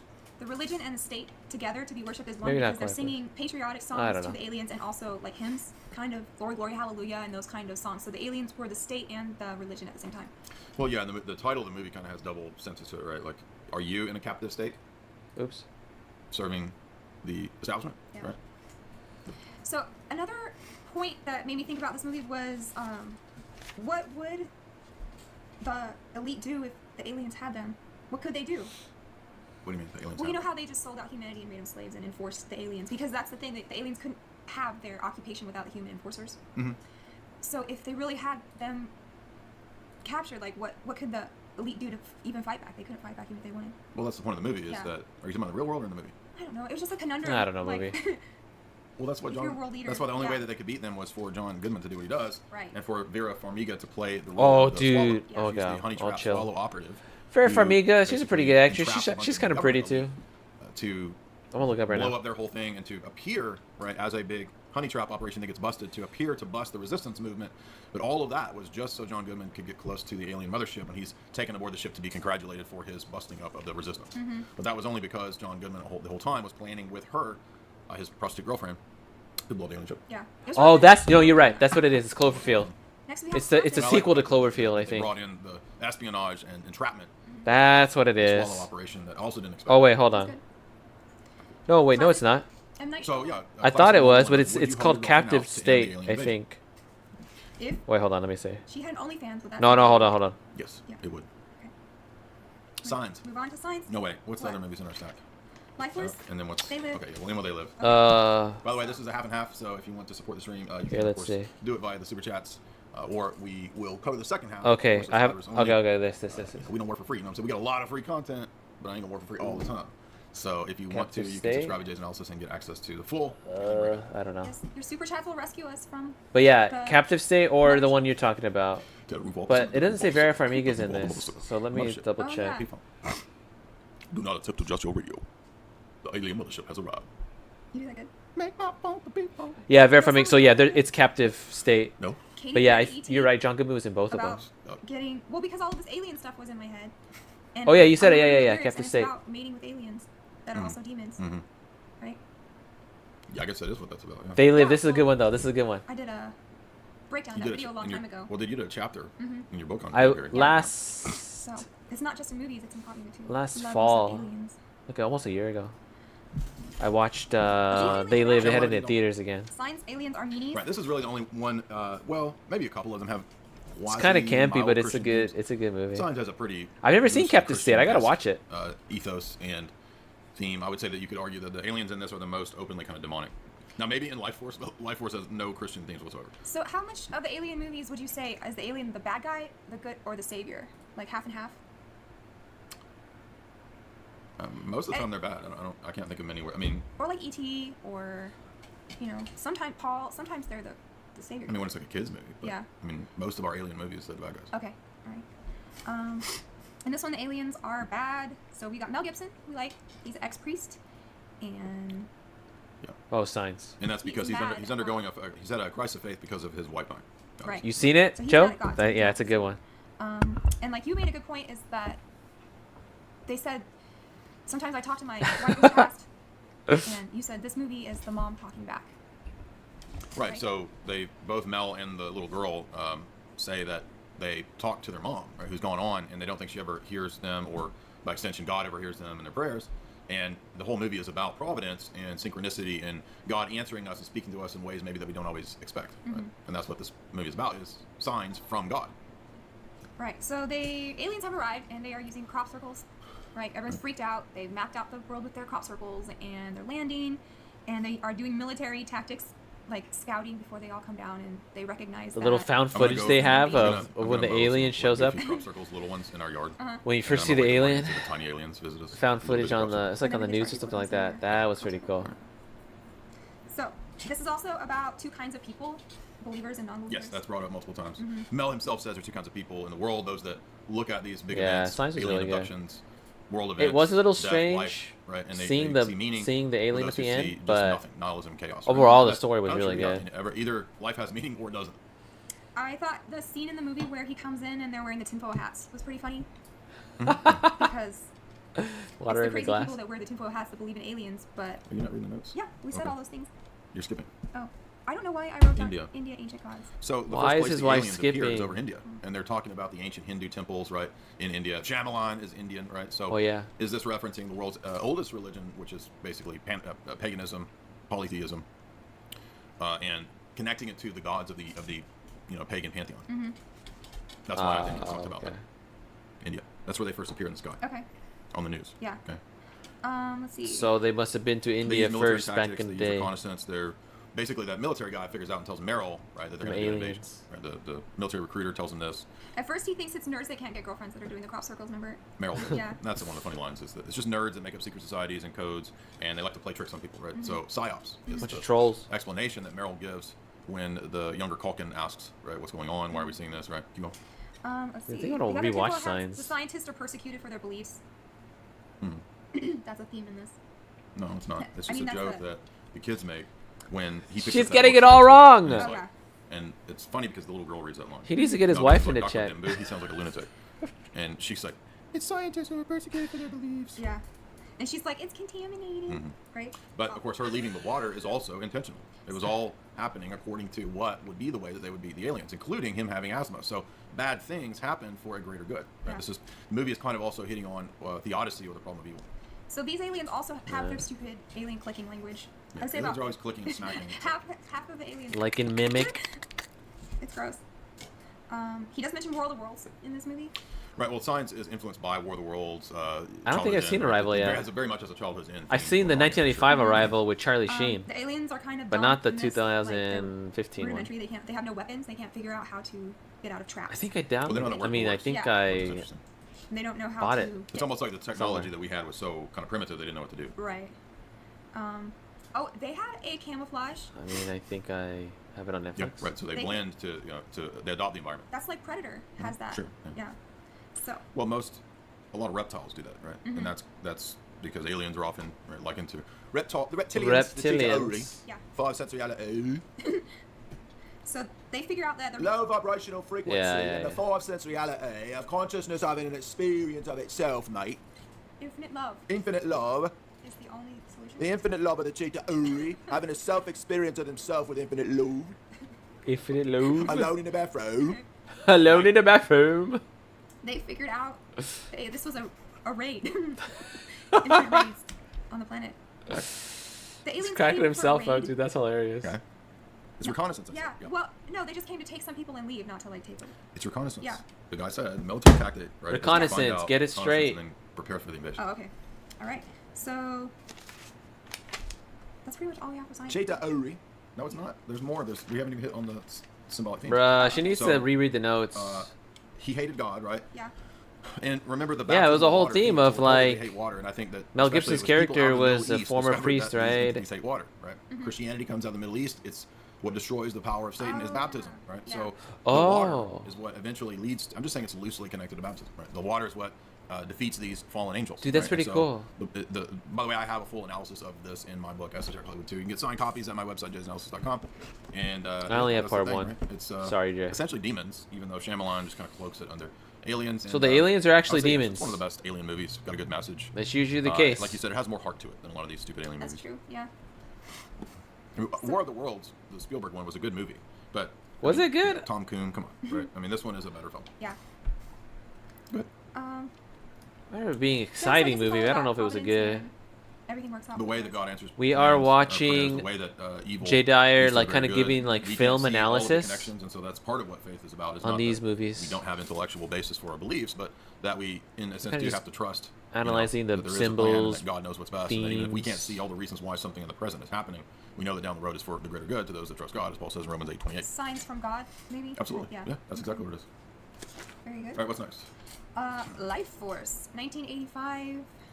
Alien vampires in space. Dude, Science is this good, is bro. You'd really like a it. kind of B movie, a British B movie with an open. It is so good. prologue. Like you love all the I mean, blending you've of not like seen the Nolan religion Northwest and like Canon Films conspiracy, documentary. I highly watch sci-fi it. shit. I highly recommend you watch it. Aliens. That is its own so good. interesting, weird story on its own. The history of Canon Films and what they were kind of up to. We tried to watch that one. Yeah. But this is based on the Colin Wilson book, and if you know the realm of conspiracy and cryptozoology and that kind of stuff, Colin Wilson has written many books. I've got one of his books on esoteric mysteries or something like that. So he wrote this called The Space Vampires. And Toby Hooper of Poltergeist fame is the director. So Toby Hooper, who also did the Chainsaw Massacre, that's how he made his bones. Get it? He made his bones. Mm-hmm. Is the director of this. I don't know if I would call it a hit. It's definitely an interesting B movie.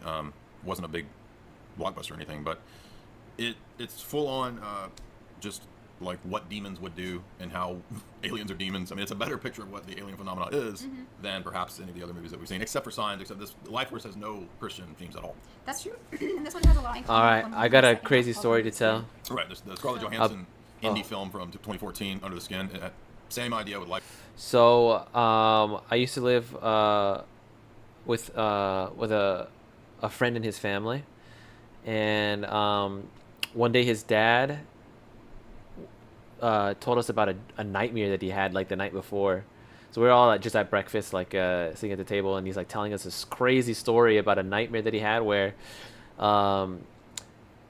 he said it was so real and so visceral that like he opened the door, like the nightmare took place in the house, and he exited his room, and like the way the house was set up was like a long hallway with like 1, 2, 3, 4 bedrooms and a bathroom and stuff like that. So the long hallway, right?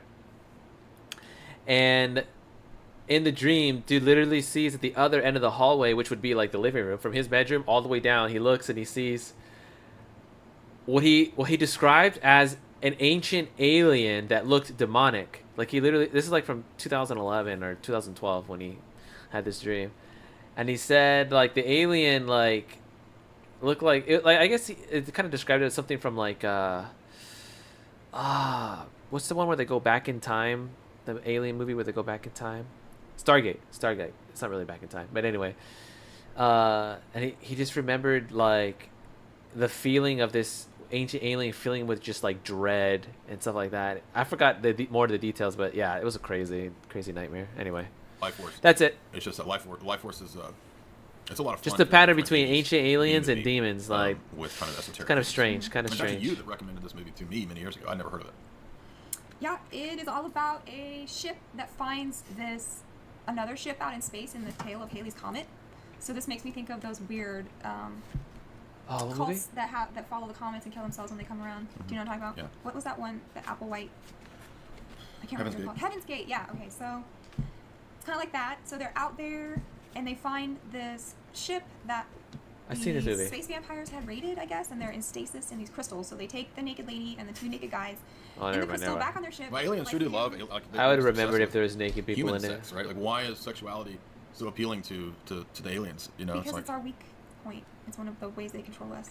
Okay, but I'm just saying that it's obviously not really aliens. Right. It's obviously not aliens. Aliens are not going to have human biology. Oh, yeah. If they were aliens. Yeah. They're not going to come across the galaxy to look up our butts. Right. And cut up cows. Okay, go ahead. So they take them. What looks like a butthole? Look like a butthole. What am I doing? Mean people. No, something looked like a butthole. Something in the alien ship. Yeah. Oh, okay. You mentioned that maybe it's like an evil trinity. Right, there's a woman and 2 dudes, or consorts, or I don't know what, but some sort of inverted space bat vampire anti-trinity. And if basically. And she's a goddess, by the way. If she kisses you, you turn into beef jerky. Yes, she sucks your life out. She's basically a Ron Popeil human beef jerky maker. She will suck out all your 80s blue lightning. It's pink though in this, remember? Yeah. It's pink. Some of it's blue. You're right. And so she escapes. Well, they take all the space vampires back to Earth. Right. And they escape. Right. Have you guys But seen we the learned that SNL the skit with astronaut, Ryan Gosling Texas from like cornbread astronaut, could not 2010 resist and the, some other naked comedians and they're chicks, talking about Mojo. He seduces her. they're being interviewed And by the military it for takes a having turn away from close what you think is encounters a with the vampire aliens and stuff. zombie Man. movie. It starts to turn into a spiritual demon movie. And so the goddess vampire woman Holy, I forgot is what a it's spirit who called, can the skit, possess but other it's bodies. funny. And if she sucks Crosses out the your line a life little force, bit, but you are still alive a little bit, Hmm. and you can come back to life and suck out other people's. Well, she does turn people into vampires. Yeah. Yes. That's the, so Yeah. there's some kind of vampire alien zombie virus. Yes. That gets vampire, loose. But alien, the reason that's let zombie loose is because they find out virus. that she and That her sounds consorts pretty crazy. Are essentially feeding off of the energy of the souls they collect. So Mhm. they're psychic vampires, right?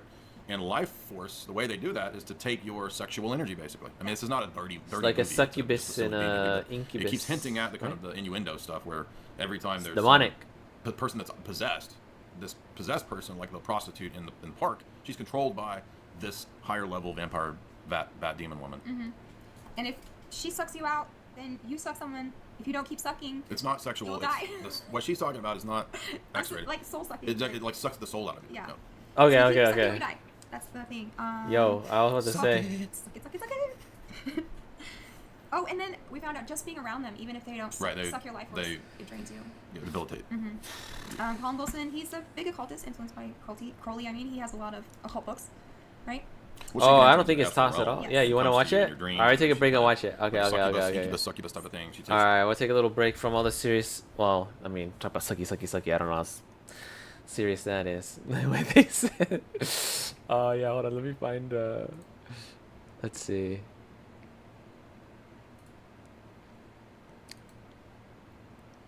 This is hilarious. Okay.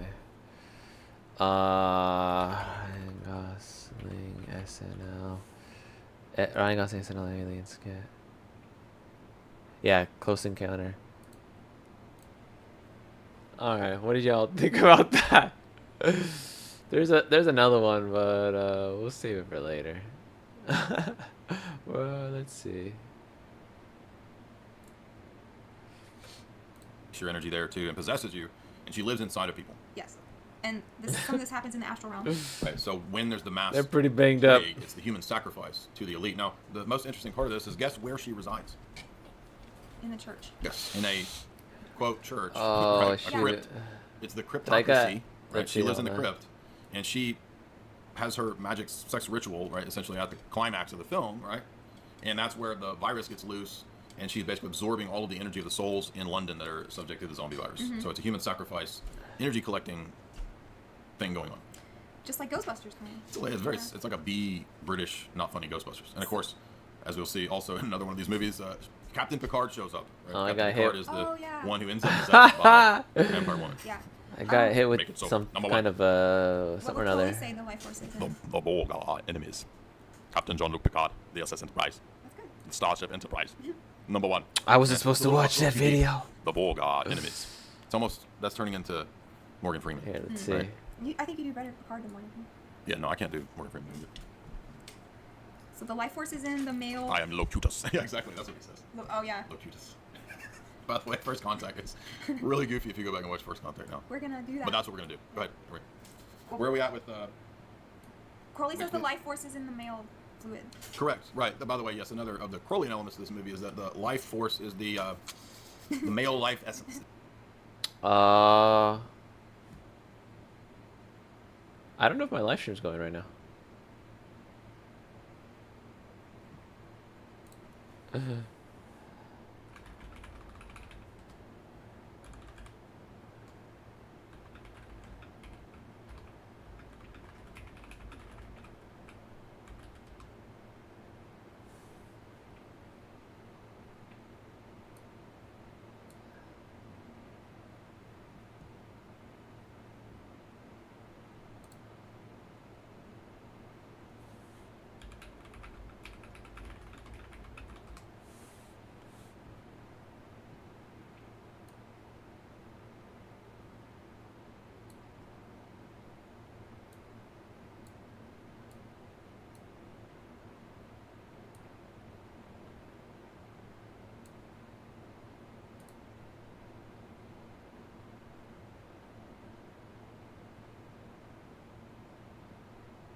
Is it still blocked? I think it should be back on right now.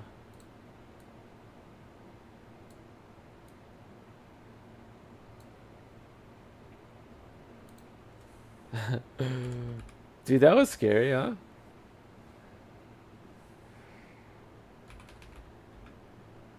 Sorry, NBC.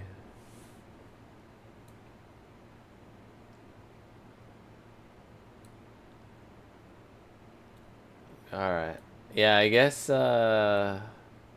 holy, dude! That was wild how fast that happened, well, at least we got to watch the whole video. We just can't do that again. Dude, I know. What is up, bro? Alright. It was most likely that Saturday Night Live skip. But that would be funny if Jay was like, "What? You can't be watching my stuff." I'm gonna email him and tell him to put me on his allow list or some shit like that. Nah, I'm just kidding. I don't know. Nah, I don't think Jay would. I think it was copyright, but I'm not sure. It gave me like a weird message. There's like this thing. It gave me like a message that said, what was it? Basically, yeah, it had to do with copyright, I think, because it's like, oh, it was like a content ID that got that I triggered, like a content ID check that I triggered, and then it realized that the content was not my channel, it was some other channel, and so it was most likely the SNL skit because they'd be on the fast, you know what I'm saying? NBC owns that shit. Yeah. But if I keep playing this, if you understand what I mean. Yes. I think we should be fine. Zaps that too. Yeah, Ship is a big all-seeing eye. Right. Well, on the poster of the movie, it doesn't really show this in the movie, but the poster has an eyeball perched above Earth, like that's the energy vortex to feed on all the human life force. But I still don't know what movie they're talking about. And that's really kind of what we do think about demons, right? Demons feed on human energy. And Demons feed on human energy. And the people she was possessing already had Garmin Bozier. Oh yeah. Already had problems, like the lady that she was using her body was a masochist. Prostitute masochist, Yeah. right?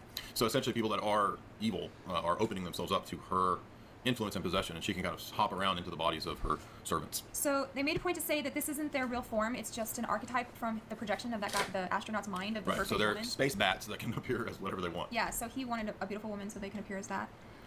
It's like Poltergeist, you said?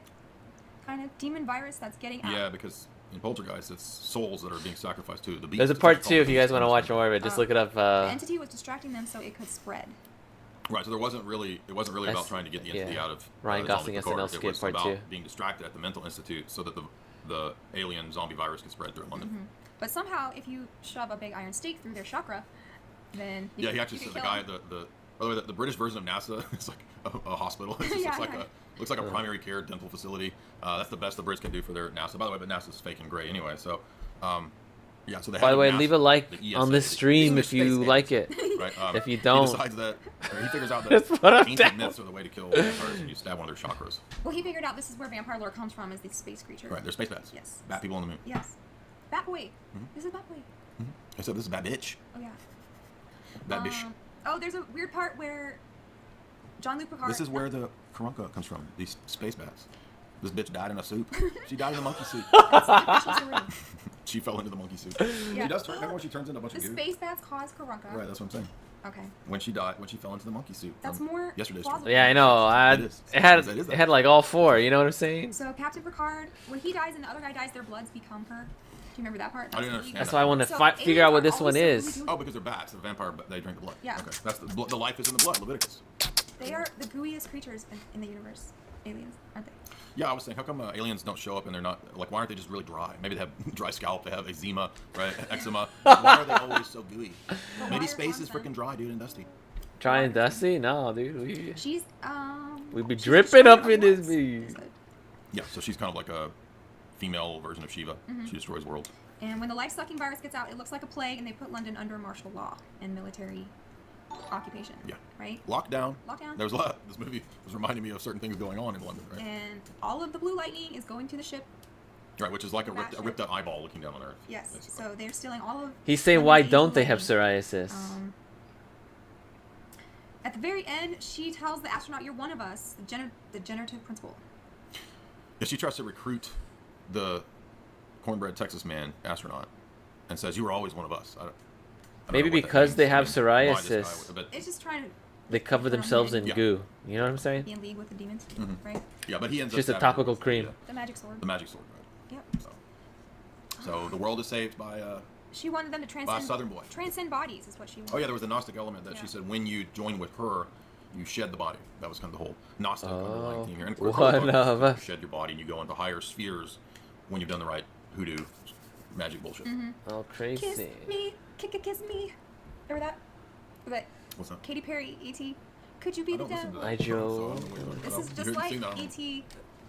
Jay's lying. I bet he listens to Katy Perry. Does bro. she zap life force from people? Try to pretend like he doesn't she know. goes off to marry a half goat. See right through that alien guy. I and see they him.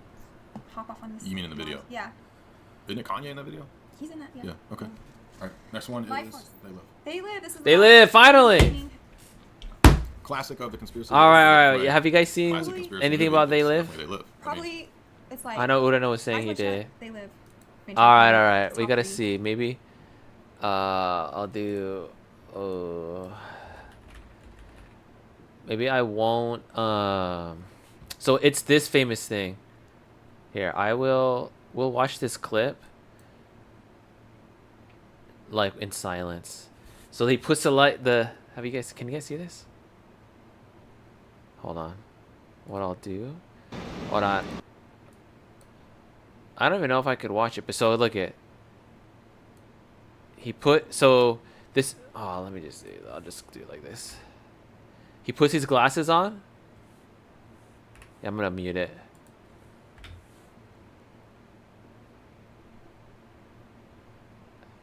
He looks at all the advertising, then he puts the glasses on, and it says obey. You guys have probably seen this somewhere. And then he goes and he's just looking at all of society basically. And so those glasses were built by an underground conspiracy theory group or whatever that was trying to do an uprising against these aliens. No independent thought. Consume. So this is like all this stuff is like crazy meme worthy nowadays. But yeah, Obey, the skate brand or whatever it is, came from this. So he just walking through town, seeing all this kind of stuff. I'm gonna see if I get hit with another. Yeah. So these are all magazines, right? But it's just showing you how it's all part of propaganda. So anyway, the movie's all about dealing with invading aliens. So there you go. You get a little teaser of what we're doing right here, of what movie they're talking about. And it's from 1985 by John Carpenter, who usually does a bunch of like scary movies. Oh, what? What do you say? Matrix, maybe? What else? I mean, for the normies, Yeah. If you want to say for the normies, yeah. So. But For I the love John normies. Carpenter. We've done many John Carpenter streams. By the way, if you haven't seen the previous John Carpenter streams, that I've done on The Thing, Prince of Darkness, on and on and on. I've done most of the classic John Carpenters. I'm a big John Carpenter. Prince of Darkness. Now, some people don't like They I don't Live. think I I don't liked know it why. that I think it's a great movie. It doesn't have the perfect paradigm that we would like it to have, right? It comes from an early mid 80s kind of left paradigm, but early mid 80s left had a lot in common with the kinds of things that we would say today, right? They were very skeptical of corporations. They were very skeptical of big government, even and the regulations of government. There was an acknowledgement of the power of propaganda, the danger of the CIA, the danger of black operations, secret black ops stuff going on. I mean, there's a lot of things that we could appreciate about the 70s and 80s, the anti-war stance. They were ahead of the game when it came to why are we fighting these wars, right? Pointing out that the Soviet menace was largely hyped up, just like a lot of these menaces are hyped up that we've had ever since the Cold War. I wonder if that's kind of why we have this nostalgia for the 70s and 80s like happening again, because because for all those things like where people are kind of aware of all the crazy stuff that's happening. because they're like aware of propaganda and aware of the deception that's being attempted to be pulled over their eyes, and then finally, so we can relate to it today because that same thing is starting to happen where we're kind of aware of the deception that's being pulled over our eyes, right? But for like the last 20 years, it wasn't like that. So that's why I'm thinking like maybe we're intuitively having a nostalgia for that older time of, I don't know. So there's like, that's why you have a lot of like 80s stuff that's kind of coming back into vogue. You know what I'm trying to say? Anyway. So they should be the glasses to help people showing the truth. Yeah, so the glasses not only show like how each of those signs is like actually I'll just show you real quick. It's not like how not just that those are propaganda, right? But look at. So yeah, so he'll look at this. He'll see the propaganda in there, but then all of a sudden he looks, and the glasses, they show this guy's just some wealthy bankster. This is like New York or something like that. And he puts the glasses back on. So he's like a banker, you know? Oh yeah, that guy's normal though, right? That guy's normal, but then this other guy is an alien. So he's wearing a disguise. So the glasses, yeah, they help you see. So no, the glasses pierce the subliminal messages. Yeah, I have a copy of it if you want to borrow it. It's really good. But it's like it's kind of like a B movie, like campy, like kind of B movie. Yeah, I guess you could buy or rent it right here on YouTube.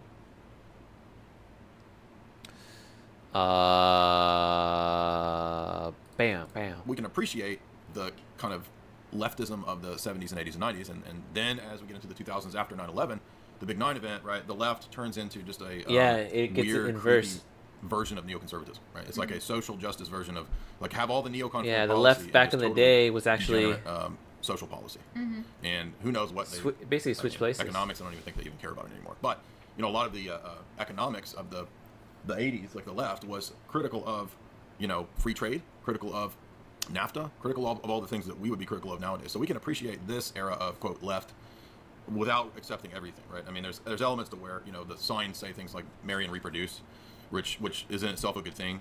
But keep in mind that if you're just a tool, a middle class tool of the elites, you're really just the engine of the society, right? And so in one sense, even the marry and reproduce elements of it, we can appreciate the criticism of that because if you're just creating more mediocre middle class idiots who are the engines and batteries of a corrupt system, you're still part of the problem, right? Yeah. So I'm not advocating the everything about this movie. You get my point? Okay. You get my point? The mindless consumerism, right? That's the thing we can appreciate here. Yeah. Mindless consumerism. Nowadays, You get my point? All there is the mindless consume, right?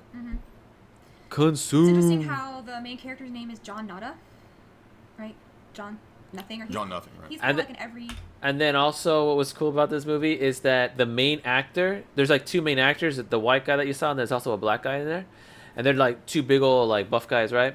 They were both pro wrestlers from the day. I think I learned that from some guy in the theater when I went to go watch it last year.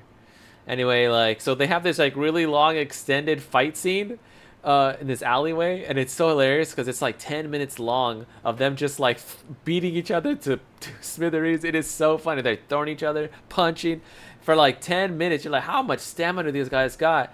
And then when you realize that they're known for being like pro wrestlers, it like just makes it so funny. I don't know.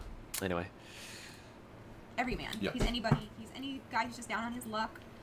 Well, the movie has, right, it starts with a critique of the corporate elite, right, who are essentially moving jobs offshore to other countries. And so there's a sub-theme of, like, NAFTA, that kind of stuff, right, which is all degenerate, which is all contributed largely to the destruction of the country. Well, yeah, there was even a scene that made a point about how the immigrants in the union took his opportunities. Right. So, so he is just... That's a good way to put it. If you're just a normie breeder, then you're just breeding more normies, and your breeding is pointless. Yeah. So does that mean that it's better to... Normie breeder? No, I'm not saying that. I'm just saying that we can look at it from You're a normie breeder. Work, buy, consume, die. Exactly. Yeah. And everything extra goes to the aliens. Mm-hmm. He blows into town, into Los Angeles from Denver. Mm-hmm. And first things he come upon is the construction site and then the... Pretty much. Apocalyptic preacher. There's always an apocalyptic preacher saying the world's coming to an end. you have to pay attention to the background in this movie about what's going on in the televisions in the background because that's always part of it. John Carpenter always has a apocalyptic creature pop up. Yeah. So I thought one of the first TV background scenes is a lady talking about how she disassociates when she watches television, and she's like, "I can just be them, and I'm gonna live forever as a character on TV." And so, yo, or never that's grow old on crazy. TV, is what she said. So that is a clue about how the aliens are controlling your mind, the signal through the television, which I totally believe that TV is a mind control device. Yes. Yeah. Yeah. Keep going. So. Keep going. Oh wait, what happened? Then he meets that guy. I don't know his. Frank, black guy. Frank, yeah. Oh, And did starts he telling him how it mute is. the He's stream got to a tell little her bit of something? woke It's with like, the you need to hurry up. right. You need to hurry up, wife. And he's talking to him about the poor, the underclass, the racial injustice, and he keeps using the word they. And I think that's one of the biggest questions that when you start talking about this, people will be like, well, who is they? And you have to have this bullet list of, who would you say? Someone said, who's the they? It's ultimately spiritual, and then there's a human. Ultimately spiritual. That's the best way to describe it. So then, what else? It's the vampire bats, and then the people, and then the people underneath them. Yeah. The alien vampire bats. Um, And then there's their a- servant class of the humans. There's a guy who has figured out how to hack the TV. I call them So there static is hacker. the Oh, yeah. resistance people that are secretly meeting in a church to try to get the signal out and to These stop are the guys who signal made the glasses, the that resistance. TV stations are putting out to put everybody in the trance and to control their perception. Mhm. And I think it's symbolic. It's symbolic that it's in this church. It's I think symbolic John of Carpenter loosely has a InfoWars Catholic that background or something occurs like that. So it's just 15 years symbolic later. that the church is the real source of the resistance, and so there's loosely a mild Christian message to this one as well. Mhm. So he goes into the church and he finds that they're making these sunglasses. Right. Yeah. So you have to enter the church kind of to get your new sight. Yeah, to get eyes to see, right? You can't see the world. You can't interpret it properly. You won't see what's really going on. I think I watched like You see halfway that of Color Out of the Space, people but it was a little too enforcing the system fantastic for me. themselves I are didn't. essentially It was hard for controlled me to by get into somebody it. else. They're basically demonic. They're under It was- demonic. it was interesting for a oppression, moment. possession, and they enforce the system because it's a control structure, Mhm. right? I might have to And then you rewatch got it. your, It's a control structure that, like Life Force, is harvesting human souls for Yeah, Satan, yeah. basically. And Harvesting the human old souls for Satan. Sage archetype with the second sight. Right. So he's blind, but he can see what's really going on, right? Mhm. And he says that it's essentially elites that serve these higher powers that are enforcing this system, which is against God, and the system is to enslave and destroy humans. Another character I like in this movie is the philosopher bum, who lives in the camp at first and then he turns on them at the end. Right. Well, he's the skeptic at first, and he Yeah. says, "Ah, this message is a bunch of baloney." It's he's full of it, right? The guy that does the whole Guy Fawkes thing and interrupts the signal. And there's a good contrast there between all these people in this homeless camp. By the way, wasn't that kind of predictive of LA? Like giant homeless camps and encampments in Yeah. LA? And here we have that. Then we get the Here lockdown, today we have so it that. sort of just mows down the whole place, right? As if the system isn't Homeless camps in basically LA. fostering the things that promote these kinds of economic hardships, right? Yeah. Shanty I mean, we've seen 1 towns. year now of stuff that was, basically destroying what was left of middle class. Yep. And then the police come and raid the church and toss it all up. Even what little they had, they'd take a bulldozer and mow it down. Right? Remember Right, and that? this is just showing the injustice to the middle and working class, middle class, and lower class people that get basically destroyed by the military police state that's put into effect. So basically, the elite have a police state that they enact. By the way, what's happening, right? Police state. This is what is the norm, and that's going to be the norm, like a third world country with a military junta to enforce the corrupt leaders that control the country. They So just gotta voluntary defund firms, the I mean, this country police pretty much has been for a long time. Just like until the only that's people some that kind want to of, stick junta around are level people that are government. easily By the controllable. way, Roddy Piper too. People think maybe he was killed. I don't Easily know. controllable police officers, and then they will How he use died or those anything guys like to that. turn He against was the an main interesting guy. He was population. on Alex right before he had passed away, but he was in some other B movies with some interesting themes. If you've never seen Hell Comes to Frogtown, that's a fun one with Roddy Piper. Used to come on USA Up All Night back in the 90s, if you remember that. And that's about sterilization. All humans have been sterile, and then in this future where a bunch of like overgrown Pepes basically take over the world, he's valuable Overgrown because he's not sterile. So that's a fun 80s B movie if you're looking for something goofy. And but it's interesting because the two, I mean, I don't know what other movies Roddy Piper was in, but at least two of them are dealing with interesting dystopian themes. I thought it was interesting after the bulldozer scene, when they're picking up all their wreckage and trash and trying to put their life back together on the TV. They still got a TV somehow, miraculously, out in the dirt field, and it's like a fashion. Yeah, commercial. this is a miraculously well-run homeless camp. I mean, basically everybody works together and they clean their dishes and they like sit around and watch TV. It's and like Rainbow. They have full families, right? And it's like, come on, really? I mean, like actual homeless camps are like drug needles, fentanyl addicts, people, zombies dying and rotting, next to each other. I mean, it's just. Well, they were not also an part of a accurate picture church, what so homeless camps maybe. like. Yeah. I'm not trying to talk bad about homeless people. I'm just saying that.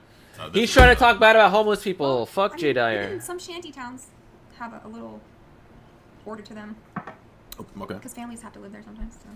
But yeah, like, why is the TV back on immediately after they're picking up their clothes out of the dirt and there's television in there? But then he goes and he gets himself TV sunglasses. is He's wondering eternal. why are these people in this church across the street under attack? Mm-hmm. And he finds the glasses and he puts them on, and what does he see? All of that. Billboards, and it says, consume, obey, buy, work 8 hours a day, marry and reproduce, no independent thought, do not question authority, watch TV, conform. And money says this is your God.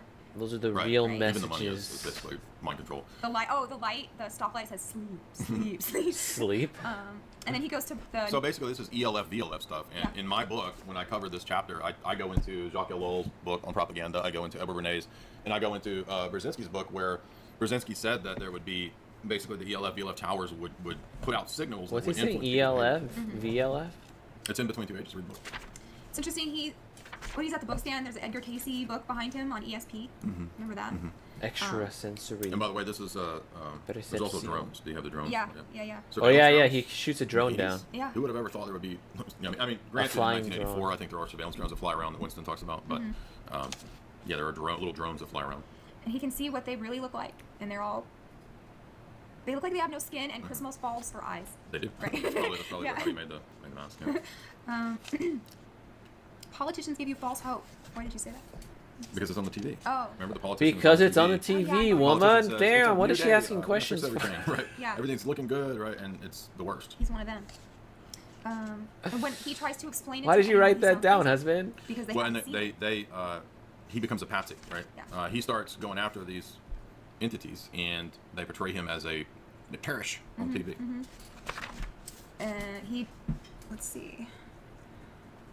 He shoots up the bank. And he gets away with the lady. That part's the crazy part Right. where he What's starts. next? No, like, we don't He have to- basically they know does what. his own like vigilante kind of like She works at the station. revolution. Right, and she ends up, of course, as you all know, the journalist, right? The blue check person is the person who's the one that sells them out. Anyway, How accurate spoilers. is that, right? So Oh, she's a blue check journalist. That and part's she kinda trippy. pretends to be on their side. She Not trippy infiltrates in like a their meeting. And by the way, when surreal way, it's she just shows like up at their like anti, I don't know. alien meeting, and One- she's like, "I'm on your side now." Morally One speaking, fun thing I like guess about this trippy. movie is how much physical stuff he goes through. He gets pushed out of a window, hit with a bottle, hit He has by the cops. a 10-minute fight sequence with the black dude, right? Well, they that's- beat the crap out of each other for like 10 minutes. I was straight. wondering, does that represent something like what you have to go through to get people to see things the way that you've seen them? It's a good point, yeah. Well, the black guy didn't want to be woke, Exactly. right? He's like, "I will not put those on." Yeah. And Roddy Piper's like, "I'm going to fight you and make you put Is them this a on." metaphor for how little? I mean, Yeah, you that's the have to, allegory of like- the cave. Is the point is that people don't want to see what's outside the cave. Yeah, and you have to beat it into. It's the allegory of the cave, woman. Damn, don't you know? So then they find Just the say underground it. resistance. I came to chew bubblegum and kick ass, and I'm all out of bubblegum. Yeah. Somebody That's requested that's that. an actual So that goes line. to you, Kara, for $5. You said this stream would be off the hook if Nick showed up, and Nick just showed up to give you the John Nada line. So there you go. Go ahead. Let's see. Yeah, so they get the underground resistance. They Red pill sunglasses. Yeah. But they find She's it. a journalist. She's a blue check mark. They finally get underground to where the aliens reside. Right. And see how complex it all is, and they're like, Right, it's a vast system that has, like, it's an underground base. It's the elite underground Crazy. base is working with demonic entities. Spoilers. They have an alien portal and all this kind of they stuff. teleport to different stars and stuff like that. Andromeda, They're turning our atmosphere into their atmosphere. Oh, so when they get down in the base, they find Philosopher Bum, who has turned. Hey, guys. He's turned. Boys, I didn't think you'd be recruited, but here you are. Yeah. Let me show you around, give you a tour. Right, so he was the bum, and then now he's one of the millionaire elites, Yeah. zillionaire elites, right? Yeah. So he just gives them the tour to everywhere, and that's how they like wind up trying to sabotage their signal. Oh, when he's explaining it, he's like, humans are livestock to them, and we are their third world ghetto. Mm-hmm. So there's another example of the aliens just feeding off of us. Yeah, that's always the theme in the alien movies. And again, this is highlighting that demonic aspect of the aliens is that they are parasitic. They feed on the human energy and life, and because they're basically on. I think part of it was. It's like we saw in Captive State. They won't do any work, and it's like they want to be. I think part of the alien base was underground, interesting. They said but by they, 2025 if I remember right, there was they'll like a portal, yeah. Right. It was like a portal on top of the building. So this is the 80s, and so in the movie they're saying by 2025 we Yeah. have How everything was will it be under then? our control. How did they get there then? There's a lot of really interesting aspects. I remember they dropped into the ground at first. Oh no, yeah, because they used the watch. Forgot they used the watch. The world structure that we have that's fallen is essentially run by. And it transported them. Again, interpret the aliens that way. The I think the watch transported them underground, and then from the underground portal there was a portal to go off planet. I don't think they actually left the I thought it was planet though. interesting how they were filming the local news, and so that's just. I think they just traded places with one of the aliens. Or some, they're filming the local or news the at the watch alien. opened like a. And by the way, if you've not seen the clip that I've shared hundreds It of times. opened like a probably hole in in the last 10 ground when years, they were having the local psyops brigades shootout, embedded at the local news and that's sta- how they excuse me, escaped. Army psyops embedded at the local news stations, right? So that you're literally your local news is literally crafted by psychological warfare experts. Now, I don't know if the clip is still on YouTube. It's been up and off for at least 10 years, but that is kind of what And was yeah, hinted at in this movie. it was or like the not hinted at, it's antenna. actually clearly shown. But The let me see if I can antenna find for it. for what allowed the portal to work was on top of the building. Roddy Piper, but in the end, he shoots the satellite, and it destroys the signal, and then everybody can see the aliens for what they are. So this is an example of just get the word out, and people will believe you, and things will change, which that never happens. Because we've been getting the word out for 20 years.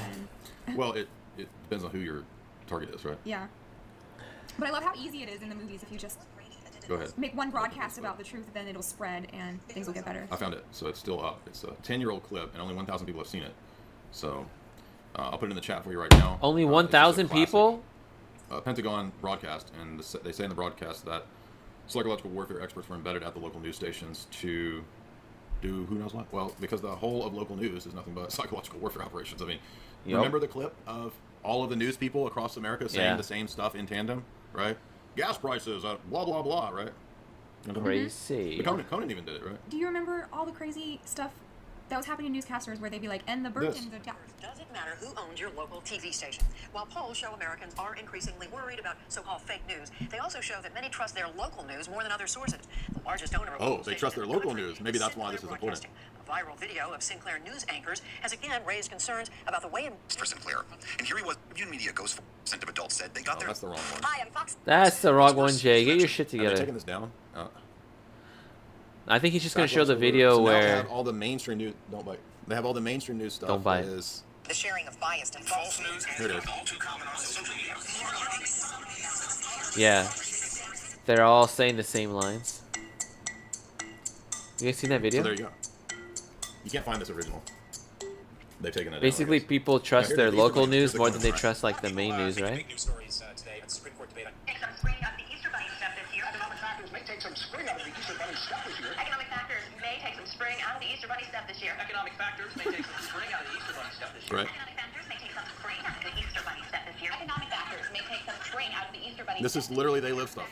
This is, right? It's exactly like They Live. Economic factors may take some spring out of the Easter Bunny stuff this year. Economic factors may take some spring out of the Easter Bunny stuff this year. Economic factors may You get the idea. Yeah, we get it. We're fucking sheep. We get Do it. you remember also a couple years ago where the newscasters would start talking gibberish? Mm-hmm. And they were like, the heavy birtation, and they just wouldn't even know what they were saying. That made me think of that. And when... What was I going to say? Oh, How come those she can't videos remember? Where they were like, they're reptilians because their face is shapeshifting the newscasters. Yeah, it's just digital, older style digital stuff would glitch sometimes. That's classic The conspiracy. cheetah ooey on tape. Caught on tape, the cheetah ooey. Watch the shapeshift right in front of your eyes. Yeah, it's obviously just digital stuff. that Dude, they should turn it into a beat. 240p, like trying to process. Easter Bunny. Anyway, so yeah, that was older stupid conspiracies. They're all saying that it. were not true. The reptiles on camera is obviously not true, but that's it for tonight's movie analyses. If you've not seen, That's it for classic. tonight's It's a lot of movie fun. analysis. It's, more like These are fun. I like watching these. It's pretty good, and especially with movies I've already seen. So let's get to the super chats, and then we will do part 2. For I subscribers. don't What's the care part two? about super chats. Star Trek: First Contact, Invasion of the Body the Snatchers, 70s Invasion of the Body Oh, Snatchers. those are gonna Under be the Skin? good. Under the Skin with Scarlet. Predator. And Oh, Under the Into Skin. Jabba. Yes. Yeah, to the Jabba. And Jesse Ventura do him. I can't say what Jesse says in Say that this. because I can't. I No, have a don't say line. that. Don't say that line. Why? No, not that one. Say, the son of a bitch is dug in like an Alabama tick. Son of a bitch is dug in like an Alabama tick. That's exactly He's so good with and that he's got shit. some other awesome non-PC lines that are impersonation. fun too. Anyway, let's get to the super chats. If you want to, subscribe to Jay's analysis. All part 2. right. And then, by the way, the part 2 to the analysis of the Gospel of John will be up tomorrow. Deviated Thinker, $10. Two beautiful people about to get pro. I hope not, please. But thank you for that. gonna probe it. All right, so we've got that. Well, fam.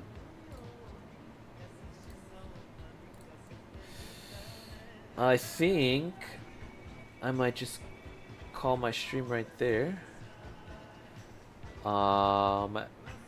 Real quick, I'll go over this little notepad. Where is it? That I have. it will it will show you where I am with progress on my novel. Let me see, the desktop. All right, so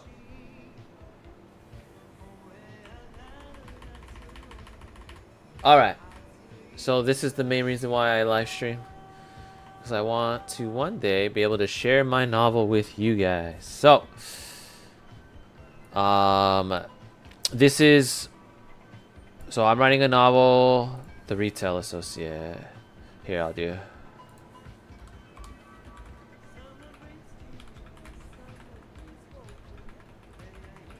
So I'm writing a book called The Retail Associate. I've been writing it for 12 years.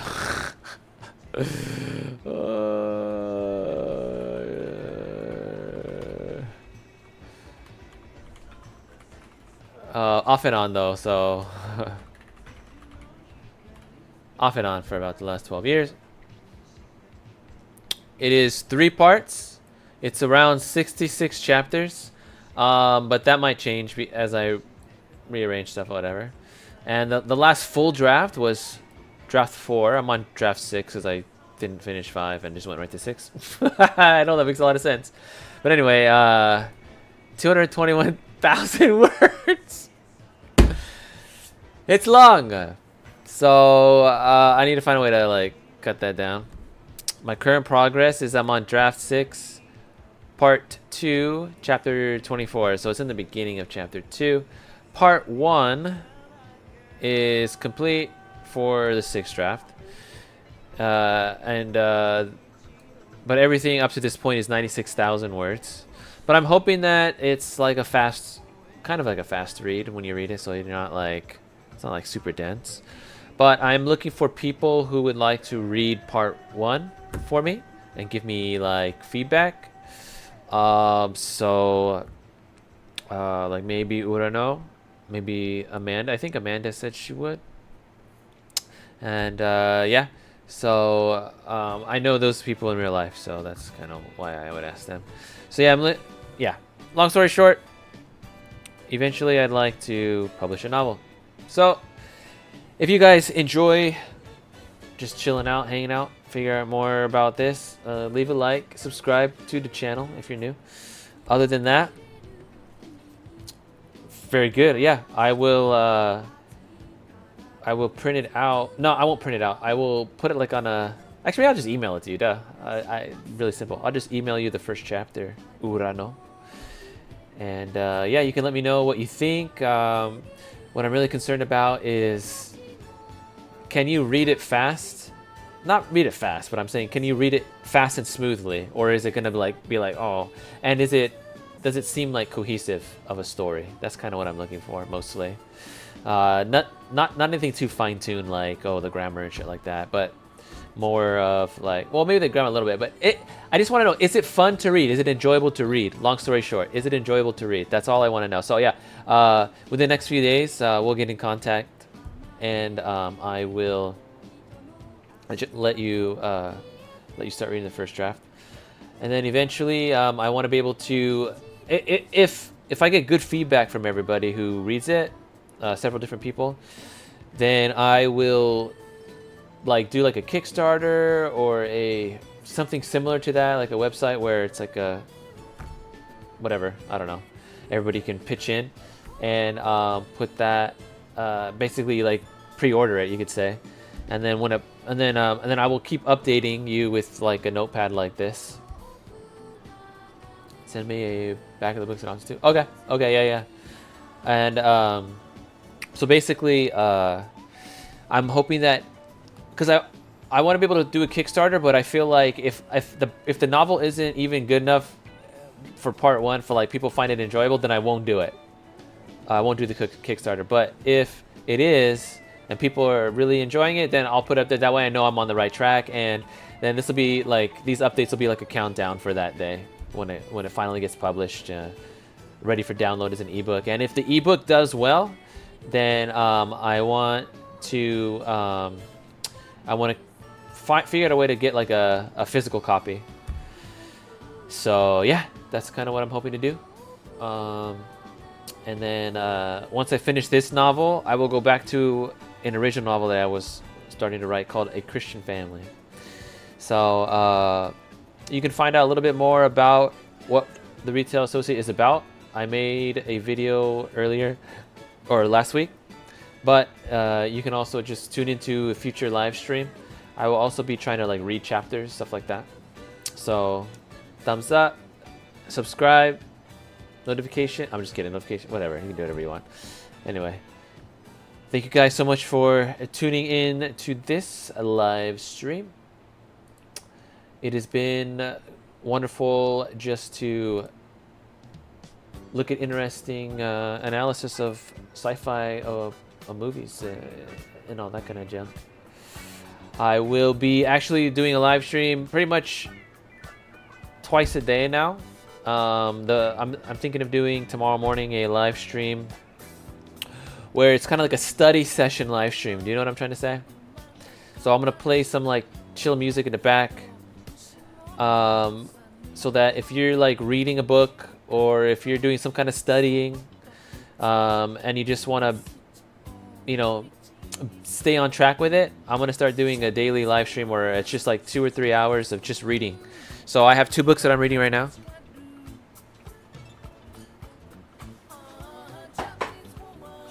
One is fiction and one is non-fiction. The first one I already showed you guys was this, history of philosophy. That's I need to get the good philosophy at. And then I'm reading Demons again by Fyodor Dostoevsky, novel from the 19th century. It's good. So what I'm basically gonna do is I'm just gonna read this stuff, and I'm gonna have like a little notepad out of my notes that I'm taking as I read, and then every like 30 minutes or an hour I will interact with chat, you know, if anybody's sent any messages, whatever. And then at the end I will kind of just talk about what I read and kind of get like a brief just kind of like a brief understanding, because basically the overall point of all this is like I want to be able to stick to a reading plan, and so I'm gonna read both of those books 1 hour each and take notes. That way I just get into the habit of consistently reading, consistently writing, consistently thinking, and I want to be able to invite you guys on that journey as well. If you guys also have books that you want to read, or I don't know, any kind of reading, or any kind of studying that you do on the internet, just have this on the background, and kind of like as a group we can all kind of be doing our solo thing. You know what I'm trying to say? Solo but in a group. I don't know. I think that'll help us. It'll help me at least to do this. So anyway, thank you guys so much for tuning into the live stream. If you enjoyed it, once again, go ahead and do a thumbs up. If you want to see it again, go ahead and subscribe. And I will see you guys most likely tomorrow morning. All right. Sleep well and have a beautiful night.